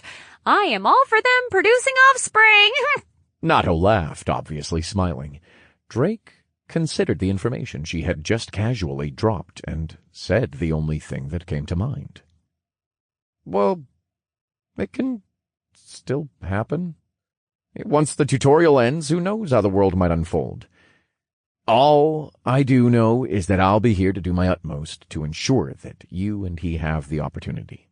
I will stake my life on it, Drake said firmly. Harley looked up to Drake, tears beading at the corners of her eyes. I don't know what to say, Mr. Schott, she murmured. Drake scratched at his cheek, then snapped his mask back over his mouth, hiding his brightening cheeks. You don't have to say anything. I already told y'all, friends don't have to say thank you. And family most definitely does not. Drake left for Hudson's tent, glancing over his shoulder, only to give one last line. You can join us in watching paint dry, but I think it might be better if you rest some more. I can handle the wall. I have a special surprise for the next group that decides to make the worst decision of their lives, he mused, pulling his new staff from his inventory and twirling it between his hands, getting a feel for it. It's going to be explosive! Harley looked blankly at Drake, amazed at how he could go from saying something so meaningful to something so unbelievable. Her face says you are most certainly a moron. Nato giggled. Yeah. Well, good thing I can't see what her face is saying then, huh? Drake returned the staff to his inventory. Halfway back to Hudson's tent, he heard a notification get past his mute function. You have reached Purity of Soul, Proficiency 2, 0%. Nice! I love passive skills. Arriving at Hudson's tent with Harley hot on his heels, Drake gestured for Harley to enter first, since she had decided to accompany him rather than rest by herself. Although I'd hate to do this right now, you and the rest of them hole up here until the robot is done. Then you can come get me, all right? What are you going to be doing then, Mr. Schott? Harley asked, curiously. I have some rats that need dealing with, he said, his eyes hardening. Without waiting for Harley's reply, Drake activated his lightning endowment. Through his aura, Drake had noticed something very unpleasant, but he couldn't say he hadn't expected it with so many people in such chaos. After all, chaos breeds opportunity. With just a few steps, Drake maneuvered to a tent near the edge of the encampment. Spreading his aura inside, he could feel 3 figures, and one more outside, currently shitting himself as Drake stopped in front of him. I don't, the man tried to say. Don't care, the tyrant said. An earthen spike went through the man's leg, pinning him to the ground as he screamed in pain. After dealing with the man, he entered the tent, pulling the flap back to reveal what he already knew was happening. A woman in tears and 2 men. One was holding her down as the other fiddled with his pants. All 3 saw Drake and froze, each with a different emotion on their face. Abject fear consumed the men. They fell to the floor, scrambling backwards. At first the woman looked relieved. Then colors swirled in Drake's eyes, and her expression froze to fright, his presence becoming more palpable by the second, the air growing cold. "Well, you said if we could leave if we broke the rules," one of the men shouted. I might have. I probably did. But it looks like I'll have to change the rules to get rid of some bad apples. Men are meant to protect those who cannot defend themselves in situations of uncertainty and chaos, not take advantage of the defenseless, whom they were supposed to help. Neither one of you, his aura flexed, deserve the air you breathe. Drake's aura bore down on them. He approached with slow, measured steps as they struggled, their breaths becoming ragged gasps for air under the pressure. "Marked," Drake growled out. Snapping, a thin blade of water sprung out from the end of Drake's finger, and in one swift motion he pierced the first man's heart. You have killed participant Raymond Lurch, level 9. Experience earned. 12,253 TP have been awarded. Marked. The blade of water stabbed into the second man's heart. The clear blue blade, once pristine, was now tinged a hateful red as the spell cancelled out. The red war splashed onto the man's lap. Turning to the woman, Drake asked, "Are you all right? I hope I wasn't too late." She unsteadily shook her head, eking out the words, Thank you. His only response was a nod. He placed the two men's bodies into his inventory, 2 flashes of colorful light from his peripheral, causing him to pause in leaving. Drake's eyes widened. "Nato, does that really mean?" he asked, long-buried implications that he hadn't wanted to consider re-emerging. Yes, people within the tutorial drop skill stones as well, she answered. Drake clenched his jaw, nearly unable to hold back a scream. Fuck this place. Fuck this tutorial. Chapter 90. Those with Nothing to Lose. It is the reality, Nato said softly, uncertain how to address Drake's displeasure. You're going to tell me that humans really can also drop skill stones? Where do they come from? The sponsors as well, Drake asked, furious. They are selected randomly as a dropped item from the slain. That is as far as my knowledge goes, I am afraid. Nato answered. Drake struggled to calm himself, turning his gaze from where the 2 men he had killed had fallen in the corner of the tent. Drake? The stones? Nato reminded him. He grimaced under his mask, not wanting to touch the stones himself, but he forced himself to collect them. He could not justify wasting any resources. He was almost relieved to find that neither were anything approaching rare, both being common warrior skill stones, and with that he attempted to crush them in his hand, but was unable. Cursing, he placed them into his inventory. The skill stones were lost in the piles he already carried. That left only the woman still shaking on the bed. Drake wasn't certain what to do, but he started with a few basic things. From what he could see, they had not gotten far. She was still clothed, although a bead of red liquid trickled from the middle of her lip. Are you all right? Drake asked, then amended his statement. What am I talking about? Obviously you're not. Are you hurt? I'm fine. They pushed me into the tent, but you came just... The woman tried to explain, but broke down in tears. Drake winced, not out of sympathy, as his emotions were still somewhat dulled, but from the sheer wrongness of what had been done to her. Once again he was forced to see the reality of what real assault was, and just how deranged Stewart was to falsely accuse him of such. Clenching his fists, Drake walked to the front of the tent. Outside, the sound of the screaming man grew louder. Drake left the woman with a terse word. I will be outside. Take all the time you need to calm down and gather yourself. No one will come in unless they get through me. She rubbed her eyes and nodded, still struggling to wipe the tears from her eyes.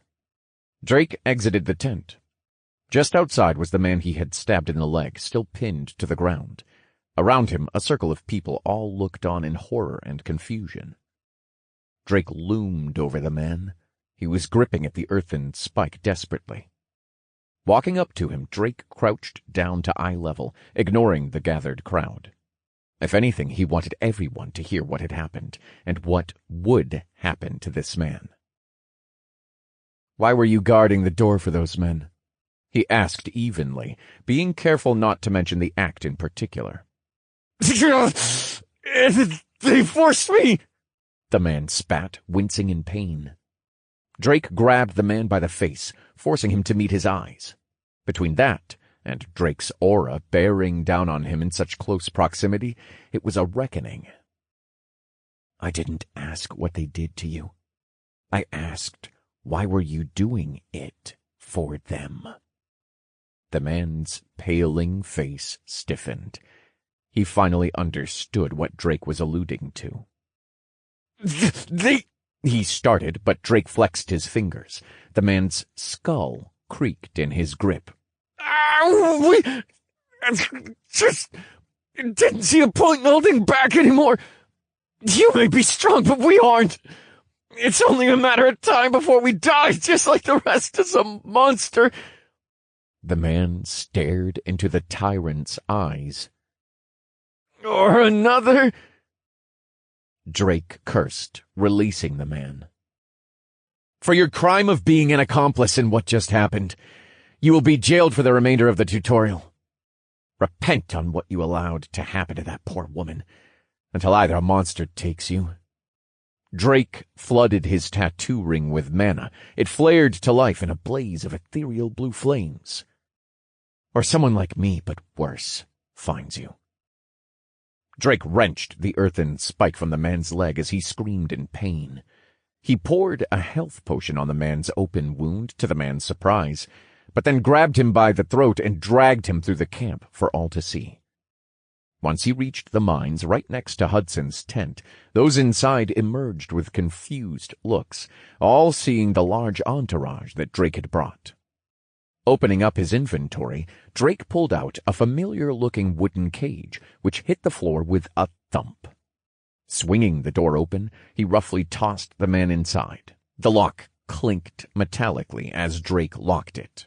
What is this all about? Claire asked, looking on in disgust. Amir, Tom, Harley, and Hudson also seemed perturbed by the display, uncertain what to make of it. "He broke the rules," Drake said loudly, "but not enough to die for it." He drew a wooden tent stake from his inventory, breaking it down into a smaller piece. A single flame sparked to life on his fingertip, which he used to write something on the piece of wood. He affixed the makeshift sign to an earthen spike beside the cage. Caution, self-centered bastard. Do not feed, will bite. Satisfied with the message enough that he wasn't upset by the lack of more colorful words, Drake addressed the crowd that had followed him. "I want to make this abundantly clear. I know you have been through hell and back in the last couple of days.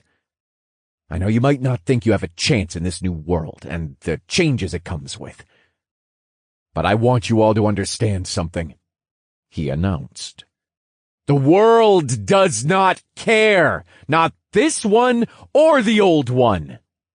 To give up is to die is now more literal than ever. You each have a decision to make. You can either give up your morals and do the unthinkable, as this man has, or you can continue to struggle and work hard, finding your place in this changing landscape, in whatever capacity that may be. If you claw and crawl through the mud for yourselves, for the people that love you, for the people you may yet meet, I promise you, I will protect you. I will work harder than I ever thought possible to make sure you survive this unfair tutorial to get to those people. You need only put in the effort yourselves and not give up. This world is hard, much harder than our previous one, but I know you can get through it. And with me here, you'll do more than survive. You will grow stronger. You will grow together. And we will find a way to the end. Do not think of everyone here as strangers, Drake continued, a knot forming in his chest. The ice freezing his emotions melted, yet he remained stoic all the same. Think of them as brothers and sisters in arms. As they have suffered as you have, they know of your struggle. Help each other! And help me help you. If you choose to reject that and harm others while in the occupancy of this camp, I will be fair, but show you no mercy. In a few more days we will make for Shigure's camp. They have a better fortified position, and you will be safe there. With a long exhale, Drake finished. He faced Claire and the others, his demeanor softening. Claire, I know this might be a lot to ask of you, but would you come see someone with me? Sure. Claire answered. The others still looked on, confused. They didn't understand the whole situation, but knew enough to hold their tongues. Sorry for the commotion, everyone. Hudson! Can you keep an eye on this bastard for me? Drake asked. Hudson nodded, sizing up the cage. What did the sorry sack do? Hudson asked. Something I should have killed him for. Drake spat. But he wasn't in the act, so he's going to remain in that cage like the animal he is. He shouted pointedly. At least for now. Until I know, or have time to figure out something better. He basically gave up on life, which is his choice, but he decided to push that decision onto an innocent person with two others. Sir, what happened to the other two, then? Amir asked. The tyrant said nothing, just patted his hip, his inventory. The group seemed to understand by the widening of their eyes. Jesus, dude, Tom whispered. Some people deserve what's coming to them, and I just happened to be the one that gave them what was deserved. Drake said, his eyes firm. Claire wanted to say something, but hesitated to. No one knew how to respond to hearing he had killed two people. Let's get going. I don't want to leave the person alone for too long, Drake said, walking through the crowd as they parted like the Red Sea for him. Claire pressed her hand to her chest, but soon followed after him with quick steps. You think he really did that? Tom asked the others, still stunned. I reckon he did. We've all seen how he puts down those damned goblins, Hudson said. He seems so hurt to have done it. Theo has hinted that it wasn't the first time Mr. Schott has killed someone. Harley added. But why would he do it? Sir Schott has been blunt at times, but I have seen him very compassionate, giving food, shelter, even skill stones and equipment, asking nothing in return. To think he has murdered people, I can only imagine what crime they must have committed. Amir said. I can think of a terrible few that deserve getting put down, Hudson said, crossing his arms. But to do it right in the camp, in front of all those people, Amir asked. Harley looked like she wanted to divulge something, but chose against it, instead wrapping her arms around herself as she turned back towards her and Theodore's tent. I think I'm going to go rest for a bit. I have a feeling it's only going to get harder from here, Harley said, walking off. I will also go to rest, I think. We were up most of the night, Amir said, his face growing grim. Tom looked to Hudson, but he only huffed, turning to go back inside the tent. Don't look at me, boy. You got your own damn mind. Go do what you want, Hudson said. Didn't Schott ask you to watch this dude? Tom asked, trying to shift the subject off himself. I can watch him from here, don't you worry, Hudson replied. A silver magic circle formed outside the tent as a sentry was constructed in moments, the barrel spinning as it pointed it at the cage. That's cool. Why in the world did I choose to be a tank? Tom whined. Now what the hell am I supposed to do? Tom watched the dispersing crowd as he mulled over his options. He wasn't exactly tired, since he had relatively decent stamina, but there wasn't much to do in the camp outside of meandering about. Then an idea popped into Tom's head. He rushed to the side of the camp, a grin on his face. Chapter 91. Mending. Drake and Claire walked in silence as he considered how to further enforce the new camp rules. He couldn't constantly be on guard for both goblins and rule breakers. He needed to delegate. Could Hudson's robots possibly help? Claire broke the silence. Shot? Mm-hmm. He faced her. What exactly happened with that man and the other, two? Drake mulled over how much to tell her, as he didn't want to openly discuss someone else's trauma if they hadn't consented to it, so he tried his best to step around it. They, did something I forbade in the camp, and it was so severe that I couldn't let them leave. People like that, like them, they'd do it again, I'm sure. But could you possibly talk to the girl? I don't think I would be the best person to help her, he said gingerly, coming to a stop in front of the tent in question. Claire's eyes thinned as she processed Drake's words. They fell upon the bloodstain on the ground next to the tent. Drake entered the tent, leaving the flap open behind him. I'm back. I brought a friend who might be a better conversation partner. The woman had not moved from the bed. She looked up. Though her eyes were slightly puffy and red, she looked to have ceased crying. Who? The woman asked. This is my friend Claire. She's very sweet, when she wants to be, but also very mean when she needs to be. Drake said, earning him a glare. His voice dropped to a whisper as he told Claire. She was assaulted by those men. If you are comfortable with it, I just want you to help her, however you can. Claire's eyes widened. She looked thoughtfully from the woman to Drake, eventually nodding. She took a seat at the end of the bed, hesitantly. Drake just observed from the entrance of the tent. No sappy comment this time? Nato asked. Even I have some tact when it's needed. I don't think it needs to be said I'm out of my depth when dealing with something like this, he thought.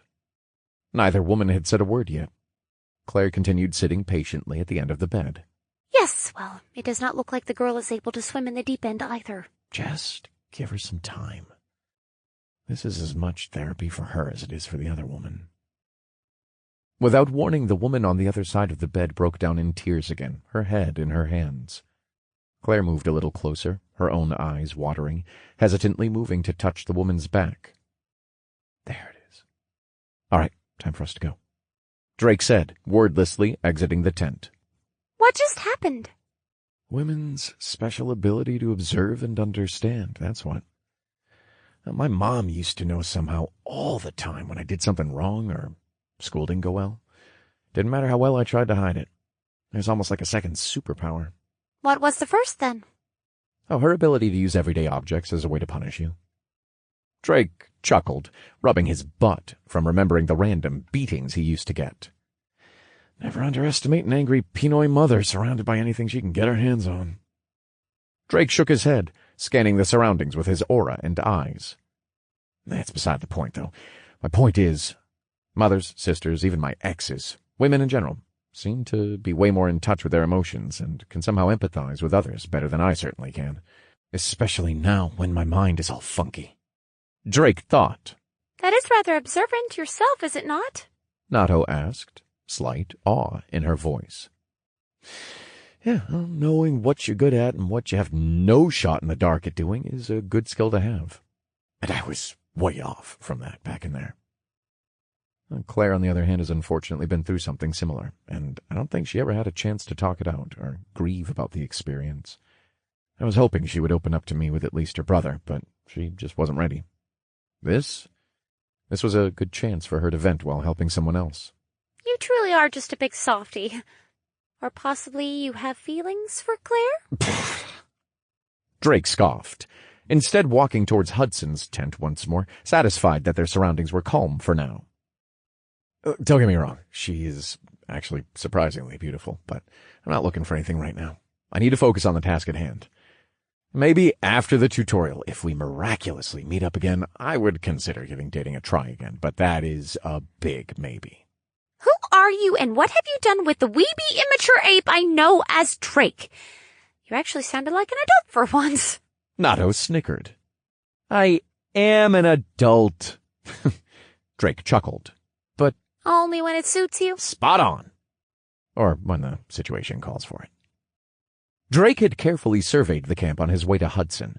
Eyes followed him here and there, unsurprising, as he had just dragged a man through the camp. He was honestly astonished that he didn't mind it. How to deal with it weighed more on his mind. I need to find someone to handle this camp, or to get to Shigure's faster. The speech earlier might have been how I really feel, but swaying the hearts of a mass of scared and disgruntled people is another. He thought. You could always just threaten them into submission. What is wrong with you? You can't just go around threatening people. Certainly you can. I threaten you and your party members on a regular basis now. She cheered. That is not helping. Guarding the cage beside the tent now squatted a metal menace.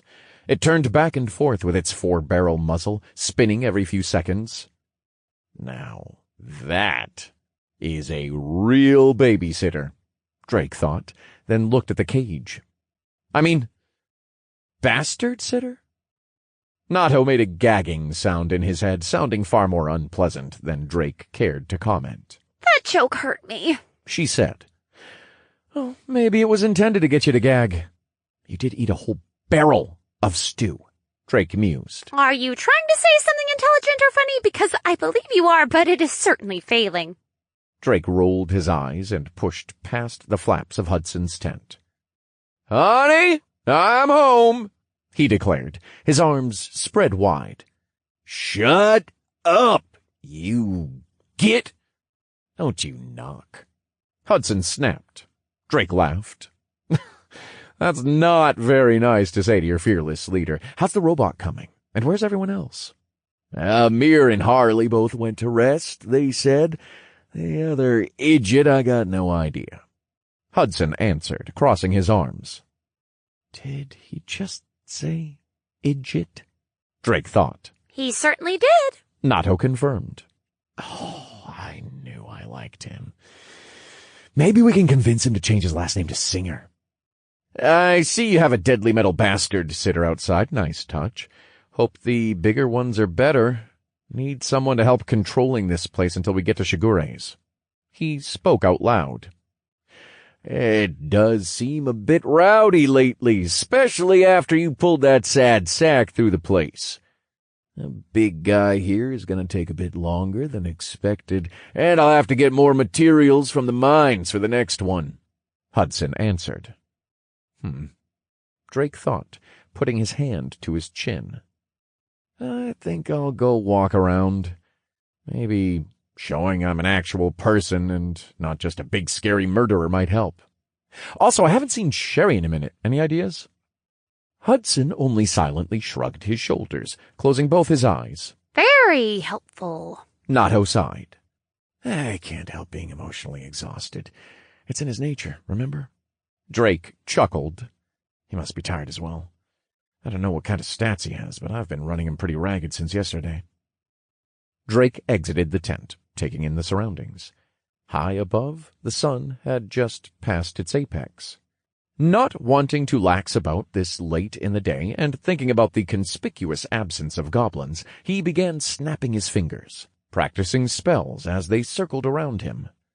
Drake sauntered through the camp in the direction of the dinner tents, hoping to find a certain someone.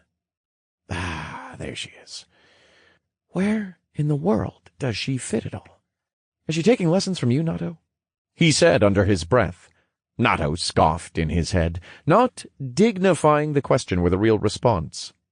Touchy today, are we? He laughed. Passing the people still picking at the leftovers of last night's dinner, he stopped in front of a short woman with glasses, like a certain wizard's, her face halfway in a bowl of stew. "Sherry, you aren't gonna rest? Aren't you tired?" Drake asked. I'm good. She responded through a full mouth. "She's a life-size you." Drake cringed. She is nothing like me! I eat with dignity and grace. She is but a sleepy-eyed barbarian! Drake bit back a laugh, as she was a pot calling the kettle black. "Are you sure? We don't know when the goblins might be back." Drake asked again, concerned for the girl. Sherry waved her spoon. It's all right, dude. I'm used to long nights. I used to work at a company that did graveyards. A little bit of noise and sitting around eating food is a godsend compared to those days. She grinned widely, revealing a bit of food stuck in her teeth. You should make more of this stuff. It's really good. She added, I can do much better. If only... Drake tried to say, but was interrupted as a crazy-eyed Sherry grabbed him by the arms. She leaned in close, her breath smelling of spices and meat. Only what? What do you need? Just tell me who to hurt. Whoa! I don't think I can get it in the tutorial anyway. I need tamarind and some other things to make a proper stew, or... I'd kill for some soy sauce or some rice. I miss my rice cooker. Drake said, suddenly downhearted.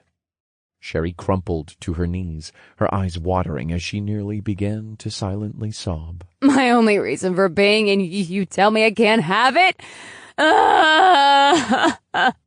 She howled. "Hey, stop that! People are going to think I did something," Drake said, shifting uncomfortably as he crossed his arms. I understand her pain. You did hurt her, more than you know. Nato said sympathetically. "What are you, kindred spirits now? Jesus." "Look, if you can somehow find me after the tutorial, I promise to make you some, and anything else I can cook up, all right? So stop crying already," he said. Sherry perked up. Suddenly, no worse for wear. Sounds good, dude, she said cheerily, returning to her seat by the cauldron of food. "Well, she recovers fast," Drake scoffed. "Hey, Sherry, do you know if Jacqueline is up? Or where Tom is?" Sherry shook her head at the first question, already chewing another mouthful, then pointed in another direction with a spoon. "Thanks," Drake said, sighing. Looking there, Drake saw Tom through a gap in the line of tents. The man was trying to make something on the ground that looked like... Oh, what is he doing? Drake mused. Chapter 92. Are you not entertained? Drake cut through the line of tents, entering within earshot of Tom. But instead of immediately calling out to him, he just observed for the moment, interested in what the man was doing. I really wish I had some tools to work with. That snap stuff doesn't exactly make things break and measure the way it's supposed to. How am I supposed to bend the metal? I suppose there are magic metal benders now? Tom mumbled, fiddling with broken pieces of wood and metal. Drake moved silently behind the man, peering over his shoulder as he tried to work. Oh, he's trying to make a hoop? That's a cool idea, Drake thought. Like a basketball hoop?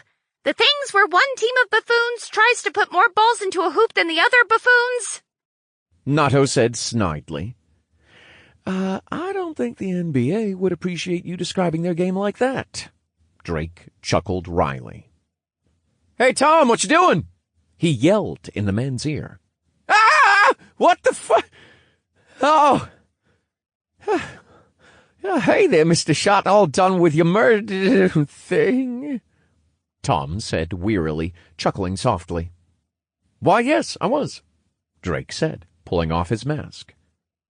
Drake didn't like killing people, no matter what people thought or this reality decreed. but he knew full well what was required to live in it.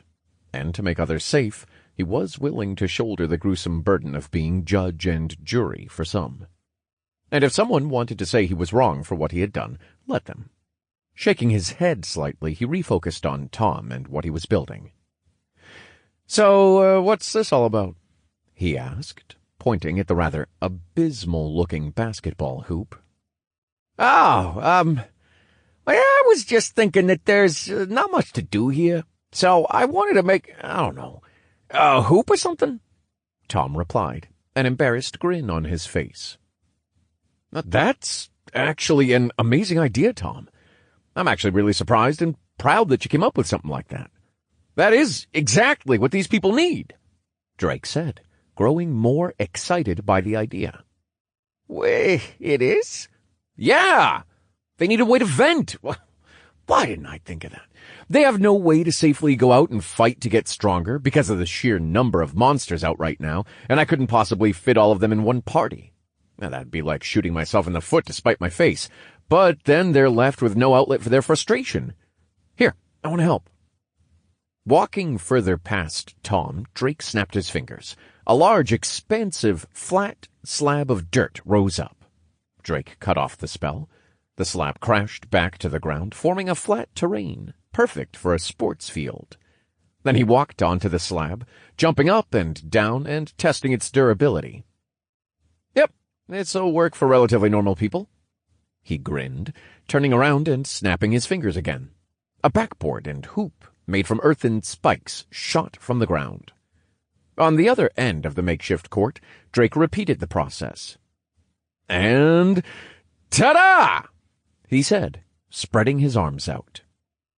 Tom stared with his mouth open, his piece of wood and metal rod in hand. He looked at both pieces, frowning, and threw them to the floor. "The fuck was I wasting my time for? Stupid magic," he mumbled. "Oh, don't be like that, Tom," Drake said, thumbing to a small sign he had made out of earth. Tom's Initiative, Community Court. "It was your idea, after all. I was just able to make it faster," Drake said, giving him a thumbs up. Who thumbs up anyone anymore? What are you, 60? Nato snickered. "You are very cranky today for someone who ate so much. Shouldn't you be taking like an itis nap or something?" It was not that much. "It was a barrel of food, a barrel, like Donkey Kong barrel, but filled with stew. It was a lot." "Is it really okay that people think this was me?" Tom asked, hesitantly stepping onto the court. "It was you, man. Be proud. Now, all we need is to figure out how to make a basketball. What do we need, leather and rubber? We have plenty of leather from the boars, but it isn't cured, and I have zero idea how to do that. I think I remember an anime where they said it needed urine." Drake huffed some air, shaking his head. He did not want to think about having to do that. After dispelling those unpleasant images, he remembered he had a plethora of leather from armor they could also use. Taking some from his inventory, they plopped onto the court. "Now, do we know anyone that can stitch it together? And what are we going to substitute rubber for?" Drake wondered aloud. Tom spoke up surprisingly. You can use the boar's bladder for it. That's what old balls used to use. Then wrap the leather around them." Drake cocked an eyebrow. "How do you know that?" "I like sports, and I have the internet," Tom said, as if it was the most natural thing. "Yeah, I do like me some good internet searches." Drake agreed, then sighed, remembering there was no internet anymore. He turned to the rest of the largely open space of the outpost, a sparkle in his eye. "Okay, Tom, what do you think of making some more fun things?" Tom tried to reply, but before he could, Drake had shot off, creating things left and right in one space, then the next, filling the outpost up quickly. A dirt soccer field accommodated with goals and even markings for the field. A football field roughly measured out by him walking foot to foot, with 2 goalposts at a height he thought was good enough. Even a baseball field ended up getting built, including cages for warming up batters and pitchers on the side. The back fence for the batter's box covered it fully with hardened earth. Drake even tried to make a very unadvised pool, but then quickly sank the pool idea as it became muddied and gross each time, even when he lined it with hardened magma to try to stop it from leaking. So no skinny dipping, but the rest is good, right? He said, glancing at Tom. I guess. He gave Tom's back a slap. Come on, man, be more enthused. This is your idea, and it's great. Now, I'll leave finding someone who can make some balls for the fields to you, all right? And if you need to make anything, come get me, and, I'll figure it out. Tom nodded, more out of falling into Drake's pace rather than actually agreeing, but didn't want to speak up, afraid that responding might entice the man to say more about how this was his idea. Good. Then what shall we do next? I think dinner might be on the menu again soon. But what to make? Drake pondered. Dinner? Nato perked up. Drake was about to respond sarcastically, but just as the sun began to set, a horn sounded. And here I thought we were going to get a really nice day off for once, he said, a grin pulling the side of his lips. He snapped his fingers and switched to his water endowment, wanting to refill his stock of mana. Looking over again to Tom, Drake gave a smile, snapping his mask back into place. Crouching to bend at the knees, he chanted, "My soldiers rage, my soldiers scream, my soldiers fight." A pulse of aura emanated from Drake, but not the same as his tyrannical aura. This one emboldened him, strengthening all as it pushed out like a wave through the air, catching Tom. A white sheen cascaded over him, the look of surprise on his face that quickly brightened to a smile. "Kogarasumaru!" Drake howled. Kill him! Nato howled back. Wait, no, not again! Not waiting, Drake shot from his position with speed to the walls. As expected, he was the first one to arrive. Gazing out into the twilight, Drake unfurled his aura. He could not find any goblins hiding around the wall beneath him. Even surveying the horizon, he had not spotted a single goblin exiting the forest. No catapults, no monsters, nothing. What are they doing blowing a horn but not fighting? Drake thought. Perhaps they are changing tactics once again.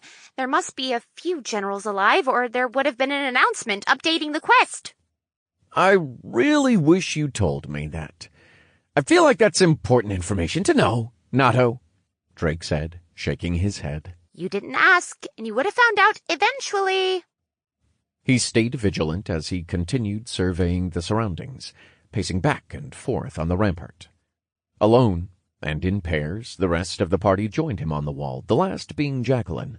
She slumped up the stairs, her hair a mess, and her eyes half open as she lazily gripped her cudgel. "What are you cunts doing waking a lady up this bloody early?" She spat. "It's almost nightfall, Jackie," Harley said wryly. "Don't change no ting." She growled back. With her fingers, she combed through her hair, trying to iron it out. What I wouldn't do for a straightener and a comb. Fucking, why can't they just leave us alone? It's good that they're here. We need to kill them all anyway. Claire interjected. You're a real bloodthirsty one, aren't you, kid? Hudson said from the corner. Problem? Ain't got a single problem with it, pup, Hudson replied, shifting his gaze to the horizon. Hudson, is the big guy done yet? It's been all day, Drake asked. Hudson hesitated a bit before answering. Not yet. It's taken a lot longer than I could have thought. Don't even want to try and predict how long. Just hope the blasted thing is worth the trouble at this point. Drake nodded, a little disappointed, but it wasn't the biggest priority if the goblins were already here. Sir, where are the goblins? They normally would be running for the gates after a horn sounded? Amir asked, shifting on his feet. I'm not sure either. Y'all have seen how the monster's tactics change from time to time, right? All of them shook their heads. Sherry just plopped down in the earthen box with a bowl of food, taking another bite. What? Drake asked incredulously. What do you mean, what? It isn't a thing. Jacqueline asked back. They most likely have not had to fight the large quantities you have, nor have they had to fight the stronger monsters who would command them. Nato said, stepping into the conversation. Drake pursed his lips. That is unfortunate. That means this is the first time they'll experience this kind of thing. Then, and right after a big fight, he thought. All right. When facing larger groups commanded by higher monsters, I guess you can think of them as like boss monsters from games, they can quickly change tactics, and not just small things like adding more monsters or changing their weapons, but entire formations and how they engage in combat. So be more alert than usual until we know what we're dealing with, Drake explained. Each member nodded and dispersed into smaller groups across the wall. Harley, Claire, and Sherry stayed in one of the guard towers. Drake, wanting Harley close if anything happened, lingered nearby, at least near enough for him to move instantly without hindrance. Amir and Hudson stood next to a cluster of sentries at another spot. And finally Tom and Jacqueline occupied the other guard tower. Now they waited, eyes trained on the forest, watching for the goblins. But they never came. The sun had well and truly fallen, and visibility was down by now. Mr. Schott, where are they? Harley asked, concerned. Her arms absent-mindedly ran along her bow. Drake was about to say when a sentry fired and a scream sounded. His gaze snapped in the direction of the bullets and spotted not a goblin, but a person. And they weren't alone. A long line of people edged out of the forest. All were bound to panels of wood. Hudson's sentry had fired at a goblin lurking behind one of the panels. These people were being used as shields. Drake turned to the gruff man. Hudson's face paled in realization as he quickly shut down all of his sentries. His head whipped back to the line of people inching out of the forest, his eyes trained on a goblin that stood taller than the others. It was garbed in an odd patchwork of robes and leather, an eye patch over its right eye, and a smile displaying its crooked yellow teeth. Drake ground his teeth, feeling his molars creak under the pressure. "You fucking sick piece of shit!" he screamed internally, his face furrowed into a fierce scowl.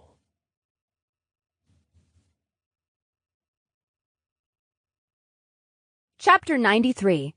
Flashstep Asura. Sitarfuv Jarek, level 24, F rank. Drake clenched his fists. There came a sound of creaking earth as his knuckles cracked. They're using human shields? Harley muttered in disbelief. Claire leaned forwards over the wooden rail, her pupils pinpricks as she bared her teeth. Her fingers wrenched the wood below them. Drake met eyes with the goblin, its disgusting yellowed teeth grinning from green pointed ear to pointed ear. It trudged forwards ahead of the line of human shields, holding Drake's glare. The goblin unsheathed first one, then two medieval-looking short swords, placing it on the neck of the struggling human on the block of wood. Drake's aura flared, but he was unable to move, for fear of retaliation against the rest of the human shields. The goblin noticed his hesitation and threw its head back in a cackle. Gently it pulled the sword across the person's neck, a river of red pouring out as they struggled more, until they fell, limp, covered in their own blood. That bastard! Aren't you going to do something? Claire shouted, turning her head to Drake. If I do anything, I could make a mistake and kill any one of those people on those shields, he said through gritted teeth. If you do nothing, then they will all die. Are you just going to abandon all of them? She pleaded. Don't let them be used by those sick bastards like this. Save them like you saved me. Drake's body heated up. Something he hadn't felt since he'd been fired, flooded through his veins. A feeling he could only vaguely remember, although it had been so present in his mind only a few days ago when Stuart had told him the truth. Hatred.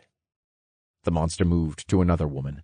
Tears gathered in her eyes as she looked at the blade slowly encroaching on her throat. They became rivers as she vehemently struggled to get away, screaming and kicking the board below her. Nato, he thought, pure determination shining through despite the reluctance. Drake, I am against it. We don't know what it will do to your psyche, she warned. The goblin took its time, slicing the woman's throat, licking the blade with a snicker.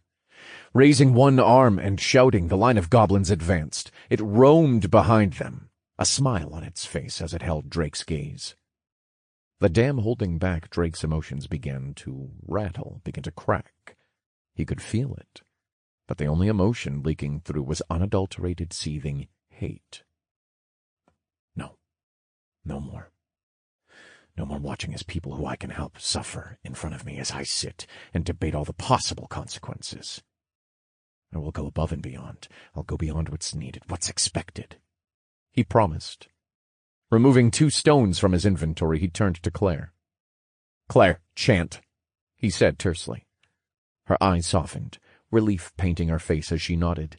She joined him on the rampart. The heavens shine brightly down upon the land. She started, closing her eyes. Beside her, Drake took up a position to ensure no monster attacked while she was casting. The bright magic circle formed around them. Drake's gaze fell to the 2 stones he held. If I have to break myself, force myself to rebuild from the ground up to do what needs to be done, he thought, gripping the stones. You wish to consume Skillstone, Lightning, Rare, Confirm, yes or no. You have learned Magic Exposure F rank. The potent pulse of power washed over him. His body was rippling in it as he forced the process to stay stable within him. His gaze rose, fixating on the goblin lurking behind the line of human shields. You wish to consume Skillstone, Oppression, Rare, Confirm, yes or no. You have learned Tyrant's Indomitability, F rank. The power of the stone wormed its way through Drake's body. The heat merged with the heat of his emotions. The dam unable to withstand the tide as he imagined how he would kill, how he would make the monster suffer with his bare hands. Then it'll be done, Drake shouted internally. The dam inside of him shattered, the rapids flooding with his backed-up hatred coming full to bear. His eyes flashed yellow, and he mouthed the word, marked. Claire continued to cast next to him as Drake activated his own defensive spells. But the world will not be protected from the rumbling of my heart, Claire shouted, the deep timbre of thunder sounding. Guardian's Reprieve, Unbreakable, Bulwark, Drake's body flashed in 3 successive viridescent lights. I call down the rain! I call down the thunder! Be blessed in your fury, my people! Drake did not snap his hand this time, but instead clapped them. His earthen arm disintegrated as a light yellow magic circle formed. A javelin of lightning protruded from it. I'm going to save them all, even if my body breaks. First is you, then I will kill that sack of shit king of yours, he proclaimed, clutching the javelin. We are the wind of change! We are the storm that crashes upon the world! Stormcallers rising! Claire howled. A bolt of lightning crashed into her as she fell to one knee, drained and exhausted by the spell. Beneficial magic has been applied by a party member. Stormcallers Rising is applied for 30 seconds. Drake chanted his spell, dropping all of his free points into his dexterity, bringing it to 250 and over 300 with his accessories. Endowment of lightning! Twofold! Flash step! He shouted for the first time, pushing his heretical mind to change his endowment skill. His body strained under the buff, empowered twofold. The javelin in his hand shrank as his status dropped to half, his body creaking from the intense increase of his stats combined with the new spell. A bead of red dripped from the side of his mask, but Drake was not finished. Water trifold! Asura! He screamed. 3 magic circles formed on his shoulders, 2 to his right and 1 behind his left. 3 shimmering light blue arms sprouted from the base of his shoulders. The moment they materialized, the fingers sharpened to thin water blades. The goblin Satar looked on, unperturbed, until it saw Drake's last spell. Its eyes widened in fear as it scrambled to get to the nearest human shield, but Drake gave it no time. From the rampart, he rocketed forwards with such speed he was nigh invisible. He blinked from the wall to Satar. Seconds after he arrived, there came a boom. "Fear is binding! Cower!" Drake chanted, pressing a hand to the monster's chest. Dark, inky smoke spilled towards its head. Satar's eyes glazed over. It began to tear through the crowd, wildly. The rest of the goblins turned, finally noticing the tyrant in their midst. 5 seconds is plenty to kill every last one of you. Then I will deal with him," Drake said coldly, as he flexed his aura, freezing the nearby goblins. But that was all it took for him to rip through the ranks of their line, bisecting and beheading any monster in his wake. The blocks holding the captives fell to pieces, their bonds cut by Drake's multiple water arms. In less than 5 seconds, every goblin besides Satar was removed from the plains. Satar came out of its stupor with a shake of its head. It found itself surrounded by a wasteland instead of its former battalion. Its eyes quaked in fear. Quickly it turned to the forest, ready to run, but there, standing in his way, was Drake. "For the first time in my life, I'm going to enjoy watching you suffer as you get what you deserve," he said. With a flash of blue, his arm moved, severing Satar's left arm. Abruptly, the monster noticed the absence of its appendage as it gasped and looked to its left. It drew a ragged breath as it tried to use a movement skill, teleporting to cover within the forest. But Drake had already marked the monster and followed to it at the same moment. "There is no place I cannot reach you," he intoned, then chanted another spell, "Atrophy of the Mind." One of Drake's arms moved again, and the goblin Satar lost his right arm. It stared at its stump of a shoulder, flabbergasted.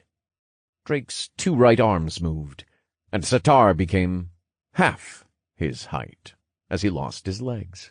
Then the tyrant stabbed the monster in its chest with his 3 water arms. It struggled, blood leaking from its mouth. Storm Colors Rising has expired.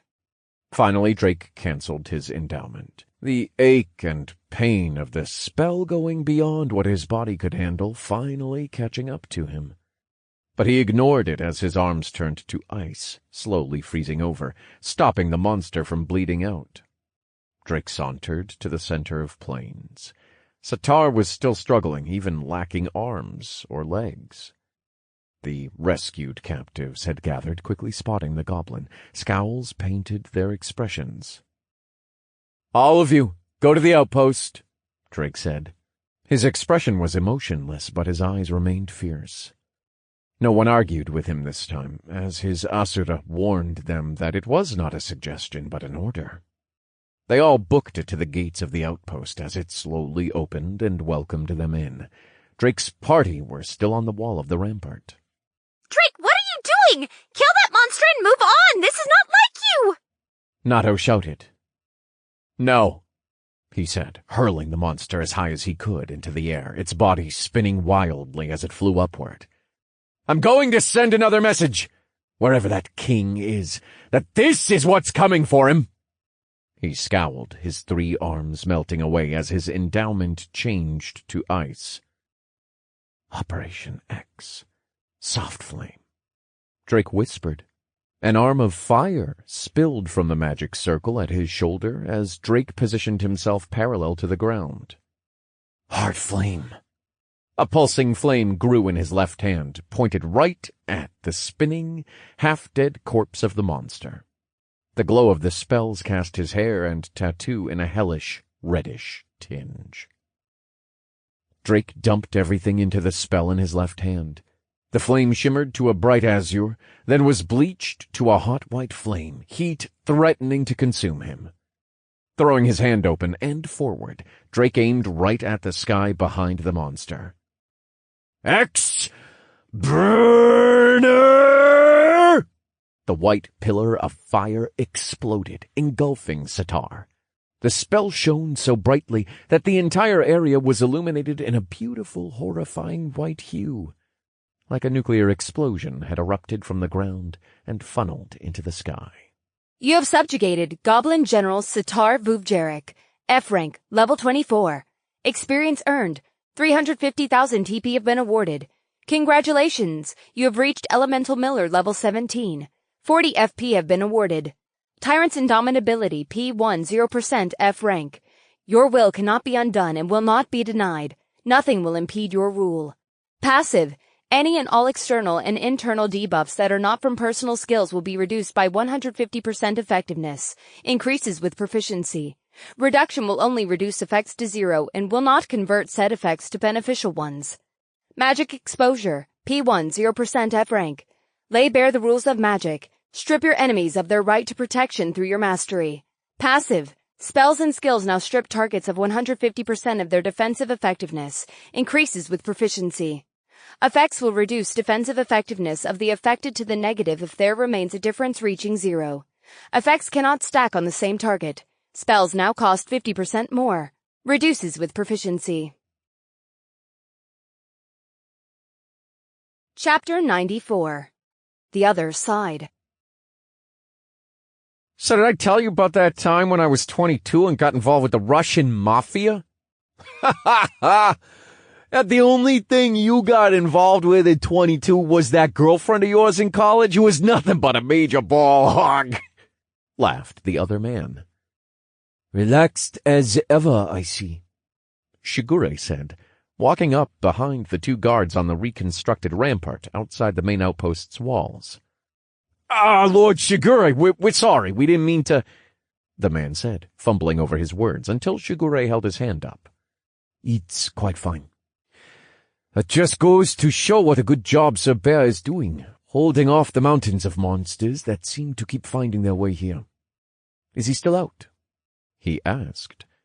Before the man could answer, a loud crash sounded in the forest beyond their vision, a large black cut, the only thing visible above the tree line.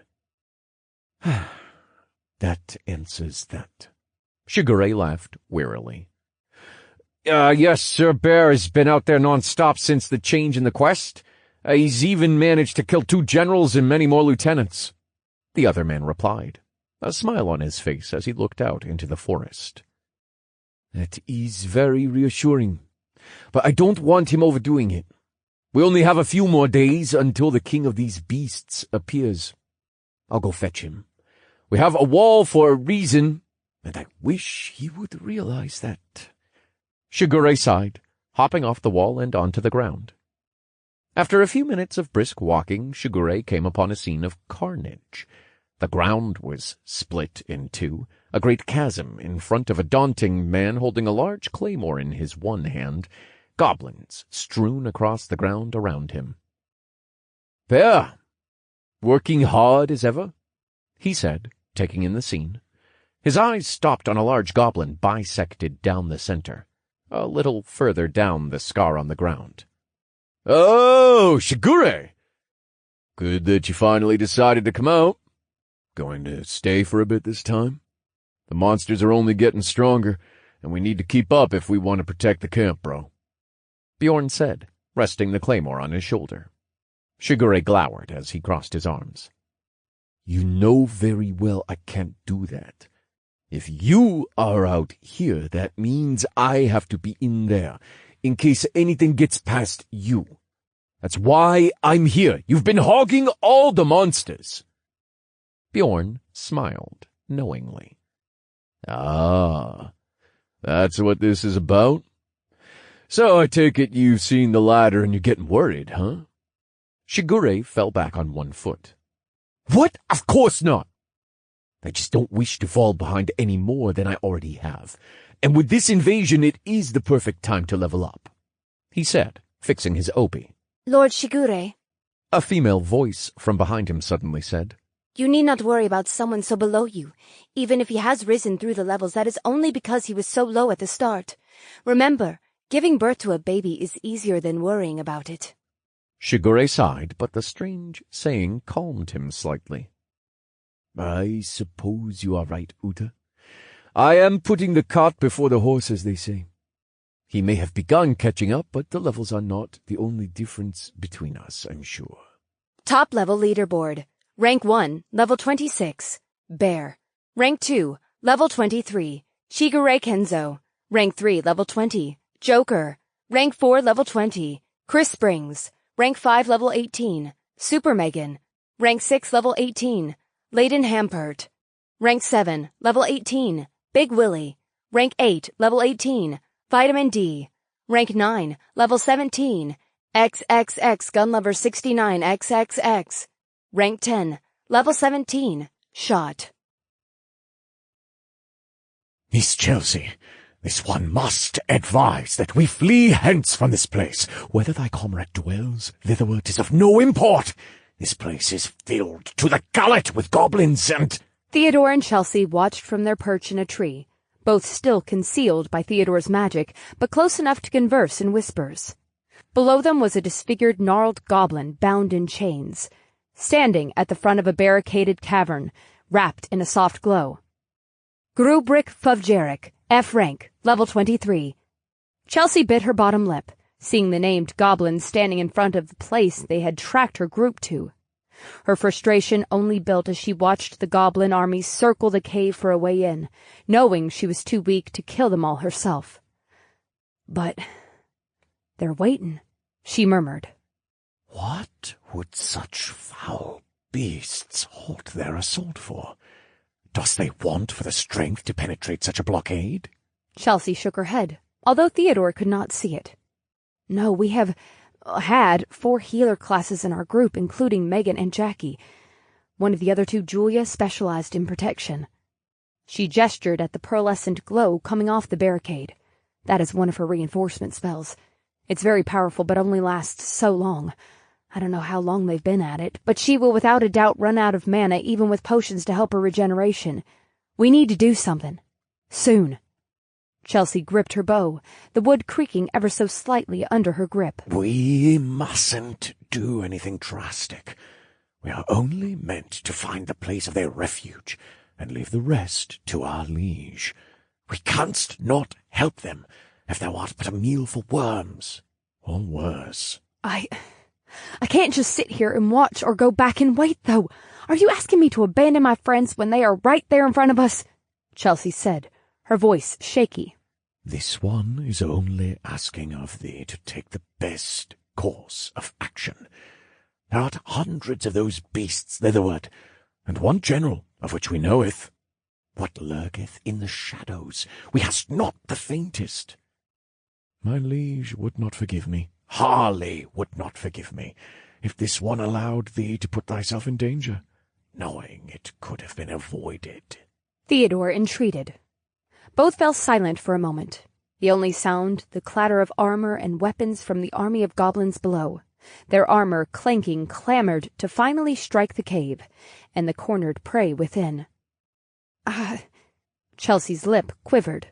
She gripped her bow tightly once more, using the fine and familiar weapon to calm herself. Let us hurry. There isn't a second to lose. Both jumped from tree to tree, causing only the slightest of shakes to the branches as they left behind the army of goblins and the raucous noise they made, both running at full speed back to the outpost. Chelsea looked over her shoulder once more as the army faded from view. Please stay safe. I'll return with help, I promise. Know your fucking place, Turner! Chris shouted, his breath ragged as he smacked the man to the floor with a gauntleted hand. This is your fucking fault! If only you had listened and not fallen back, we could have made it to that outpost, he screamed. But I would have died if we stayed any longer. Chris, you can— The man tried to reason with him, but was silenced by another backhand. Just shut the fuck up! We are in this mess because of you! Chris shouted back. His wild eyes leapt across each member of his group. Each one looked at him with fear and disgust. What are you looking at? Keep that goddamn wall solid if you don't want to die. Those monsters can break in at any moment if Julia runs out of mana, Chris commanded. How did this happen? Why? Why did this invasion have to get worse? It was going so well. I got rid of that pathetic, annoying bitch Chelsea and her little posse. But then it all went to shit when the invasion came and we didn't have enough people. Fuck! Fuck! Fuck! He thought. Chris? A voice said behind him. What? He roared, turning around to see Megan, their most valuable healer. Megan stood up to Chris's chest at around 5 feet, her blonde hair shimmering in the dim torchlight. Megan, I'm sorry, I'm just stressed, he said quickly, fixing his tone and putting back on his facade. It's all right. I think everyone is stressed, but we'll get through it, I'm sure. We've fallen on hard times before, but we've always gotten through it. It's just, I'm worried about Chelsea and the others. They never came back from their scouting before this all happened. Do you think they're all right? Megan asked, concerned. Chris cringed internally, although his outward demeanor stayed soft. Oh, this fucking dumb bitch is still on about those useless idiots. Maybe I should have made them die in view of her. At least then she wouldn't be bugging me about them every other hour. I'm sure they are fine. You know Chelsea, Megan, she's too strong to die to things like goblins. Chris lied, giving her a starlight smile. I'm sure she's coming back to us right now and going to come to our rescue, like she always does, yeah? God, it's like speaking to a child. Well, I suppose she might as well be, with the state she was in when I found her. The tutorial broke her as soon as it started. Now she follows me around like a helpless puppy. She doesn't even question anything I do, just accepts even the stupidest explanations.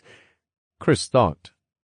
Megan took a moment, her gaze moving from Chris to the rest of the group behind him, struggling to keep the barrier intact and functioning.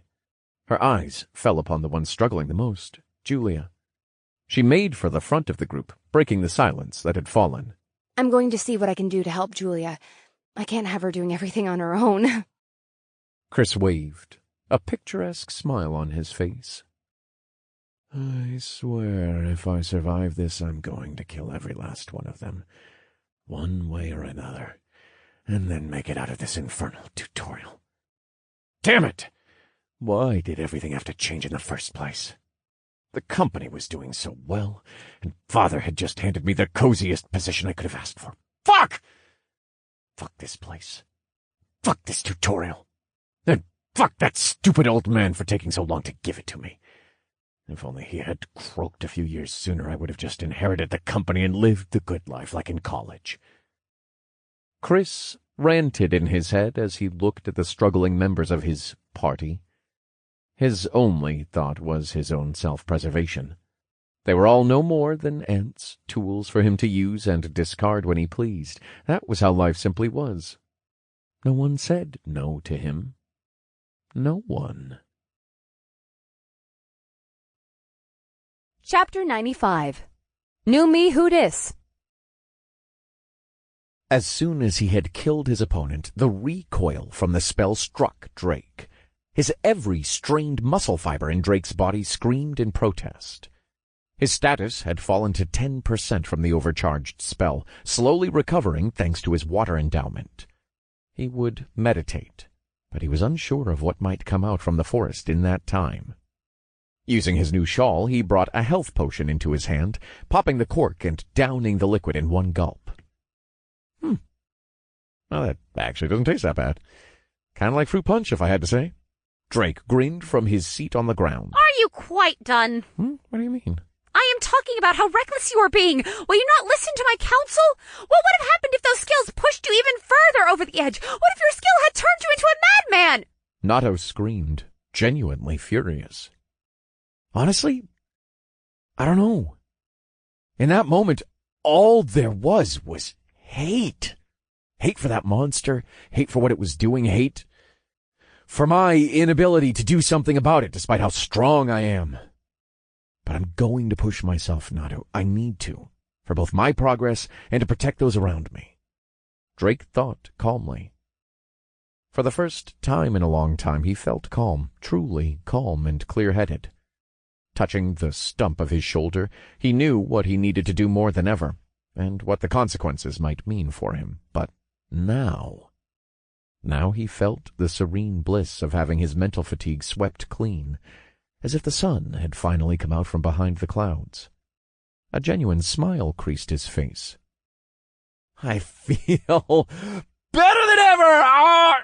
He shouted, throwing his arm into the air. Ow, ow, ow. Okay, my head feels better, my body, not so much. I would disagree. After all of the shenanigans you have just pulled, you are nothing but disturbed. The stones may have been fueling some of it, but you still have your own will, Drake. You cannot give in to impulse on a mere whim. Nato chided with a drawn-out sigh. Come on, it isn't that bad, is it? Besides, it isn't like there's been a general yet who's given me a real run for my money. You are allowing these fights to go to your head, you dolt. Have you already forgotten the struggles that got you here? Have you truly learned nothing? Drake sat up, peering upwards into the seemingly endless night sky. No, Nato, I'm not forgetting anything. I'm just finally fully embracing the changes the system has made in me. I need to be strong. I want to be strong. And in this reality, if it means killing before being killed, used, backstabbed, or worse, I'm going to be all in. I thought with just my family on the line I had too much to lose, but now, more than ever, with everyone I've met and humanity itself possibly on the chopping block, I need to embrace this part of me that is screaming so loud inside to grow stronger and fight more and more difficult opponents. Men! No, man, children! Why must you all go head first into death in the name of strength? Certainly I said I would support you, but this is hardly advisable, and I can hardly relate to the need to protect one's entire race. At the very least, it is a relief that you now have comrades to support you. Nato reluctantly conceded. Speaking of party members, Drakes were still lining the wall of the outpost, looking at him with guarded expressions. He returned their stares with an amiable wave, letting them know he was still all right and alive, although very content with not moving for the next few hours, as his body ached all over. He couldn't see or feel anyone in his immediate surroundings, so he surrendered to the peaceful quiet of the night, the still after the battle. He was not one for praying, but he did hope that those he could not save had found peace in the slaughter of their murderer. Not even an atom of its wretched body remained. Above him glinted a mote of light, reminding him that skill stone drops came after the monster had perished. "This is Mariusep," Drake muttered. The glassy stone smacked him in the forehead. "Yeah, I've said it before, I'll say it again. I am so glad he's on our side," Tom muttered. "Pup, think that might be the only thing you've said today that we agree on." Hudson nodded, but his face still bore regret for his mistake. Mr. Schott seems to be getting stronger by the day. I'm getting levels steadily as well, but every time he levels up, it seems as if he jumps so far ahead. Harley wondered aloud. "Yeah, I'll say. That man is a bloody army all on his own," Jacqueline added. She held one faintly glowing hand over the resting Claire, trying to ease her discomfort. The high cost of the buffing spell and her low level had weakened Claire greatly. Additionally, her physical resilience was nothing compared to Drake when buffed by his heretical mind skill. The effort had exhausted her. Although Jacqueline's skill set focused on healing physical health, the weaker side effects of her healing skills still helped ease some of the muscle pain. Now imagine if he had both his arms. Claire eked out, fixed on what little she could glimpse of the man past the rampart's guardrail. No need to be like that. The man's got 4 arms now, and just 'cause you've landed on your rump, love, doesn't mean my club won't find its way upside your pretty head. Schott and I have a deal, and I plan on delivering once he does. Jacqueline chided, a cheeky grin on her face. Someone must have warmed up to a certain someone, yeah? Claire just scoffed. Amir was speechless, having just witnessed something out of this world. Yes, he had seen Drake use massive spells before, but this was quite different. He could only imagine the sheer destructive force the spell would have unleashed had it been aimed at the forest. Sherry was speechless as well, but for a very different reason. Her mouth was full of leftovers. Upon swallowing, she stayed as unimpressed as normal. Lackadaisically, she asked, I wonder what he's going to cook for breakfast. No one commented on Sherry's lack of enthusiasm at the destructive display Drake had just shown, but Tom did ask what everyone else was thinking. Why is he just sitting there? An hour went by as Drake was forced to sit and play with his spells, his legs refusing to move without searing pain equal to the growing pains of his teen years, but much, much worse. Wonder if this is how Goku feels after using the Kaioken, he muttered. It is good to know that even after everything, your core personality still remains. Actually, I am mistaken. It is unfortunate that your personality has not changed for the better. Nato corrected. You know, you have been very mean today. I think I should remind you I saved like 50 people back there, which I still have to go help assimilate into the mass of other people I saved. Quite the philanthropist. Please tell me more about how selfless you are without telling me you are selfless. See, this is exactly what I mean. You won't find any nice boy constructs if you keep up this attitude. Who in God's name says I wish to meet anyone? And it is your fault I have this attitude. Drake chuckled, but then winced, holding his ribs with both arms as they stung from the motion. Oh, right. No laughing just yet. But I'm wondering if we can stand. I have a lot of equipment and stones to get. Not to mention I really need to do something about these dead monsters piling up. That can't be good for everyone's health. Ah, that really reminds me that I wish I had some fucking soap. He grumbled. All right, that's it. I'm taking a hot bath when we get back. I don't care if I have to do it on the wall while watching the tree line. And where the hell is Theodore? I told him to be back by now. Drake raised his arms again in protest of not being able to move. All right, it's decided. Hot bath, then burning down a forest. I'll just have to go to fisticuffs with Smokey on this one. Why exactly do you want to fight a bear with a ranger's outfit? A female voice said next to him. Drake turned as figures shimmered into view. One, a woman donning archer equipment, her twin tails a rusted auburn. The other, a man with a distinguished mustache, bowed at the waist. Sire, we hath returned from our endeavor, Theodore announced. Shuttle! Nato screamed inside Drake's head. He stifled a laugh at Nato, then cursed. I do not even know who Shuttle is! Perfect timing, Drake said, biting down on subsequent giggles. I can't exactly move, so bring me up to speed while helping me get around. I have some spring cleaning to get to. Both raised eyebrows, but neither protested. Each placed an arm over their shoulder and picked Drake up. However, they were both at very different heights. Theodore was over 6 feet tall, while Chelsea barely clocked in at 5'5", making the walk very lopsided. So, I'm assuming you guys found their location? Drake asked, a red magic circle forming in front of him.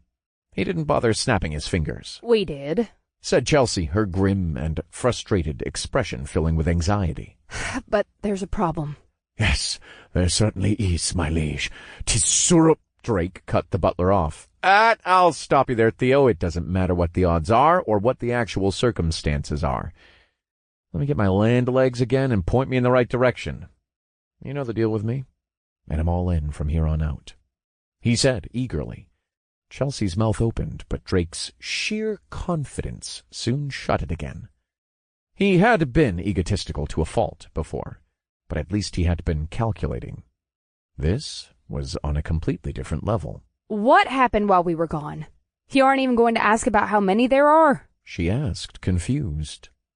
Let's just say it's the start of a new year. And you know what that means? New me, new phone, new skills. Who dis? He casually set another monster corpse on fire. That made absolutely no sense, Chelsea said. Her anxiety evaporated, replaced by disbelief. This one is inclined to agree, my liege. It is completely ill-advised to head into battle without any sort of information. Yeah, it isn't that I don't want the information, Theo. It's that I'm that confident this time. I haven't felt this pumped since I was a kid and heard Evangelion's opening song for the first time. Now, don't forget to get me over to the foreman. I've got to burn that big fat bastard to ashes before he leaves a brick of coal for me. Drake chuckled. Chapter 96. Feels just like vanilla. Then, my liege, when whilst our company depart? Theodore asked, still supporting Drake as he incinerated corpse after corpse. The men winced, but still trudged on. Oh, I'd give it about 2 more hours, he said confidently. Chelsea's face darkened. Don't worry, we can leave sooner if I push it. He tried reassuring her. Then he finally asked, Is it really that desperate of a situation over there? Chelsea jumped at the chance to explain, describing what she had witnessed as they continued cremating the monster remains. Yes, there was an army as large as the one at the camp where you found us all. The monsters are already at their door. She exclaimed. This is sounding more and more like a Lord of the Rings setup, Drake thought while listening. Fool, do not interrupt! The least you can do is let her vent her concerns! Nato chided. Yes, I know. I'm just wondering what we're going to do about the camp here. We need someone strong enough to either stall or fight off anything that comes. Now, my first choice would be Hudson and Tom, but I don't think either is currently strong enough. They're right around level 15 to 17, if I remember. And there's only so long the barrier can hold before Julia exhausts her mana pool. Please, Shot, I'm begging you, we should go as quickly as possible. She pleaded. I got it, Chelsea, and we will. But I need the time to set up our defenses here. The goblins are ramping up the scale of their attacks again, and we have 5 other generals, and who knows what else to worry about if I leave. I'm gonna have to have someone either set up a defense strong enough or... Oh. Drake smiled. You are evil. Why would you even think of something like that? This is not a game! Nato protested. I know it's not a game, but that doesn't mean the system doesn't work like a game. My plan has no flaws. Certainly no flaws, if you exclude the one where the other 2 may die. I would never let that happen, and you know that, so just go with the flow and let it happen, you squirrel in the mud. My liege, what might exactly be thy plan for such fortification? Theodore asked, squinting in concern as he glimpsed Drake's expression. Oh, don't you worry about it. Old boy, just leave it to me, and, Drake trailed off as his eyes wandered to the wall of the outpost, watching 2 men in particular with a sinister smile. What in the Sam hell did you just say, pup? Hudson blustered, his arms crossed as he scowled at the question. I would also like to voice my concern, sir. Are we not going to be put in danger? Amir added. Yes, that you are, Amir, but look at it this way. You're always going to be in danger from now on, Drake said, spreading out his arms. Monsters exist now. At least this way you both will be with me, and I can ensure your safety. Well, for the most part, at least. Hudson continued scowling, unconvinced. Amir began sweating cold buckets as his eyes darted around. Hey, look. Wake up to reality. Nothing ever goes to plan in this accursed world. You 2 are the ones I need to make this work so I can leave to save Chelsea's friend and possibly even go after the king. Hudson needs levels for stronger sentries and more advanced robotics, and you are the only one able to speed up the process. You both agreed that people need help here. And this is how we're going to do it in the short term, Drake said, struggling to communicate his sincerity. Hudson's face wavered for a moment, but then returned to his stony scowl. You idiot! I won't be guilted into risking my damned life. Wow. Did he just quote me? Drake thought, holding back a laugh. Certainly it was unintentional. Why in the seven hells would anyone want to say the same thing as you, dolt? Nato snickered. Drake mentally rolled his eyes and addressed Amir, who was still perspiring profusely. "Do you feel the same, Amir?" he asked. Amir took a moment to think, mentally weighing the pros and cons. "No. I knew what I was getting into when I asked to help. If this is what you think we need to do, then this is what I want to do, sir." Drake nodded, then looked back to Hudson. "All right, my spry old friend, let's take a walk for a bit," he said, kindly but firmly, still assisted by Theodore and Chelsea. Wincing slightly but mobile, Drake rolled his shoulders and stretched his legs. The stiffness faded, if only a minute bit. Nonetheless, satisfied with his range of motion, Drake waved over Hudson and began down the earthen steps of the rampart, not looking back to see if he was following. Through his aura, he sensed the man following, Drake assumed, reluctantly. Once out of earshot of everyone, he looked Hudson in the eyes. "Is that the first time you've killed someone?" Hudson jolted slightly, his scowl melting into a sullen expression. Yes. Never imagined I'd be taking another's life. Even more so unrightfully.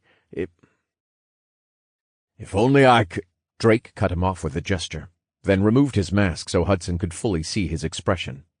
His face, filled with sympathy and pain, was fully revealed. "Hudson, I don't know what that means to you personally, or what demons you may be facing. But you know of the two men I killed earlier?" he asked, his visage lit by the distant torches and fire pits of the tent area. Hudson nodded silently. "For me, that wasn't the first time. The first time I killed someone, I didn't have a choice, or I'd like to think I didn't. You see, they were holding Theodore hostage, and they had been torturing him. I watched them sink a knife into him right in front of me. Now, you might think that made it easy, but it didn't. At least not for the reason you'd probably think," Drake said, clutching his right shoulder. "For me, family is everything. They got me through the good times and the bad. And I don't just mean blood family. Friends I've made have helped me through things you might even find trivial, but were world-shaking to me at the time. And you?" He gestured towards the top of the ramparts. "And the rest of the party?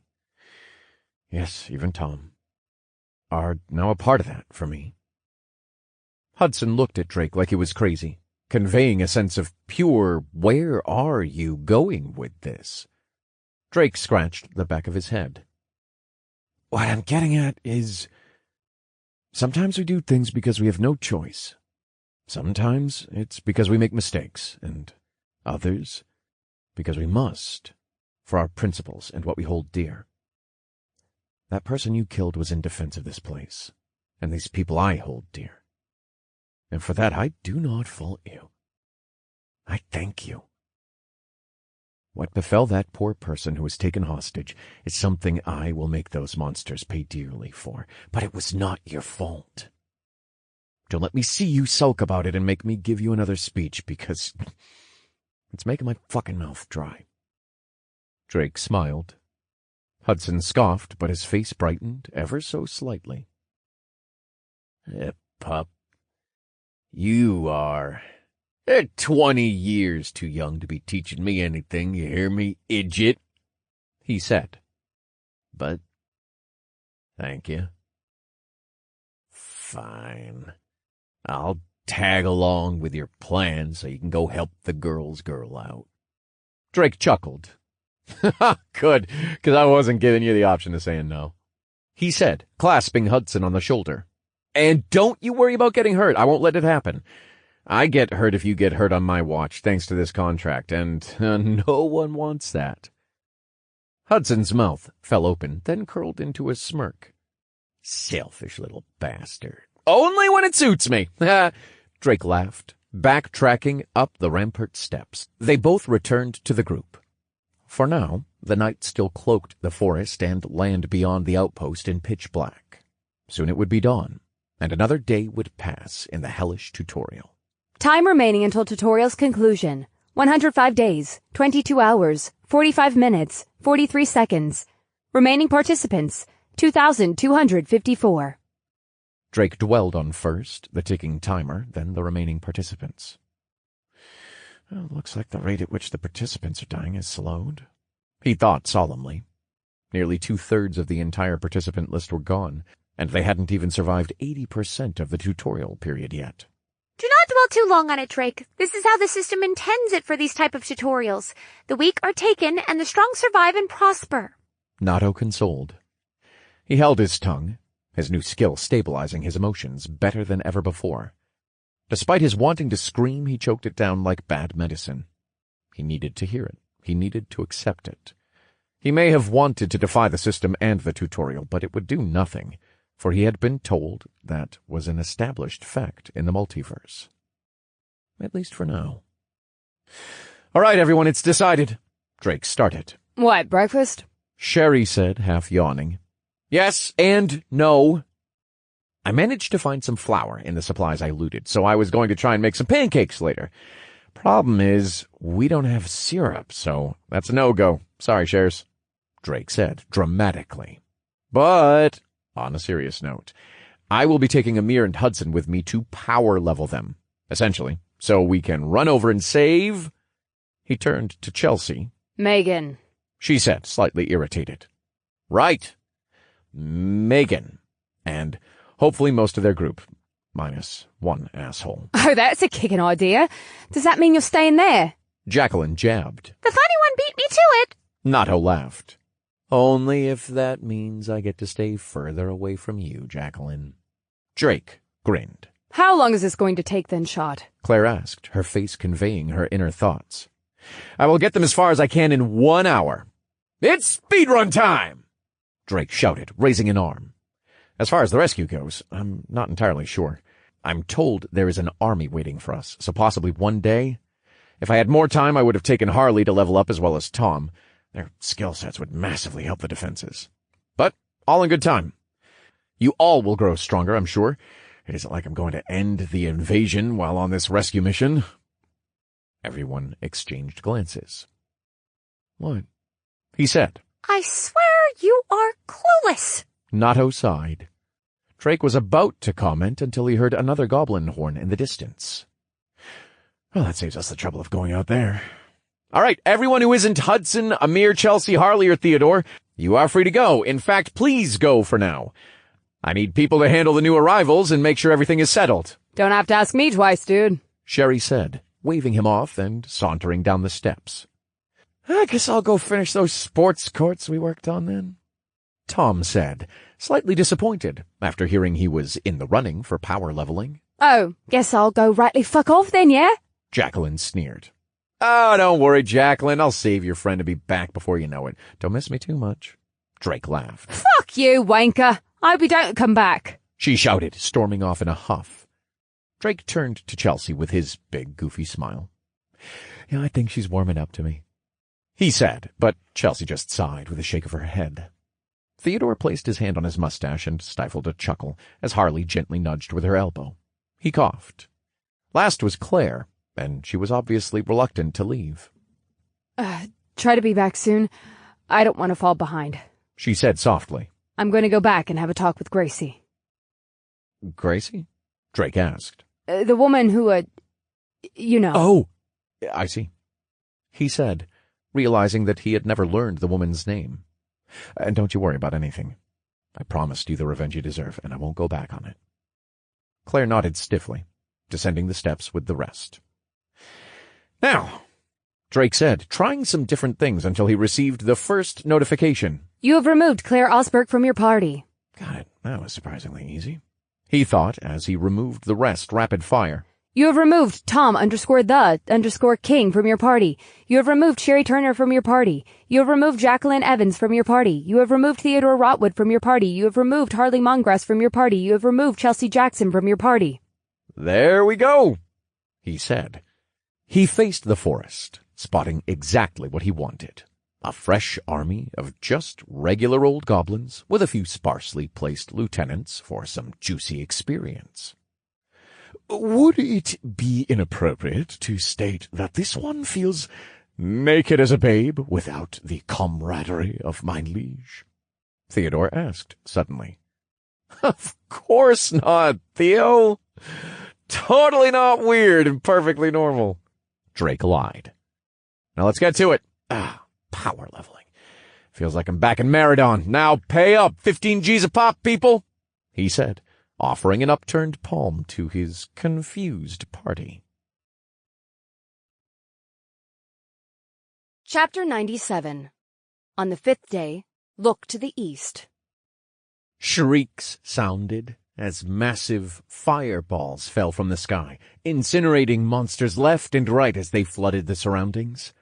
And the culprit was none other than Drake. They really are sending nothing but relatively normal goblins, huh? Drake said, waving his hand in an arc over his head as 4 more fireballs formed. His new skill turned each one from a deep crimson to an ethereal azure, and finally a bright hot white. Magic exposure, P1 37% F rank. Lay bare the rules of magic. Strip your enemies of their right to protection through your mastery. Passive. Spells and skills now strip targets of 150% of their defensive effectiveness. Increases with proficiency. Spells now cost 50% more. This 50% cost increase is really kicking my mana pool in the butt. My regeneration can't really keep up anymore.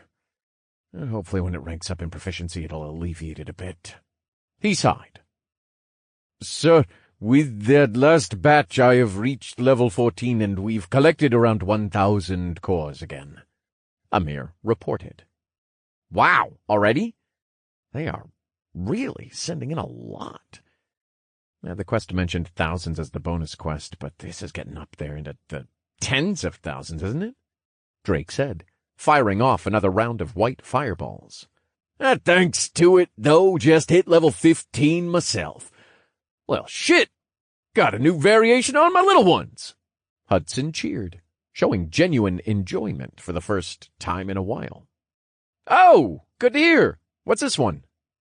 Hudson's eyes went distant as if reading something. Upon focusing again, he beamed. Well, I would say it's a welcomed upgrade. These little ones are definitely going to help with those damned goblins.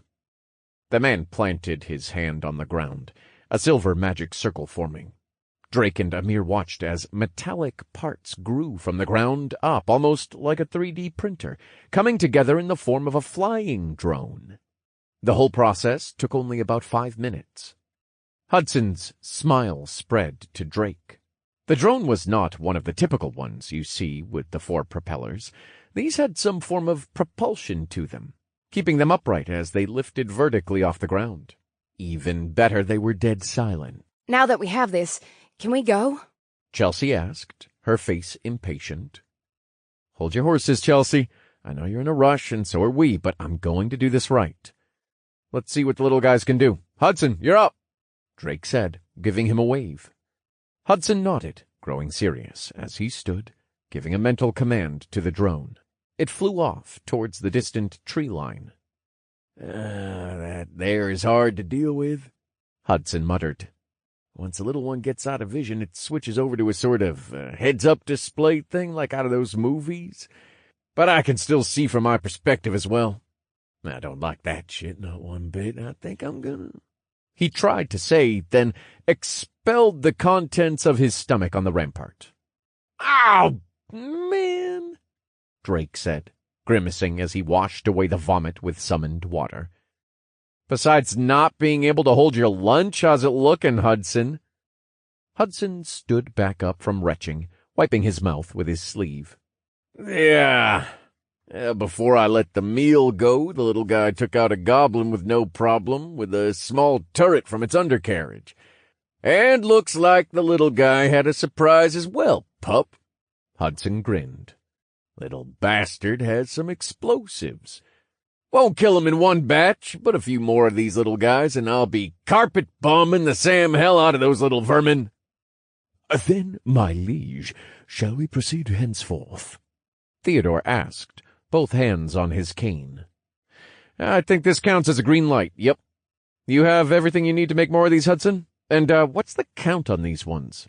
It's 1 for every 5 levels, so I can only manage 3 right now. But I got the big one in the tent waiting as well.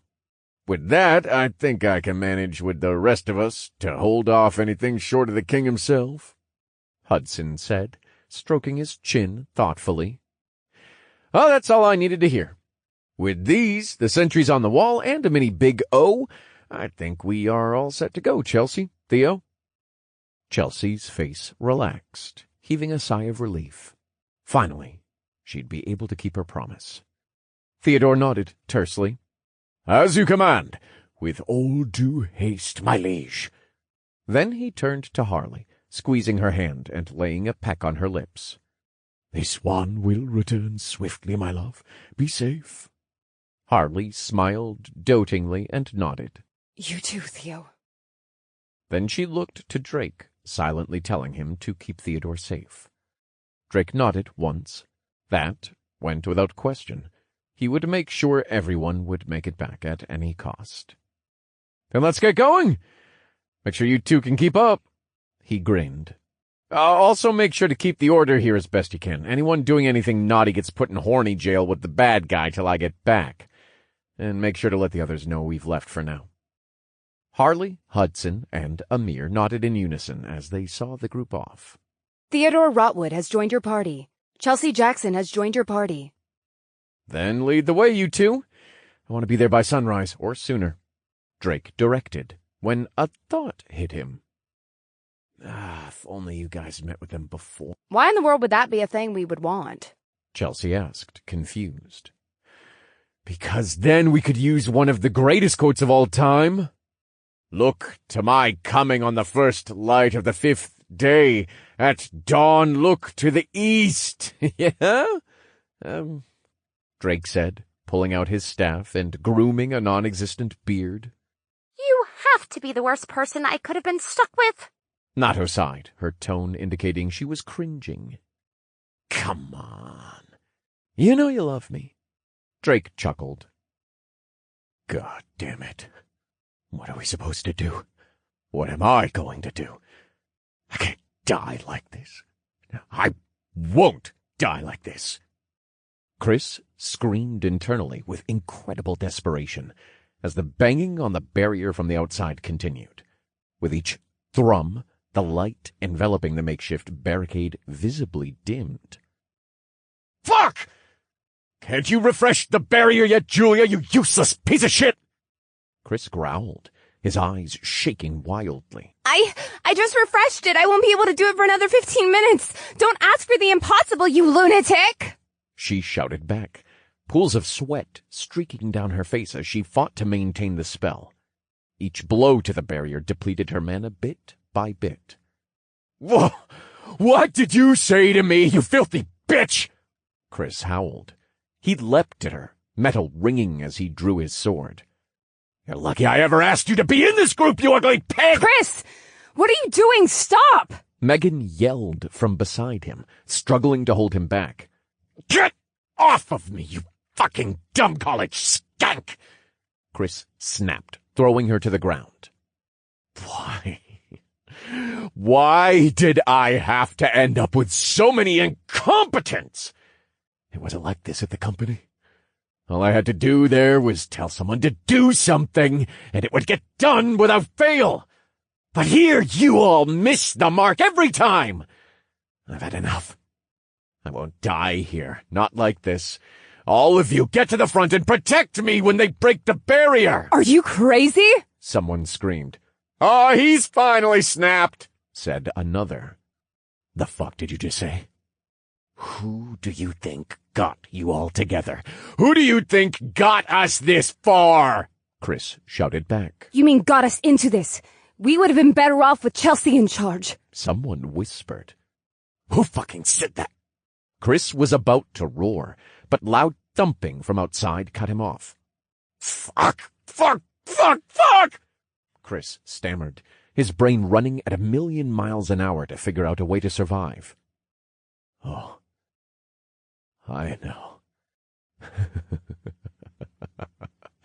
He said. Low chuckles grew into a maniacal, booming laugh. I'll just kill you all and throw you to the goblins. Maybe that will distract them long enough so I can run out of here. Why didn't I think of it earlier?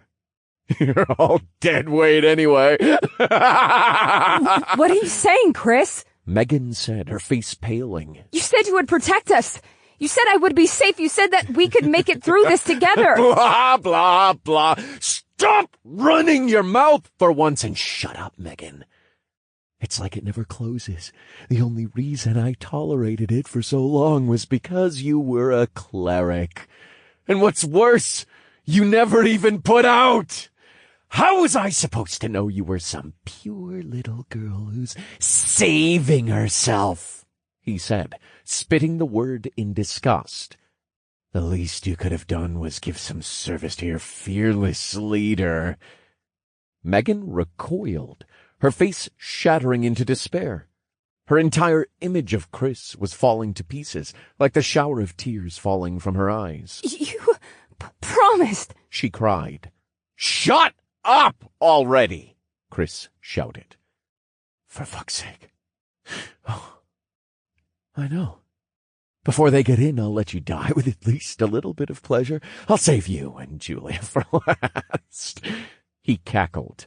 She can't very well stop using the spell if she wants to live even a little bit longer. And she can't lose too much concentration either, which makes this perfect.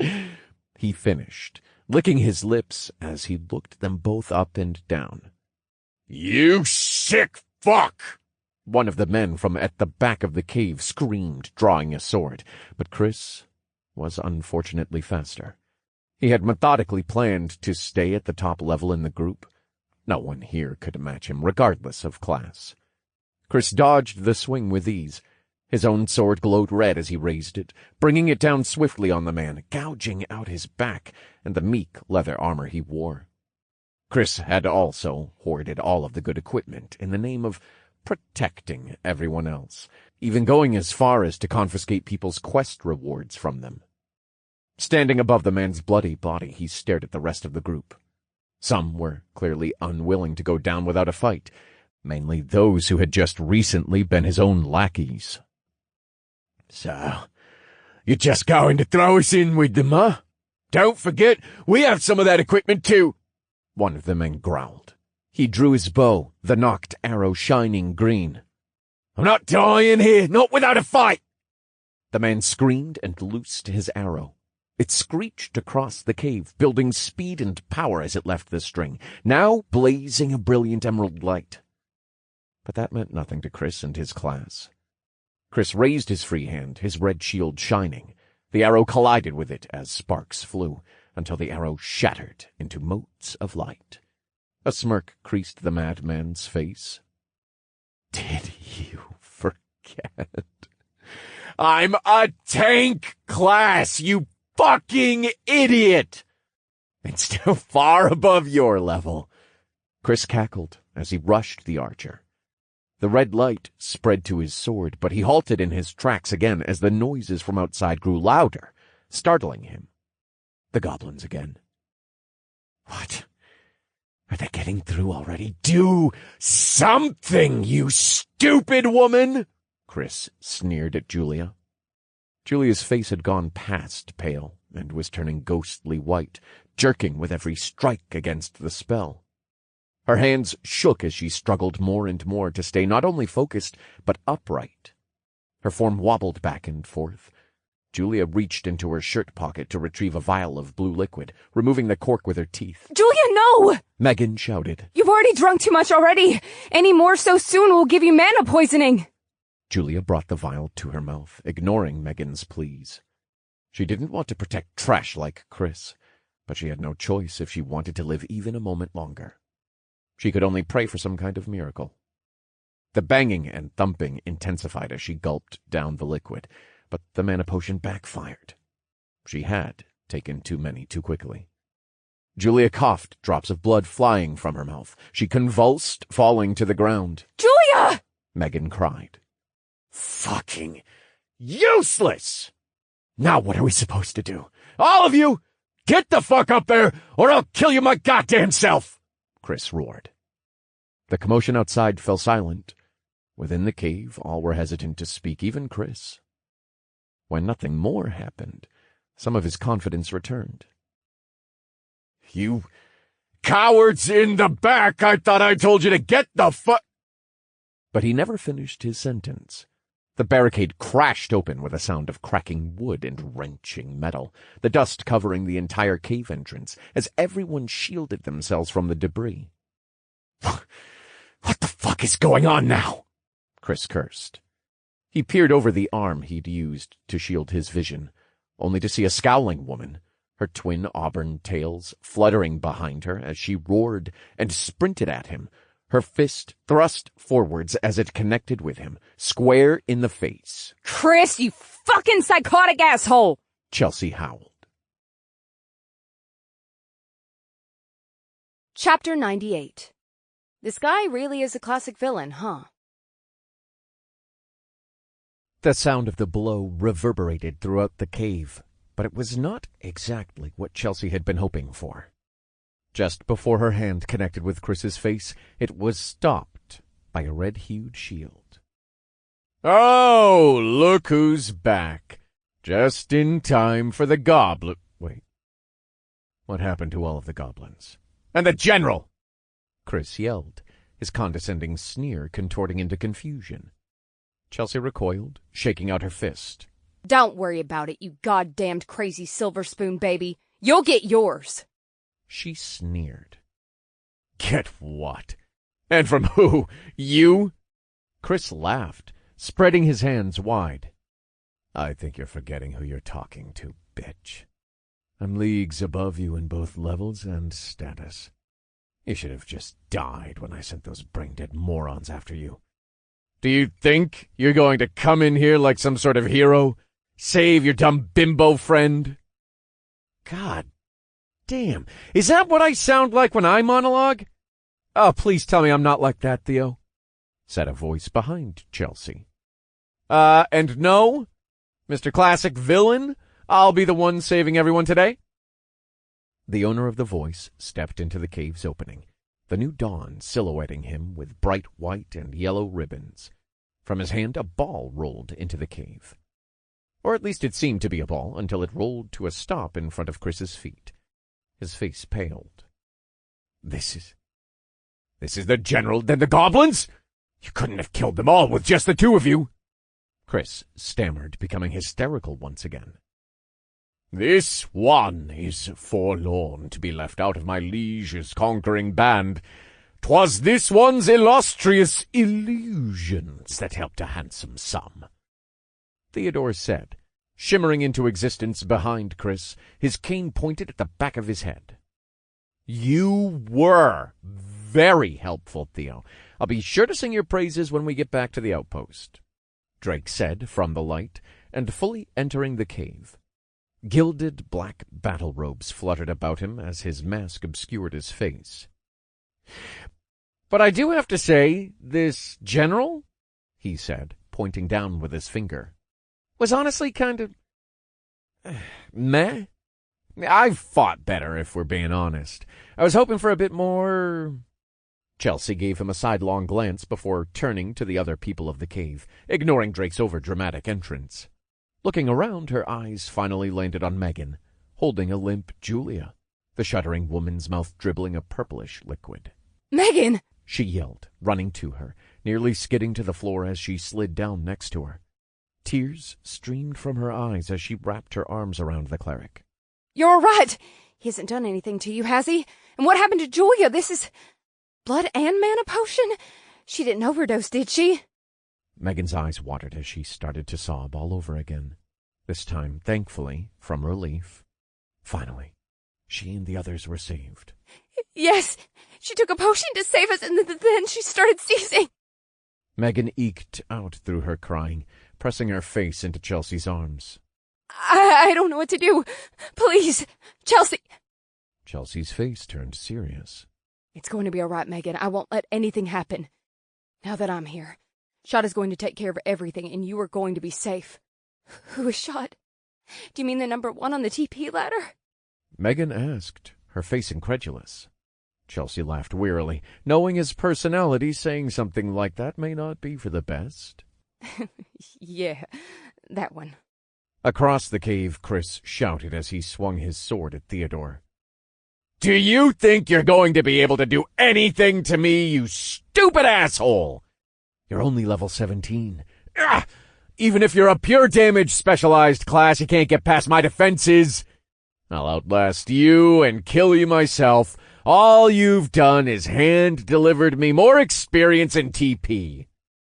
Theodore deftly dodged the swing, shimmering back out of sight. The fuck did he go? Get back here! Chris howled, whipping his head back and forth. Now. You should be more worried about me, Drake said, his gaze falling on the dead man in front of Chris. After all, seems like Chelsea was saying all the right things about you. Drake's focus moved on to the fallen woman, Julia. Nato, is there anything we can do to help her?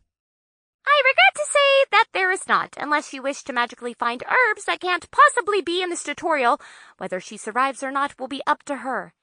If the snippy one that I am fond of was here, the healer, she may have been able to help a little, but not much can be done besides numbing the pain she's feeling. The mana potion must disseminate itself through her body naturally. That is why it is inadvisable to use too many too quickly. So I just need to get her to Jacqueline quickly then?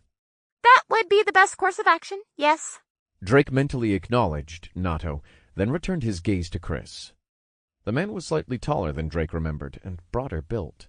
The armor he wore resembled that of a medieval knight without a helmet, and in his hand was a similarly themed blade. In Drake's mage sight, mana flowed from Chris's hand. Chelsea, Drake said, addressing her as he kept his focus on Chris. You said there were others he had, doing some of his dirty work? If you'd be so kind as to point them out. Chelsea surveyed the group with slight disgust. I only see one. Looks like the other already turned on him, she said, pointing at a man in robes. Okay, then, Drake said, rolling his shoulder. Everyone but the robed guy and the wannabe villain can move over here if you want to leave the cave and go to a safe place.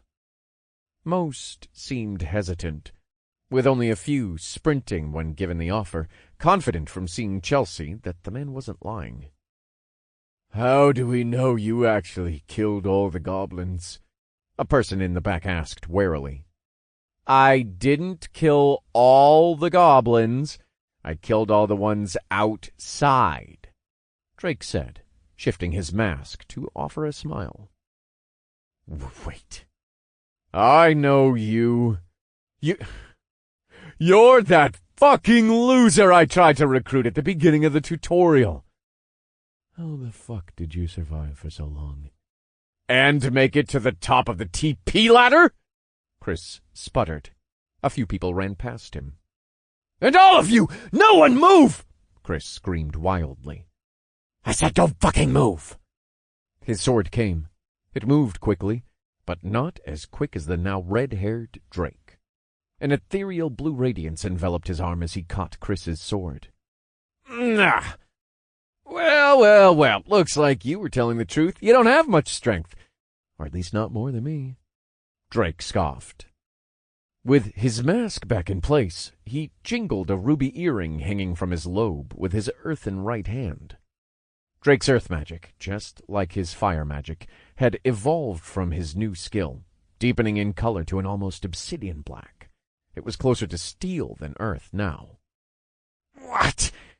Chris gasped, struggling to remove his sword from Drake's grip. Ow! Ow! I have over 200 strength! Are you a pure fighter? Drake laughed. Guess again. In front of Drake's chest formed a cobalt magic circle, conjuring a large, deep blue sphere with hints of seafoam green, aimed right at Chris's stomach.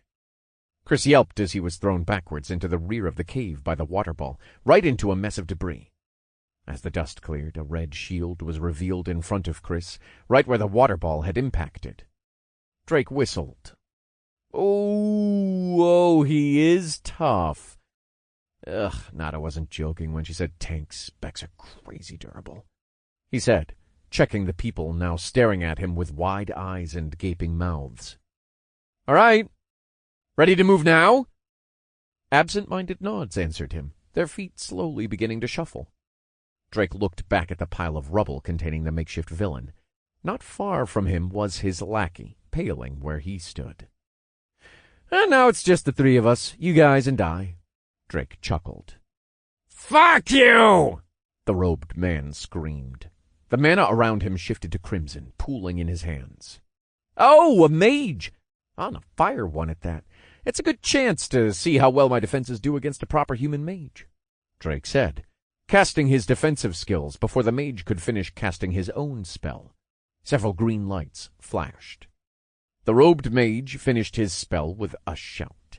A fireball sized similar to Drake's appeared, classic red rather than white. The ball shot forwards towards Drake, covering the distance between them quickly, but Drake didn't move. He allowed it to smash against his shields. The spell did nothing. Oh, you're joking, Drake chuckled. Then he said, flabbergasted, It didn't even break through my extra shield? That is quite something. Your armor set's extra defense is doing wonders against these particular people.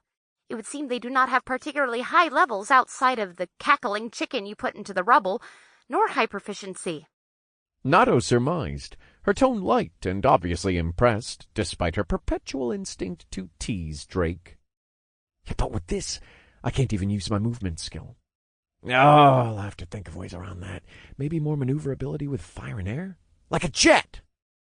How? I thought you were a damage dealer. There's no way you can fend off an attack like that if you're spec'd for damage. What kind of bullshit equipment do you have? Or is it your class? The man shouted at Drake, stumbling backwards as he tried to gain distance. Me? I'm just a hero who's doing it for fun. Wait, no, that's not right anymore. I'm just a guy who's idealistically selfish and contradictory when it suits him. And I'm finally on time to save some people for once, Drake said, deciding to get serious. And I will take on the burden of giving you judgment for what you have done. Drake's hair and tattoo shifted to black. A crystal of pure white ice sprouted from a pale magic circle.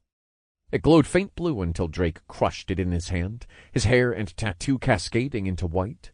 The pristine white circle was stained blood red. Let me show you what a real fireball looks like, Drake growled coldly, pinning the other mage with his gaze. The searing of my heart. Give him fury. Fireball. The ball of white fire formed and pulsed in Drake's hand as he chanted, condensing into the size of a baseball on the last word. It screeched towards the man in the blink of an eye. The little star passed through him, searing a hole of molten rock right above Chris. The man gurgled his last breath, blood spilling from the sides of his mouth, the smoke from the charred remains of his chest obscuring his pain-stricken face. Then he collapsed, slumping to the floor. Only the sound of his sizzling and smoldering flesh remained. You have killed participant Ash Ketchup, level 17. Experience earned. 273,423 TP have been awarded. Chris looked on in abject horror. His gaze settled on the molten hole above him. A small bead of lava dripped down to his shoulder, turning his armor into a sheet of hot metal. Scrambling to his feet, Chris placed his sword in front of him, with his other hand struggling to wipe off the burning lava. What the fuck are you? How are you so strong when you're at such a low level? It isn't possible! He screamed, his body involuntarily shaking. Drake's eyes swirled with colors. Drake slipped off his tattoo ring, trading it for his morning glory. Oh, it's possible, believe it. I'm just someone who turned a shit roll into an opportunity to change and better myself. And I'm gonna be the one that kills you, Chris Springs. Drake pointed his staff at Chris, or more specifically at the molten rock behind him. A magic circle spun at the tip of the staff, a small pellet of lava forming. Then it shot at the wall and burrowed deep within. Chris's face contorted into confusion. "How are you going to kill me if you can't even hit me? And I'm a tank, remember? Even if you are strong, my defenses are stronger." He snapped, breaking out in a confident smile. "That's where you're wrong. And even if I can't kill you in one blow, I will outlast you. I'll go further beyond." "Ha!" Drake laughed, his head tilting back into a sneer. "Plus ultra!" With heretical mind, he pushed the burrowed lava pellet into the rest of the wall, melting a large portion of it behind Chris as the ignorant madman drilled into Drake with a death stare. Finally noticing the moving lava, Chris twisted around to see the wall crumble, the lava oozing out of it. But it was too late. The lava lunged forward, wrapping around Chris's feet and immobilizing him. "Marked," Drake whispered. Chris screamed in anguish as the lava singed and charred his legs, but he could not fall. The lava slowly crawled up him, burning him bit by bit, then hardening to encase him. His eyes teared up as his legs were consumed by the spell, his voice growing hoarse from the screaming. "Please! I'm sorry, I won't do anything again! Please, you'll never see or hear from me, I promise! Just let me live! No, I'll apologize! I'll do whatever you want!" he pleaded. Drake did not cease. His frigid gaze was unrelenting as the lava inched further and further up the man. Once it had consumed his lower half, Chris began activating his skills to protect his torso and arms, body glowing red. But all it did was draw out the torture as molten lava encased him. "The world is different now, and it has no need for people like you." Drake spoke. The spell claimed the last remaining piece of Chris, a teary, hate-filled eye. True to his class, the man survived for several more seconds in the tomb, the screams muted inside it. When notification came, Drake's shoulders relaxed ever so slightly. You have killed participant Chris Springs, level 19. Experience earned. 432,253 TP have been awarded. Chapter 99. All-Out War. Drake gazed coolly at the sarcophagus of lava he had built around Chris. He exchanged his staff for his tattoo ring, slipping it back onto his middle finger. "And I thought you didn't like torture." Nato asked, leadingly. You know I don't, but it isn't about what I like, it's about what he deserved. The world is different. Measures must be equal to the crime." Drake answered. A crystal stone clattered on the ground with a clang, soon joined by a dimensional bag. Where the mage had stood was left a similar bag. Drake collected them all, slipping both bags into his inventory and giving the stone a cursory glance. Subtree Skill Stone. Protection. Rare. Unlocks the Protection Subtree branch. Requires one open subtree slot and have an unlocked warrior main class tree. Well, at least he wasn't lying about being a tank. A lot of good it did him. Drake sighed. You didn't have to kill him so brutally. Megan shouted from where she kneeled next to Julia and Chelsea. Megan. Chelsea chided. Drake faced her, his expression colder than it should have been. Yes, I did. What he did, what he was going to do to all of you was unforgivable. I was told of the things he was doing behind the scenes and what he was capable of. He made his own bed. Hate me if you want, it won't change the fact that he died because he deserved it, Drake said. What makes you the judge and jury? Megan snapped. Nothing. Nothing makes me any better than him, but I know that. The only difference is that I'm strong enough to carry on and he wasn't. I killed him because I was stronger and it suited my morals. That's the new world. His gaze fell on Chelsea. Your friend seems to be in shock, Chelsea. She was moments away from being killed herself, but still defends him. Chelsea's face twisted between anger, sympathy, and confusion. She's just in shock, she said finally. Best we get moving then. This is no place to recover. If we move quickly, we can get back by midday, I hope. Drake explained, checking the now still Julia. If we have any luck, we can get her to Jacqueline and save her. Theo. Yes, my liege, Theodore said, appearing. Would you please scout ahead for anything that might stop us? If you can divert them without risking yourself, do it. If not, report back immediately and I'll take care of it. By thy will, he replied, bowing slightly as he vanished once more. I'm not going anywhere with you. Chelsea, how can you be with a man like this? He killed Chris and Johan in cold blood. Chelsea gently pushed Megan to arm's length, looking her deep in the eyes. Do you really believe that, Megan? I know you latched on to Chris because he was the one who reached out, but after everything, you can't say you didn't see what he was doing. Chelsea said, her voice rising. I know he wasn't perfect, but he protected us. Protected me. He even went out of his way to send more people to get you when you went to scout for the goblins. Megan snapped back, desperately grasping at the broken facade of the man she thought she knew. Chelsea shook her head. No, Megs. He sent them to finish the job, but we ran into the goblins first. They didn't kill us and instead took us captive. They did unspeakable things to us. Made us fight one another for their enjoyment. She recounted, her grip tightening around Megan's shoulder as she did. They tried to take me, but I fought back. The unlucky ones, they were turned into food, or used to birth more of those disgusting things. And all of that was because of Chris. If he hadn't tried to kill us, kill me, I would have never ended up there. And you know who saved us? Megan just looked back into Chelsea's teary eyes, slack-jawed. It was him. And all we did when we met him was fight the whole way. He did nothing but offer us safety, food, shelter, and protection. And we spat in his face every step of the way, but he still did it, never asking for a thing in return. Chelsea grew serious as she wiped the bubbling tears away. Don't make the same mistake the rest of us did.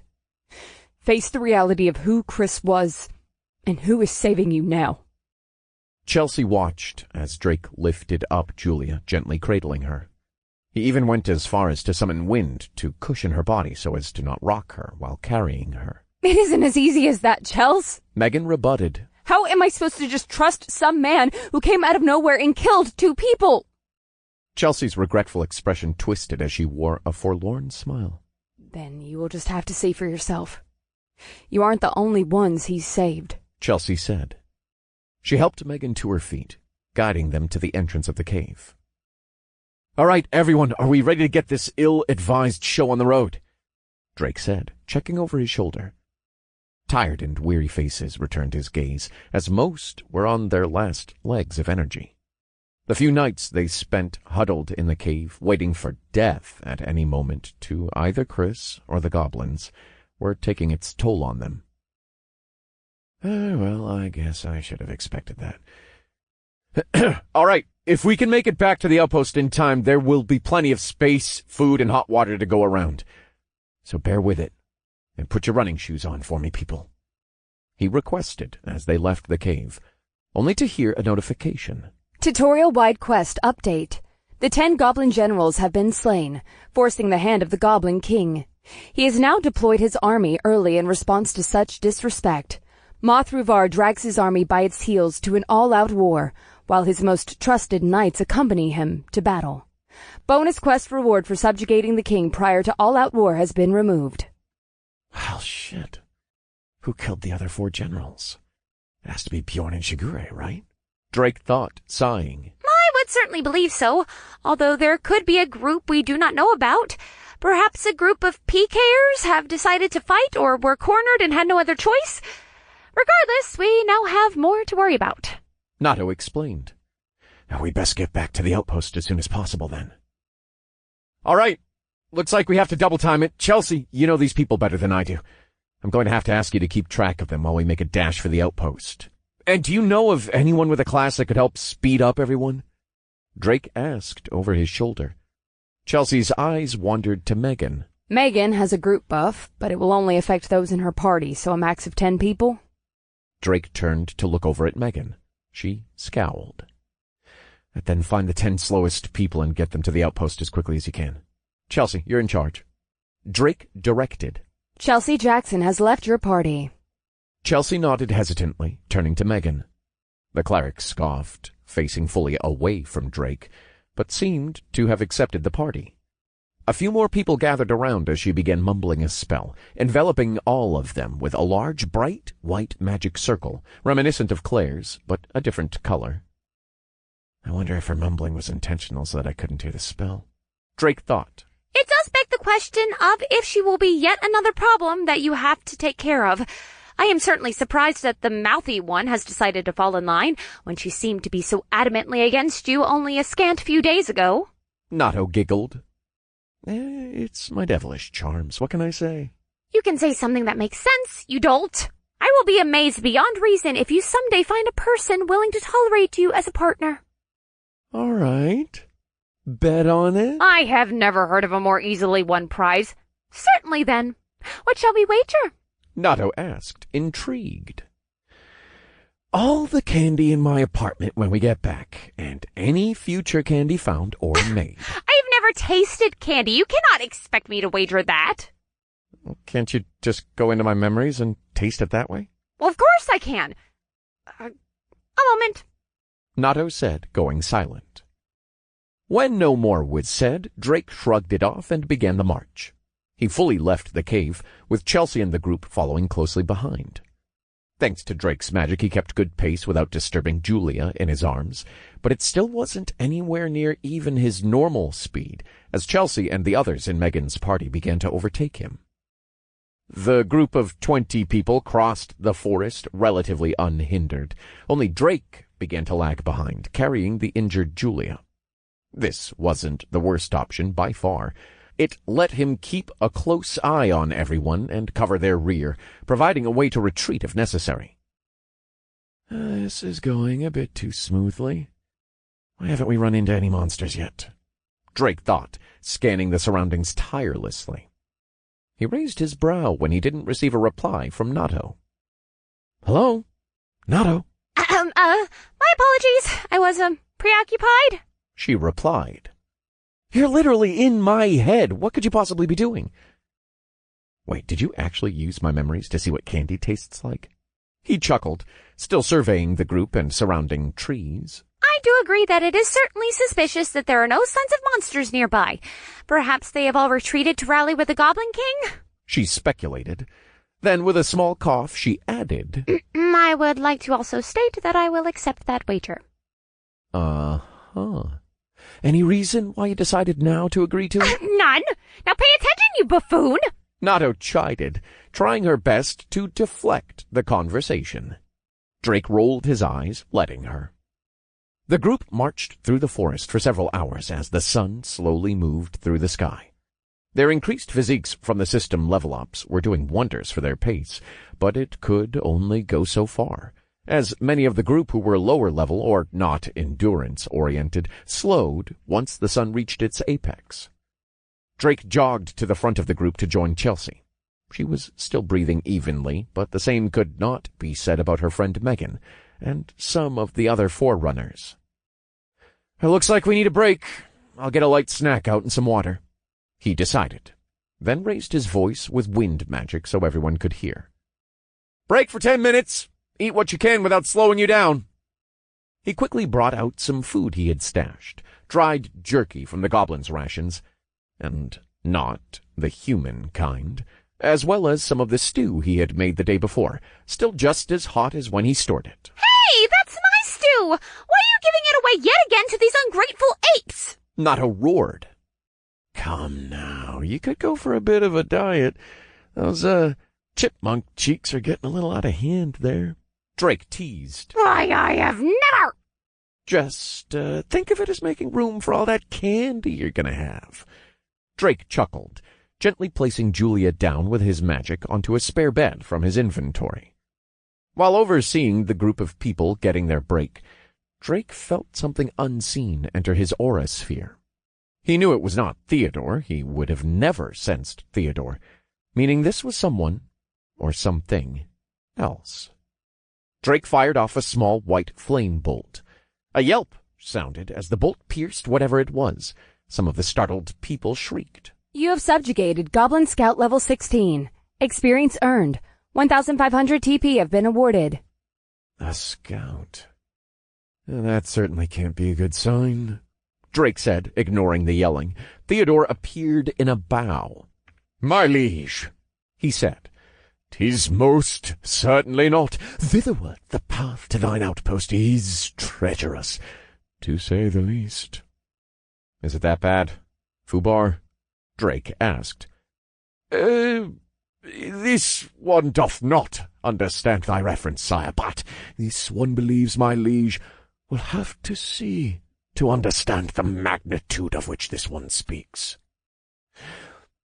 Not that I'm against killing more monsters today, but I'd really enjoy it if a rescue just went smoothly for once, Drake said with a sigh. "As would I, my liege." Drake scanned the weary faces of the group, not even 5 minutes after sending out the food and water. Each one stared back, with clear worry and anxiety, save Megan, who was still glowering at him, and Chelsea, who was clearly waiting for a plan. Drake turned to Theodore. "Can you shroud everyone here, Theo?" he asked. "This one regrets to inform my liege he canst not." Drake clicked his tongue, one of his options gone. "Are they, blocking the path entirely, or are they just in the vicinity?" "On the last moment this one checked, thy quarry 'twas marching as with Mercury's winged sandals." We can't outrun them then, I'm guessing.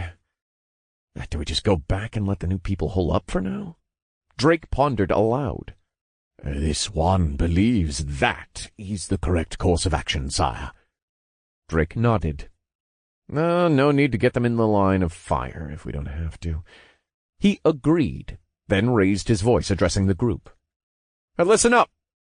We are going back to the cave, and you are going to hole up. I will leave supplies to last you enough time for when I can come back."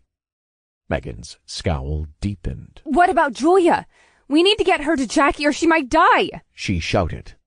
"If I force you all forward, you're all going to die, not just her. Pocket your damned entitlement for a second and look around. Everyone here, besides a small handful, are exhausted and frightened. Yet not only that, there are only a few of you who would even be helpful in a fight out in the open at full status. We're going back, period." Drake stated evenly, lifting Julia without waiting for a response. There would be no time to wait for a response either. Several more entities entered his aura sphere.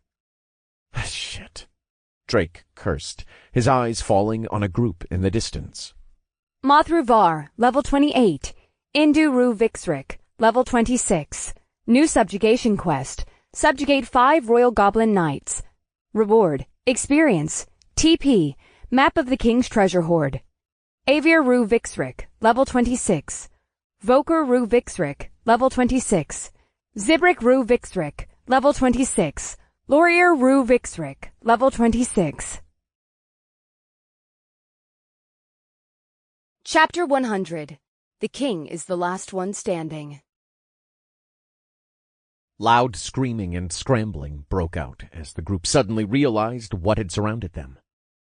"Theodore, how did they get—" But before Drake could finish his sentence, one of the knights dashed forward ahead of the pack, 2 small javelins in its hands.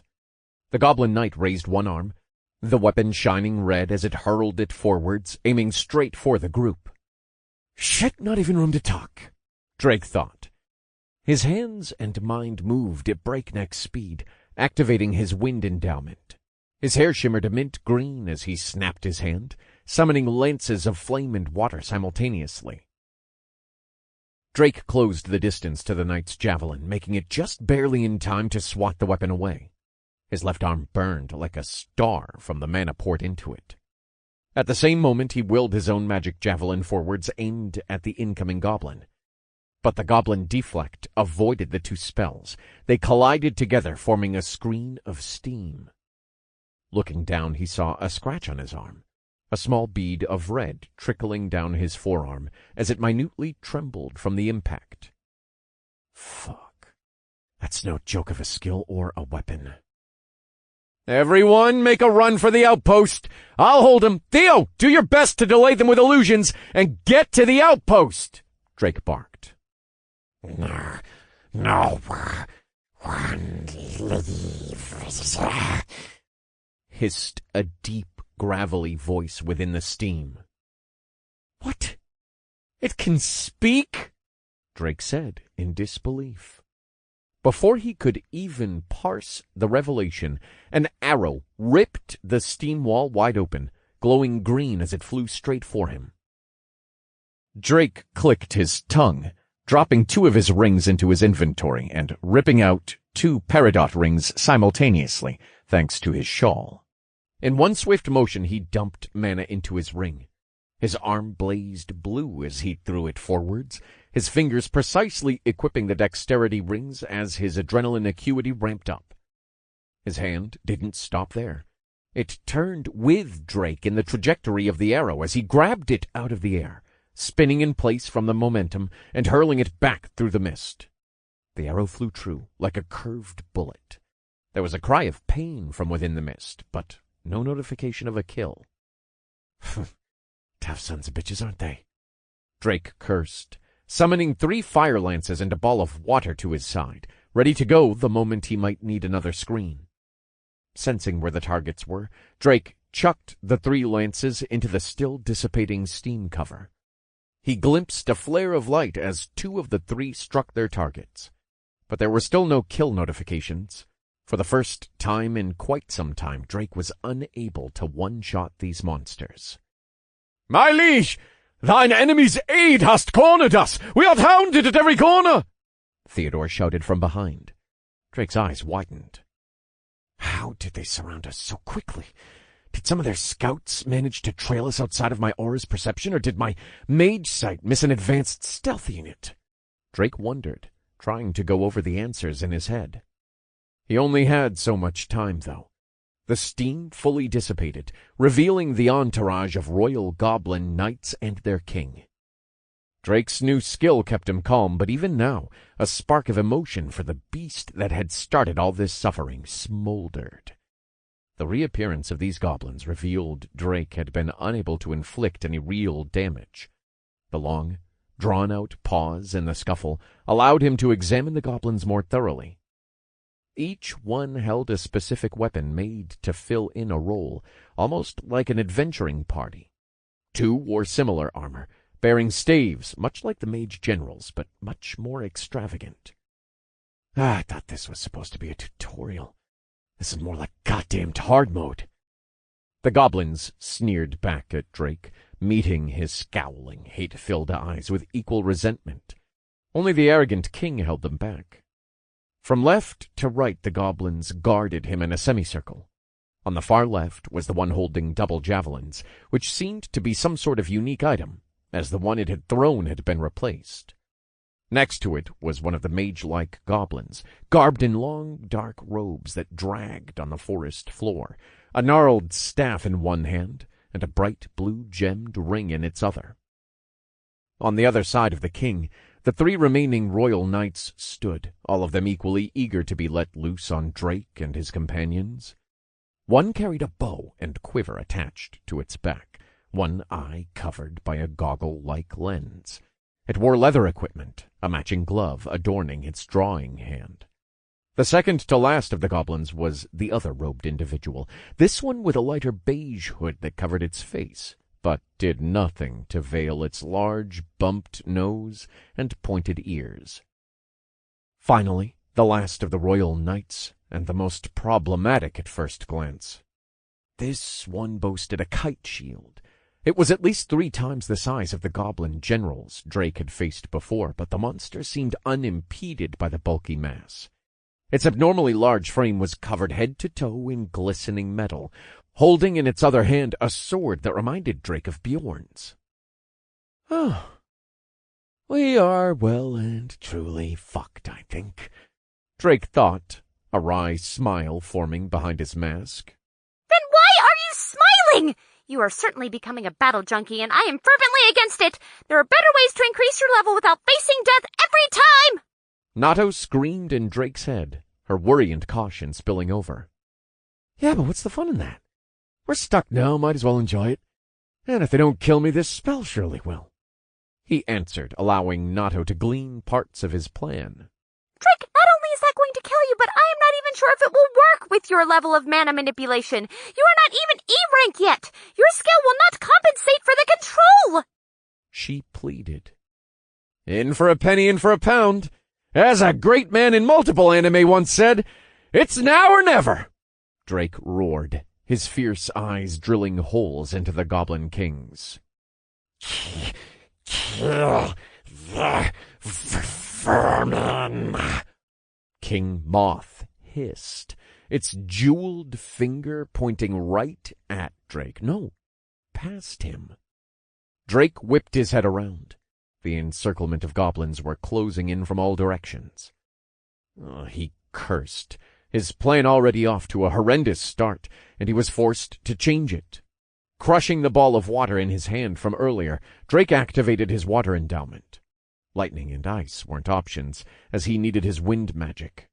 Swiftly, Drake threw up a gust of wind in front of him, hoping to blind the group of knights and the king. Then, with a burst of fire from his hand, he backtracked towards the group, another ball of fire conjured in his hand. Closing in on the group, he hurled the ball forwards, pouring mana into the spell. A ball of wind soon joined it.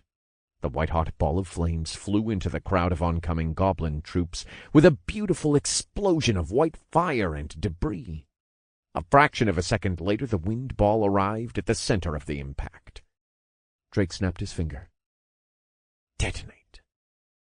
The ball of air exploded in a gust of destructive expansion as the debris from the ground was flung up and out, including the remnants of the fire and the impacted goblins' armor and weapons.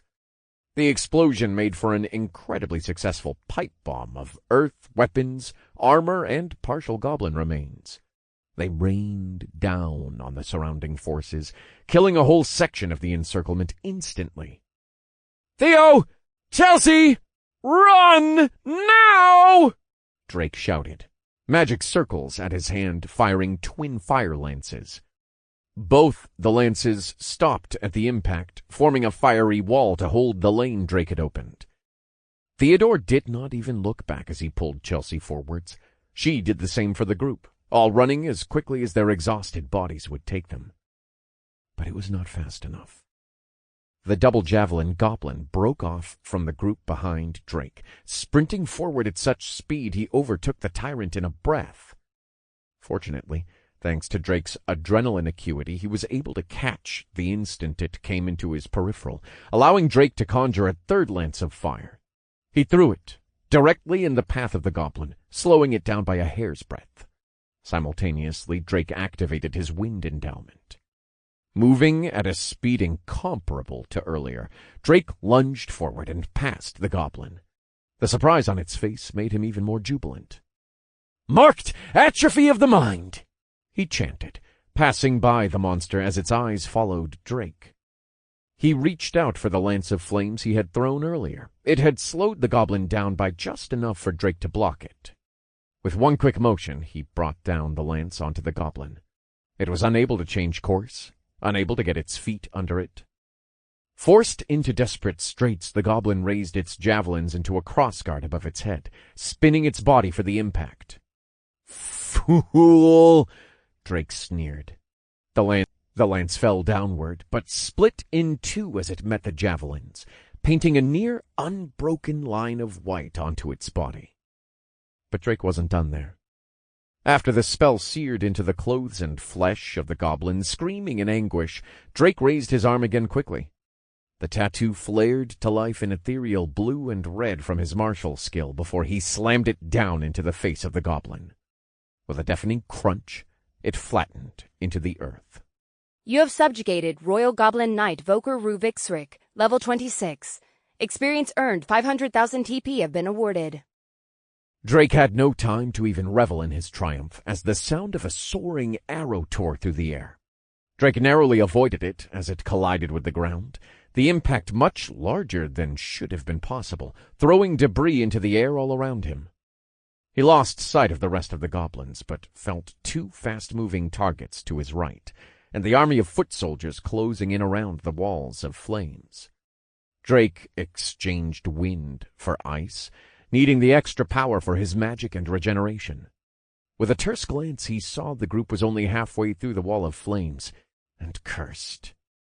Fuck, I need those spells to deal with two at the same time, and there's no telling when the rest are going to join, Drake swore. And with that, Drake's fears came true. The two beings that Drake had felt ran past the shield of debris. Drake cursed as he saw them, but the composition surprised him. The two goblins that sprinted at the group were the archer goblin and the dark robe. Turning his head to the falling debris, Drake peered through it to find the shield-bearer and the beige robe were still by the sneering king's side. Is it keeping those two by its side out of fear? I want to just throw everything it has at me. Drake wondered. A king does not lower himself to deal with vermin. You heard it yourself. It must not think much of you even after felling its generals and one of its knights. It will be its certain downfall if it continues. You are far stronger than it gives you credit for. Nato conceded. Drake smiled as he dashed backwards, boosting his speed with bursts of fire. Ah, Nato, I didn't know you thought that way about me. Makes my heart all warm and fuzzy. Drake thought sarcastically, closing in on the two running monsters. Nato had no time to interject as the archer knocked and released another arrow, this one tinged in blue light. There was something ominous about the incoming arrow, and Drake decided to dodge it completely. With a burst of fire, he changed his own trajectory at the last second. But that only did so much. As his eyes widened, the arrow tracked him, striking his pauldron and piercing it with ease, leaving Drake aghast, but unharmed, saved by his armor. He took the initiative and propelled himself forwards with a burst of fire towards the pair, but caught the wide yellowed smile of the archer goblin. Drake, the arrow! Nato shouted. He continued to stare at the goblin, only to see its eyes move, and followed its gaze to the group.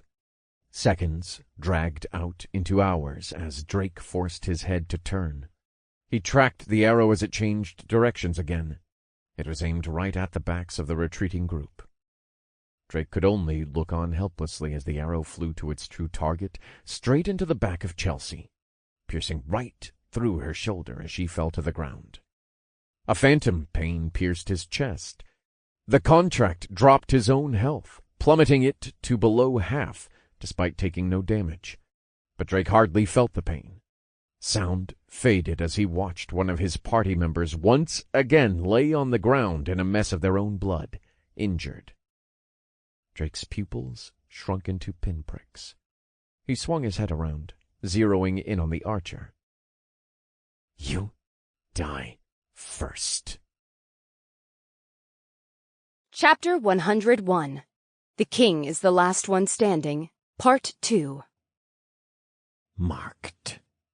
Drake muttered, snapping as he produced a lance and ball of white flames. On blessed wings, Guardian's reprieve. Drake took a languid step, instantly closing the distance with his quarry. Both goblins flinched as Drake blinked across the field, his eyes flashing from blue to yellow to green. Brilliant sapphire flames swallowed Drake's hand as he thrust it towards the archer. The goblin tried to move, but Drake's aura flexed, freezing it while stripping it of at least one of its buffs. This forced the goblin to raise its bow in an attempt to block the hand, but Drake cared not. His hair and tattoos cascaded in a bright crimson red, becoming a vibrant orange glow. He gripped the wood of the bow, the clash of magic sending sparks for a brief moment before his hand reached the goblin's eyes, wide as small, fearful moons. Drake surged forwards and gripped the monster by the throat, slamming it to the ground in a crater of earth. Red hair shimmered back to white as Drake changed endowments once again, his jet-black earthen hand raised above him. A magic circle spun above it. The dark-robed goblin shrieked in fear and began muttering something off to the side, but he ignored it. His sole focus was the monster in his grip, like a predator locked onto prey. Nothing else mattered but killing it now. Oh, darkness, shrouded in light. Drake began, a red burst of flames blooming in his hand. Frenzied blaze clad in night. the flame shimmering to blue as it started to fully form, and the mana poured into the spell. In the name of the Crimson Demons, let the collapse of thine origin collapse. A spell struck his shoulder mid-cast, but he barely felt it. Nothing would prevent him from completing this spell. Not attacks, nor notifications. Fear of the Forest applied. Skill Tyrant's Indomitability has nullified Fear of the Forest. Drake smiled, wrenching open the archer's mouth. Summon before me the root of thy power hidden within the lands of the Kingdom of Demise. Drake roared, the flame brightening into brilliant white as it grew to the size of a wildfire. My name is Drake Wallen! The flame condensed into a small marble, as bright and fierce as the sun.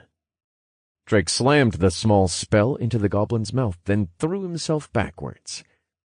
Make sure they know who sent you, Drake said, grinning wide enough to reach his eyes.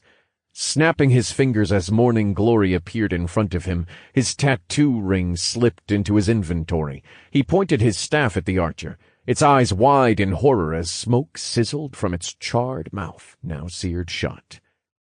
Explosion! With the snap of his fingers, Drake's spell went supernova, tearing the goblin limb from limb, piece by piece, in a cacophony of thunderous roars and bangs. It was dead instantly. The spell cost Drake a hefty sum of status, but he reaped the rewards with a bonus kill. You have subjugated Royal Goblin Knight, Zixbrick Ruvixrick, level 26. Experience earned, 500,000 TP have been awarded. You have subjugated Royal Goblin Knight, Laurier Ruvixrick, level 26. Experience earned, 500,000 TP have been awarded. Congratulations, you have reached Elemental Miller, level 18. 40 FP have been awarded. Ignoring the notifications for now, Drake landed, then lunged forwards to Chelsea's side, where Theodore, Megan, and the others surrounded her. Drake looked on, his eyes frowning as he saw the mess. Her arm had been separated from her shoulder like his. She coughed, losing blood quickly. This time, having experience with his own injury, he quickly took the severed arm and placed it next to her shoulder, pulling a potion out of his inventory and uncorking it with his teeth. What are you doing? Megan screamed, waterfalls spilling from her eyes as she clawed at his robe. Drake let her do as she pleased. She wasn't strong enough to hurt or stop him either way.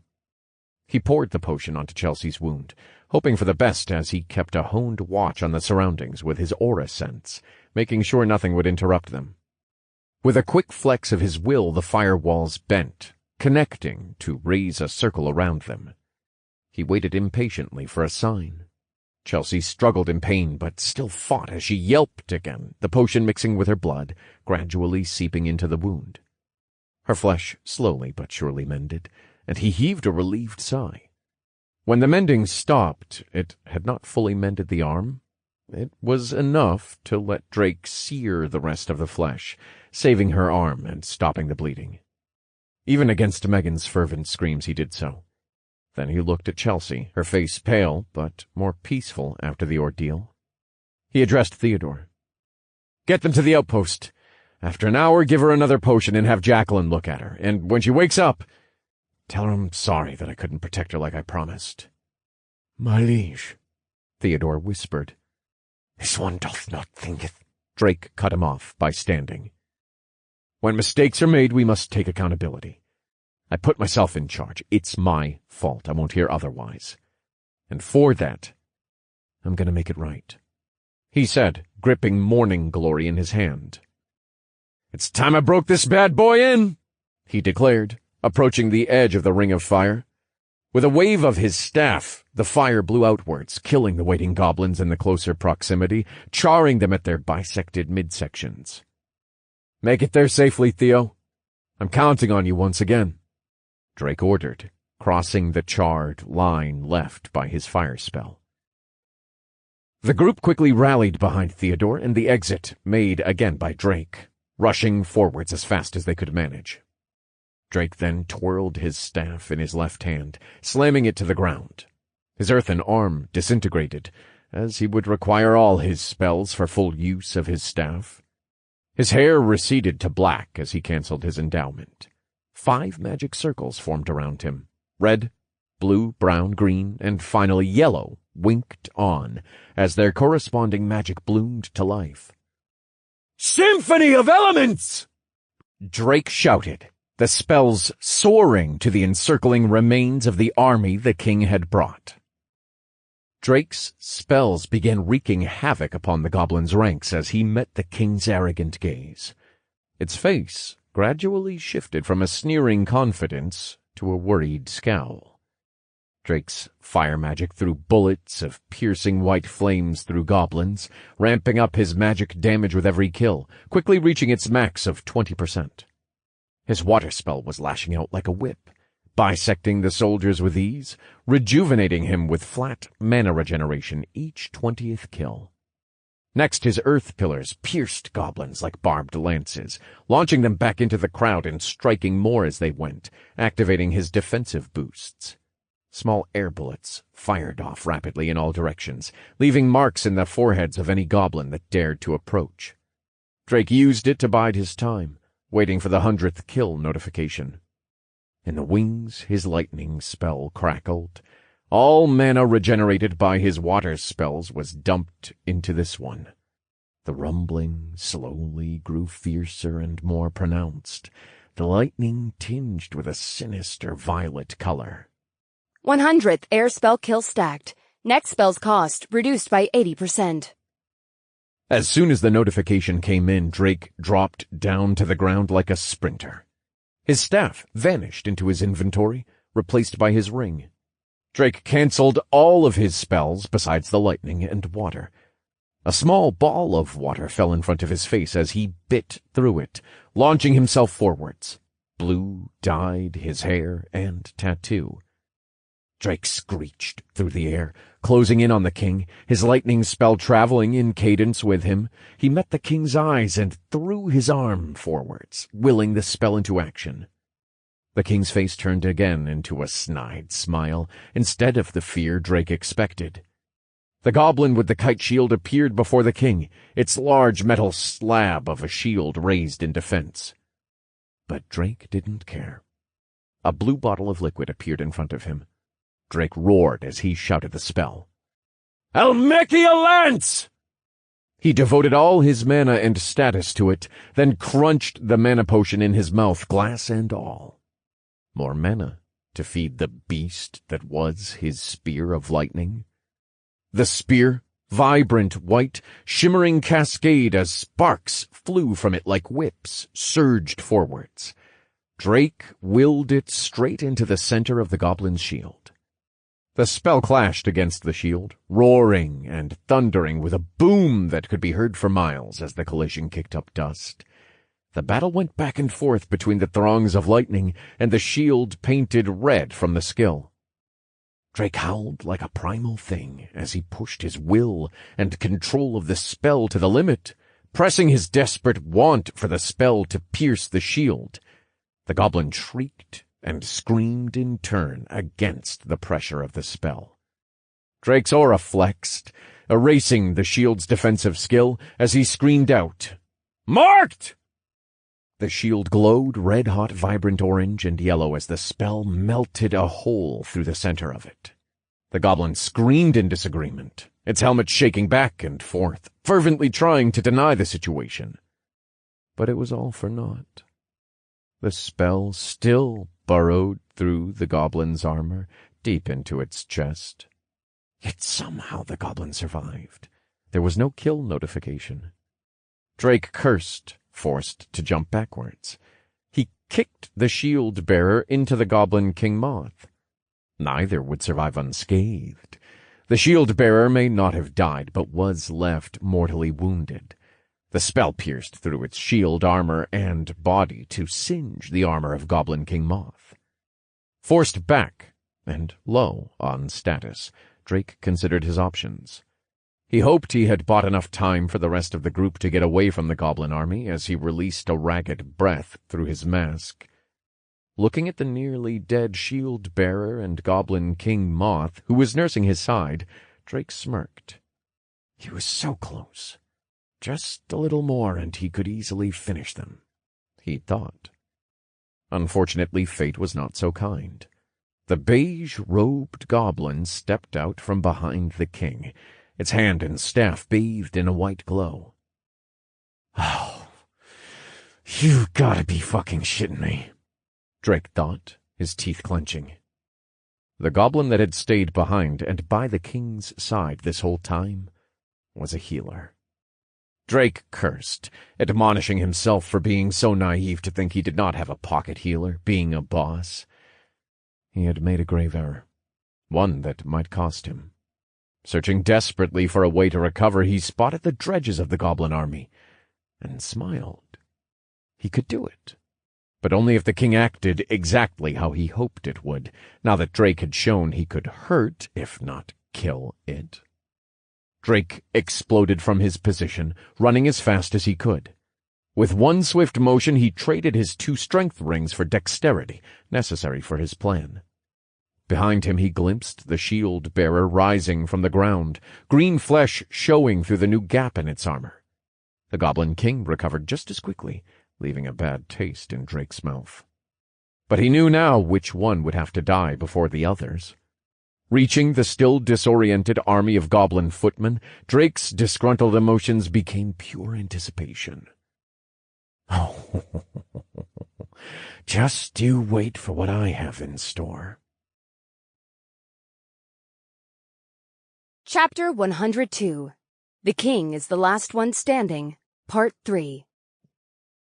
Drake Wallen, tutorial alias, shot, race, human, profession, minor P2, 7% F rank, class, unique elemental Miller level 18, vitality, 294, 15%, strength, 330, 20 plus 15%, dexterity, 250, 40 plus 25% plus 40, intelligence, 606, 15 plus 20%, wisdom, 286, 29%, endurance, 200, 20 plus 20%, free points, 80, skill branches, primary, elementalist P2, 47% F rank, 0 out of 5, mage sight P2, 58% F rank, heretical mind P2, 63% F rank, multiplicative P2, 98% F rank, elemental endowment P2, 36% F rank, elemental conflux P2, 25% F rank,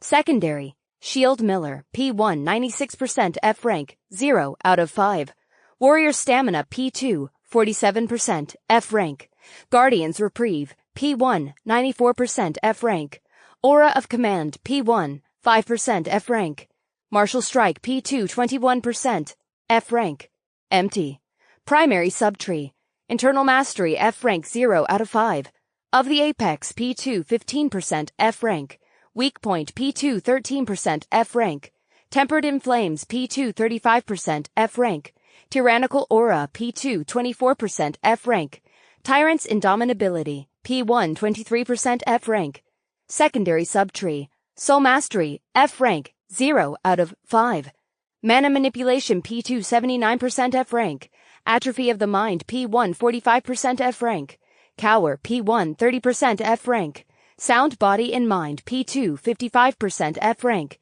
purity of the soul P2, 13% F rank, tertiary subtree, weapon mastery F rank, 0 out of 5, hoarder P2, 27% F rank, fully loaded P1, 10% F rank, weapon of choice P2, 24% F rank, adrenaline acuity P2, 33% F rank, magic exposure P1, 46% F rank, quaternary subtree, empty, titles, First Blood, 2 versus 1, 1 versus many, Monkey Slayer, Living on the Edge, Close Call, Dead Man Walking, Dual Class, Punching Up, Improbability, Rounded, Dog Hater, One Man Army, Dog Killer, Battle of Attrition, First of Your Kind, Goblin Hater, Goblin Slayer, Murderer, Serial Killer.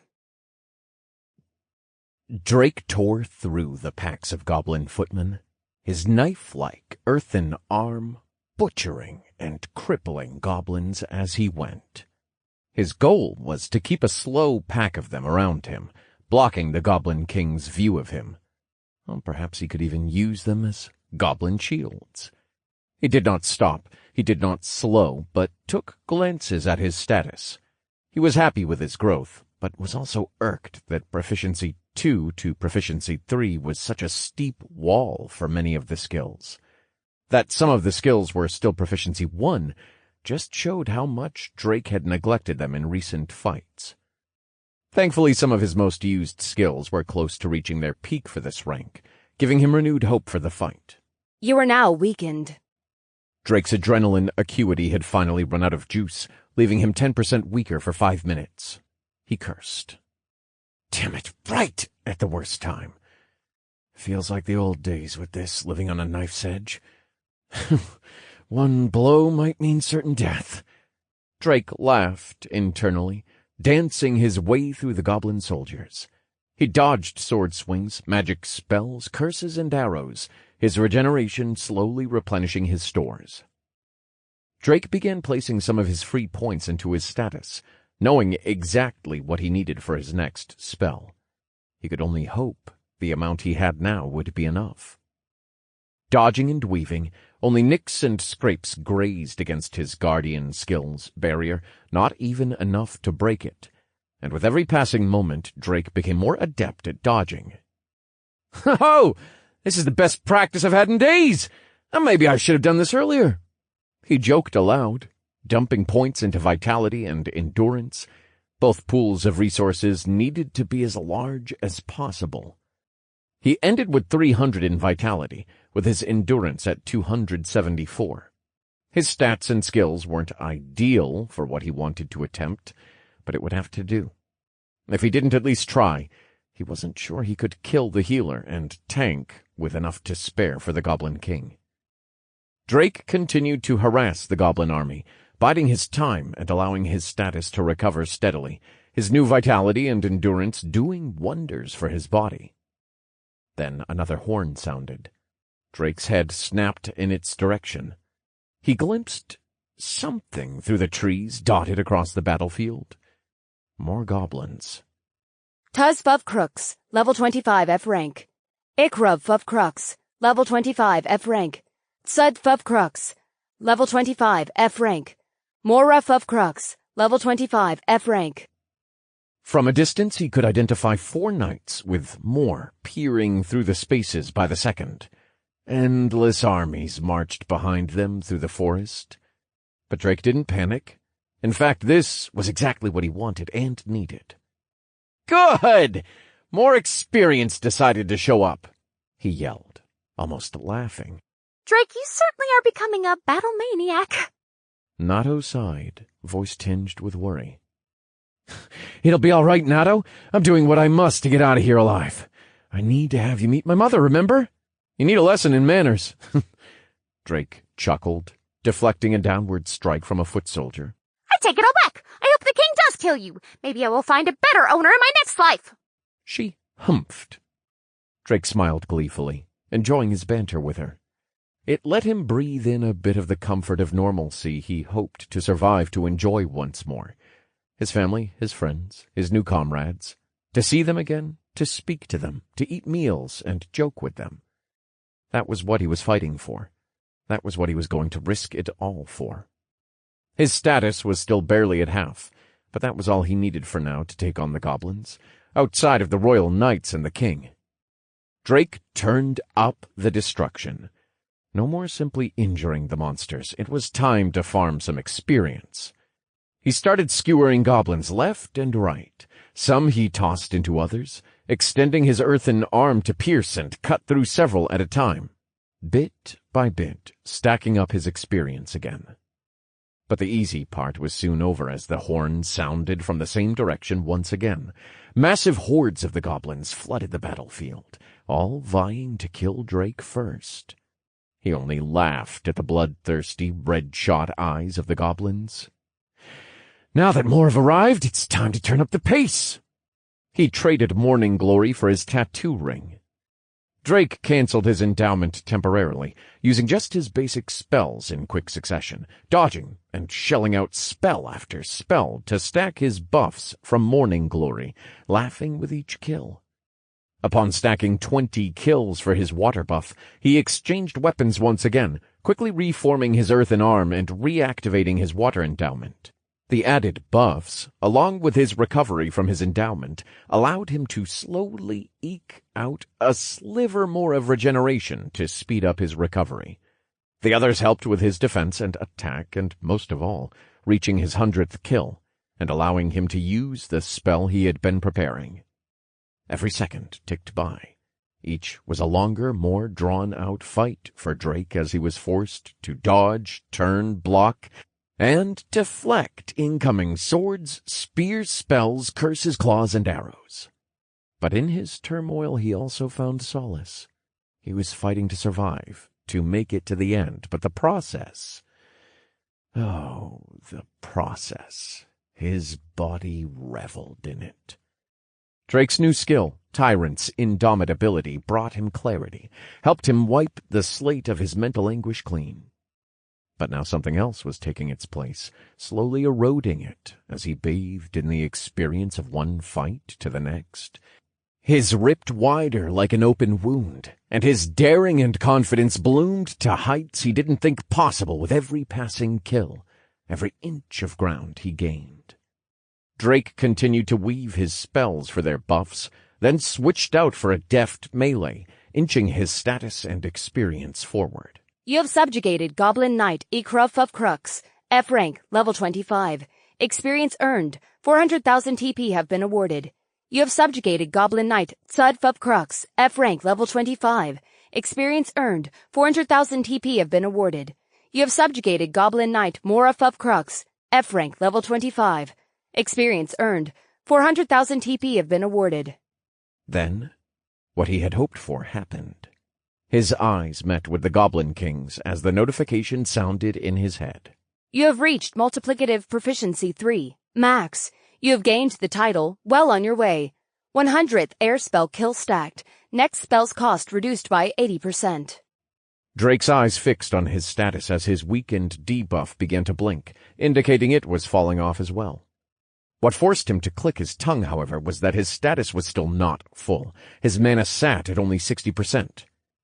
Pulling a blue vial from his inventory, he heard Nato. Drake, no, you have done enough. You can just leave. There's no point in poisoning yourself. Nato shouted. Run? There's no running, Nato, not anymore. There's only forward and upward. From now on, there are only going to be worse and worse monsters and stronger enemies. You said so yourself. He spat, dancing around the few remaining knights in the field, clutching the blue vial in his left hand. And I made a promise to make this fucker suffer. And you know me. I'm a man of my word. At least when it suits me. Before Drake popped the top of the vial, he chanted his last defensive spells. I am the wall on which my enemies bellow. Unbreakable. I am the shield. I am the rampart. Bulwark! Their familiar green glow cascaded over him. Drake downed the vial and stiffened. The mana caused him to seize up, but he forced his own mana to keep circulating, using every fiber of his being to control and move it as best he could, softening the damage. It tore at his insides all the same. It only kept the process going at a snail's pace. But it was enough. Drake flexed his aura to the limit, releasing his normal constraints. The monsters surrounding him froze, enough for him to cast his spell. Throwing his hand in an arc in front of him, all 7 of his mastered elements manifested. Heretical endowment of the elementalist, Septenarius, he cast, each spell winking out of existence as Drake shuddered from their combined infusion. His hair and tattoo shimmered in the colors of each element, fighting for control and dominance. But they were not the master. Drake was. And he won. His body glowed in a golden hue, the colors sparkling in tandem across his hair and tattoos. But Drake was not unscathed. Blood dripped from every one of his orifices, the spell guzzling his stores of health, mana, and stamina. It was fine. The spell only needed to last long enough to kill the king, and he had no plans of wasting any time. He approached like a tsunami, blowing and pushing away anything and everything in his wake as he roared forwards to the king. The shield-bearer barely had the time to jump in front of Drake, stopping him from beheading the king. Drake's earthen arm froze to a sharp obsidian jet-black blade. The two clashed for only a moment before Drake threw a punch with his left arm, glowing a deep red. Drake's fist shattered the shield, throwing the goblin backwards as it slammed into the king. The healer was left exposed and confused. Its eyes were unable to follow what had just ensued. Drake darted behind the healer, his right arm disintegrating and reforming in ice. He quickly plunged the hand through the goblin's chest, staining it green. "The most annoying one down," Drake said coldly, the ice spreading from its wound as it encased the creature. You have subjugated Royal Goblin Knight Indu Ru Vixric, level 26. Experience earned. 500,000 TP have been awarded. Drake turned to see the Goblin King and his last knight stumble to get up. Both were shaking their heads, trying to remove the disorientation from their impromptu flight. In disbelief, they laid eyes on Drake. Seeing that he had killed their healer, their faces contorted into unadulterated fear. Human vermin, Goblin King Moth hissed, wagging his finger in anger as he pointed. Drake stepped again, closing the distance in an instant. He blinked in front of the king, gripping its finger. "The only vermin here is you." He spat, breaking the finger with a loud snap and howl from the king. "I'm disappointed. Your knights are stronger than you, your army doing all the heavy lifting, and you put on this invasion, causing all this suffering. And for what?" He roared, his mana and aura flexing, almost warping the air around him.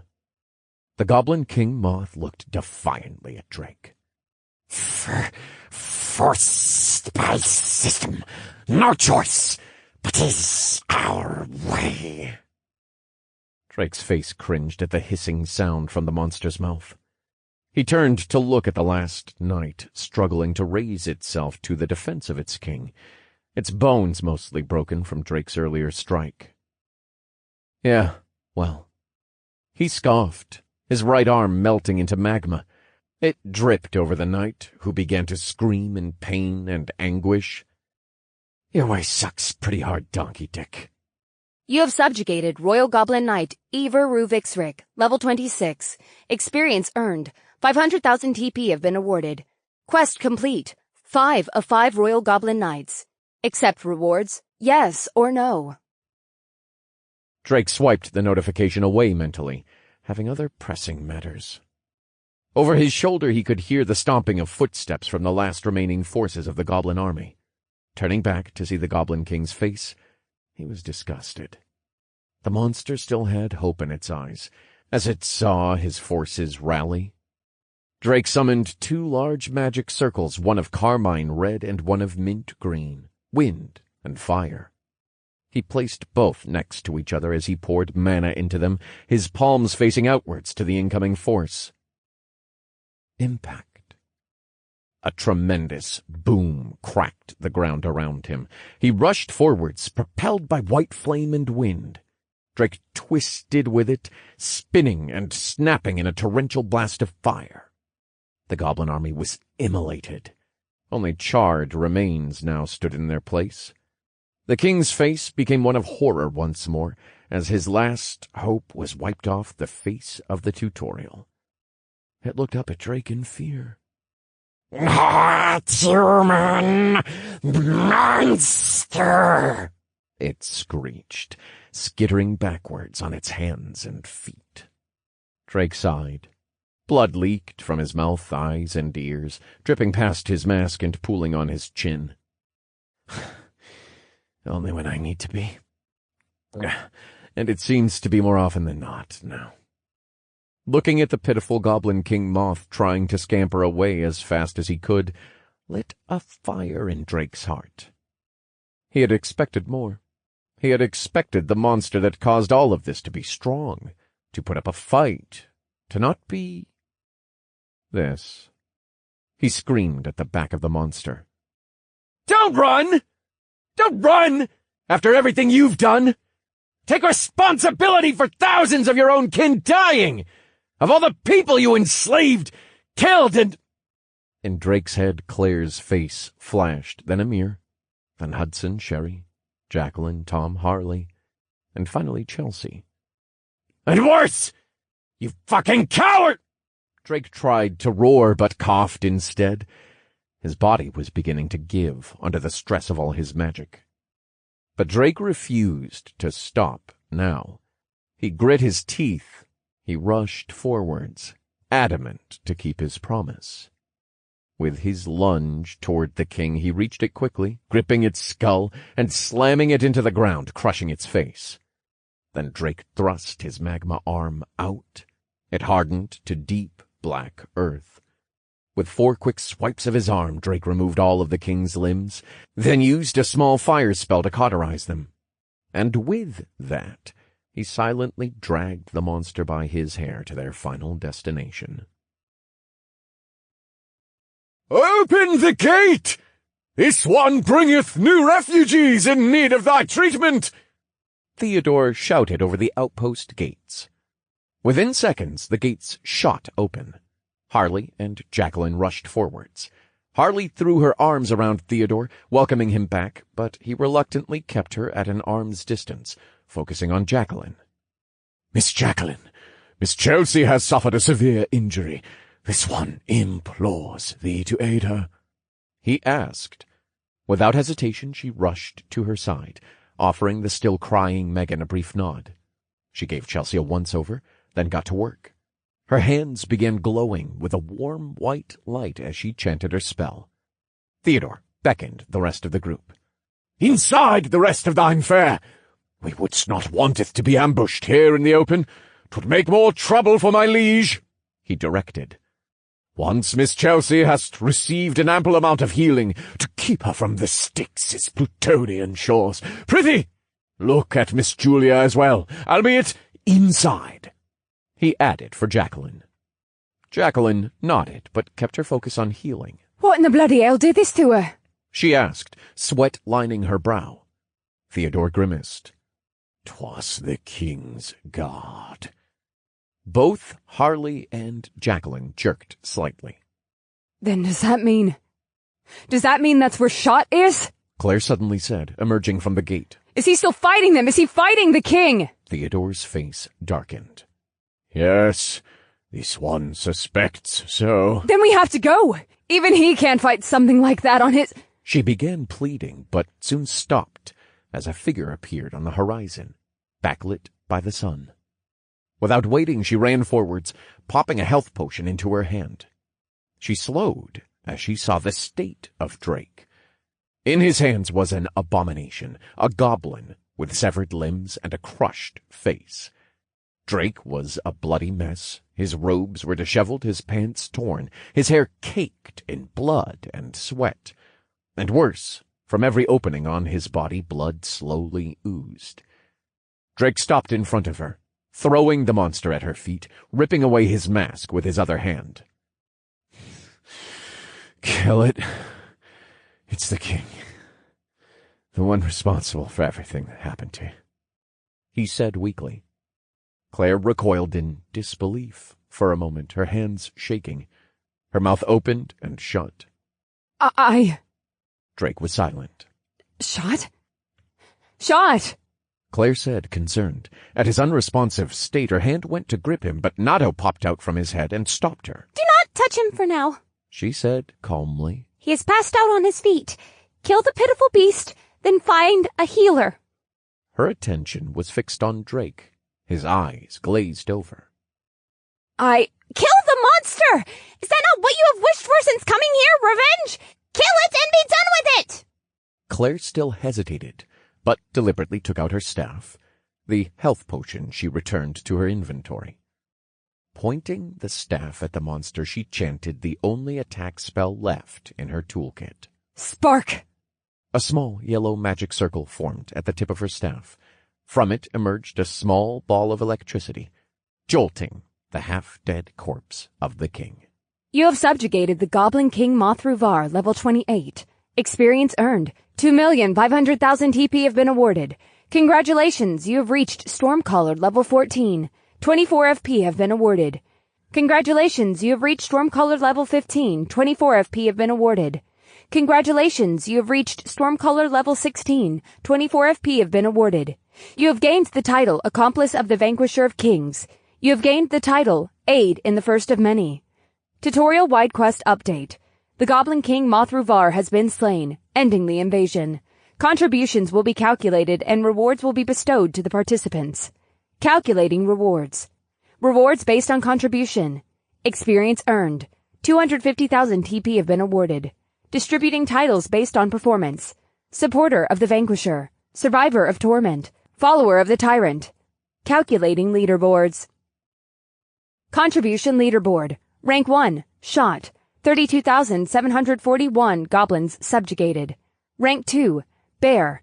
11,475 goblins subjugated. Rank 3, Shigure Kenzo, 7,362 goblins subjugated. Rank 2,136, Claire Osberg, 57 goblins subjugated. Chapter 102.5 Glorious Vengeance. Such Elegance. Aono somehow managed to escape the outpost after Drake and the others had left. She hid behind a tree, her breath coming in ragged heaves as she pushed her sweat-painted glasses up by the brim.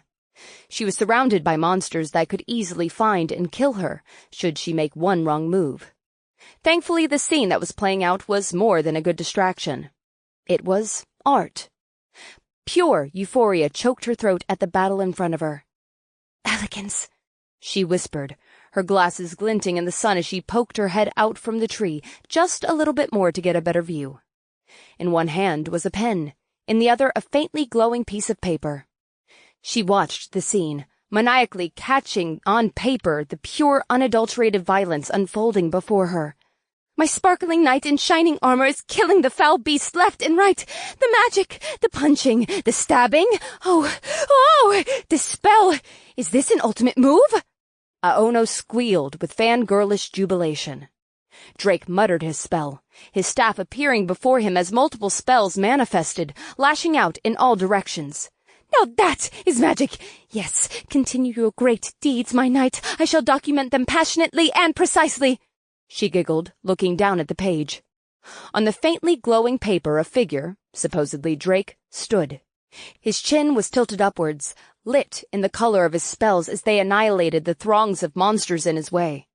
The only thing that seemed to be misrepresented was Drake's face.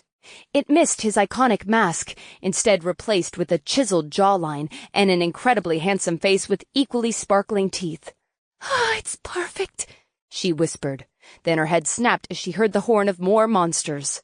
Once again, the quickly disappearing monsters and equally elusive Drake, moving so fast he was teleporting, amazed her, forcing Aono to scrunch up her face. "Well, a little artistic liberty is always required, I guess." Looking on, her hand drafted the page at a feverish pace as she tried to take in the entire scene second by second. After what felt like hours, her face long since caked with sweat, Drake finally stopped.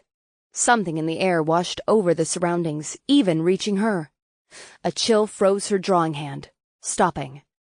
Drake stood amidst an army of green statues. 7 magic circles surrounded him, and she heard him utter his spell. Heretical endowment of the elementalist, Septenarius. An assortment of cascading colors illuminated him. He basked in the glow of the elements as they infused him with their power. Aono couldn't help but sob her next words. Her tears would not stop falling.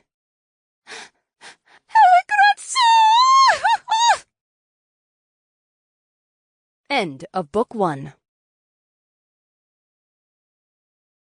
Thoughts on Glitched into Power. What happens when the system meant to guide humanity collapses from within? Glitched into Power is a brutal reminder that not every second chance is a blessing. Drake awakens not as a hero, but as a pawn, thrown into a world stitched together by chaos, where the rules are broken and nothing works as it should. But power doesn't wait for perfect conditions.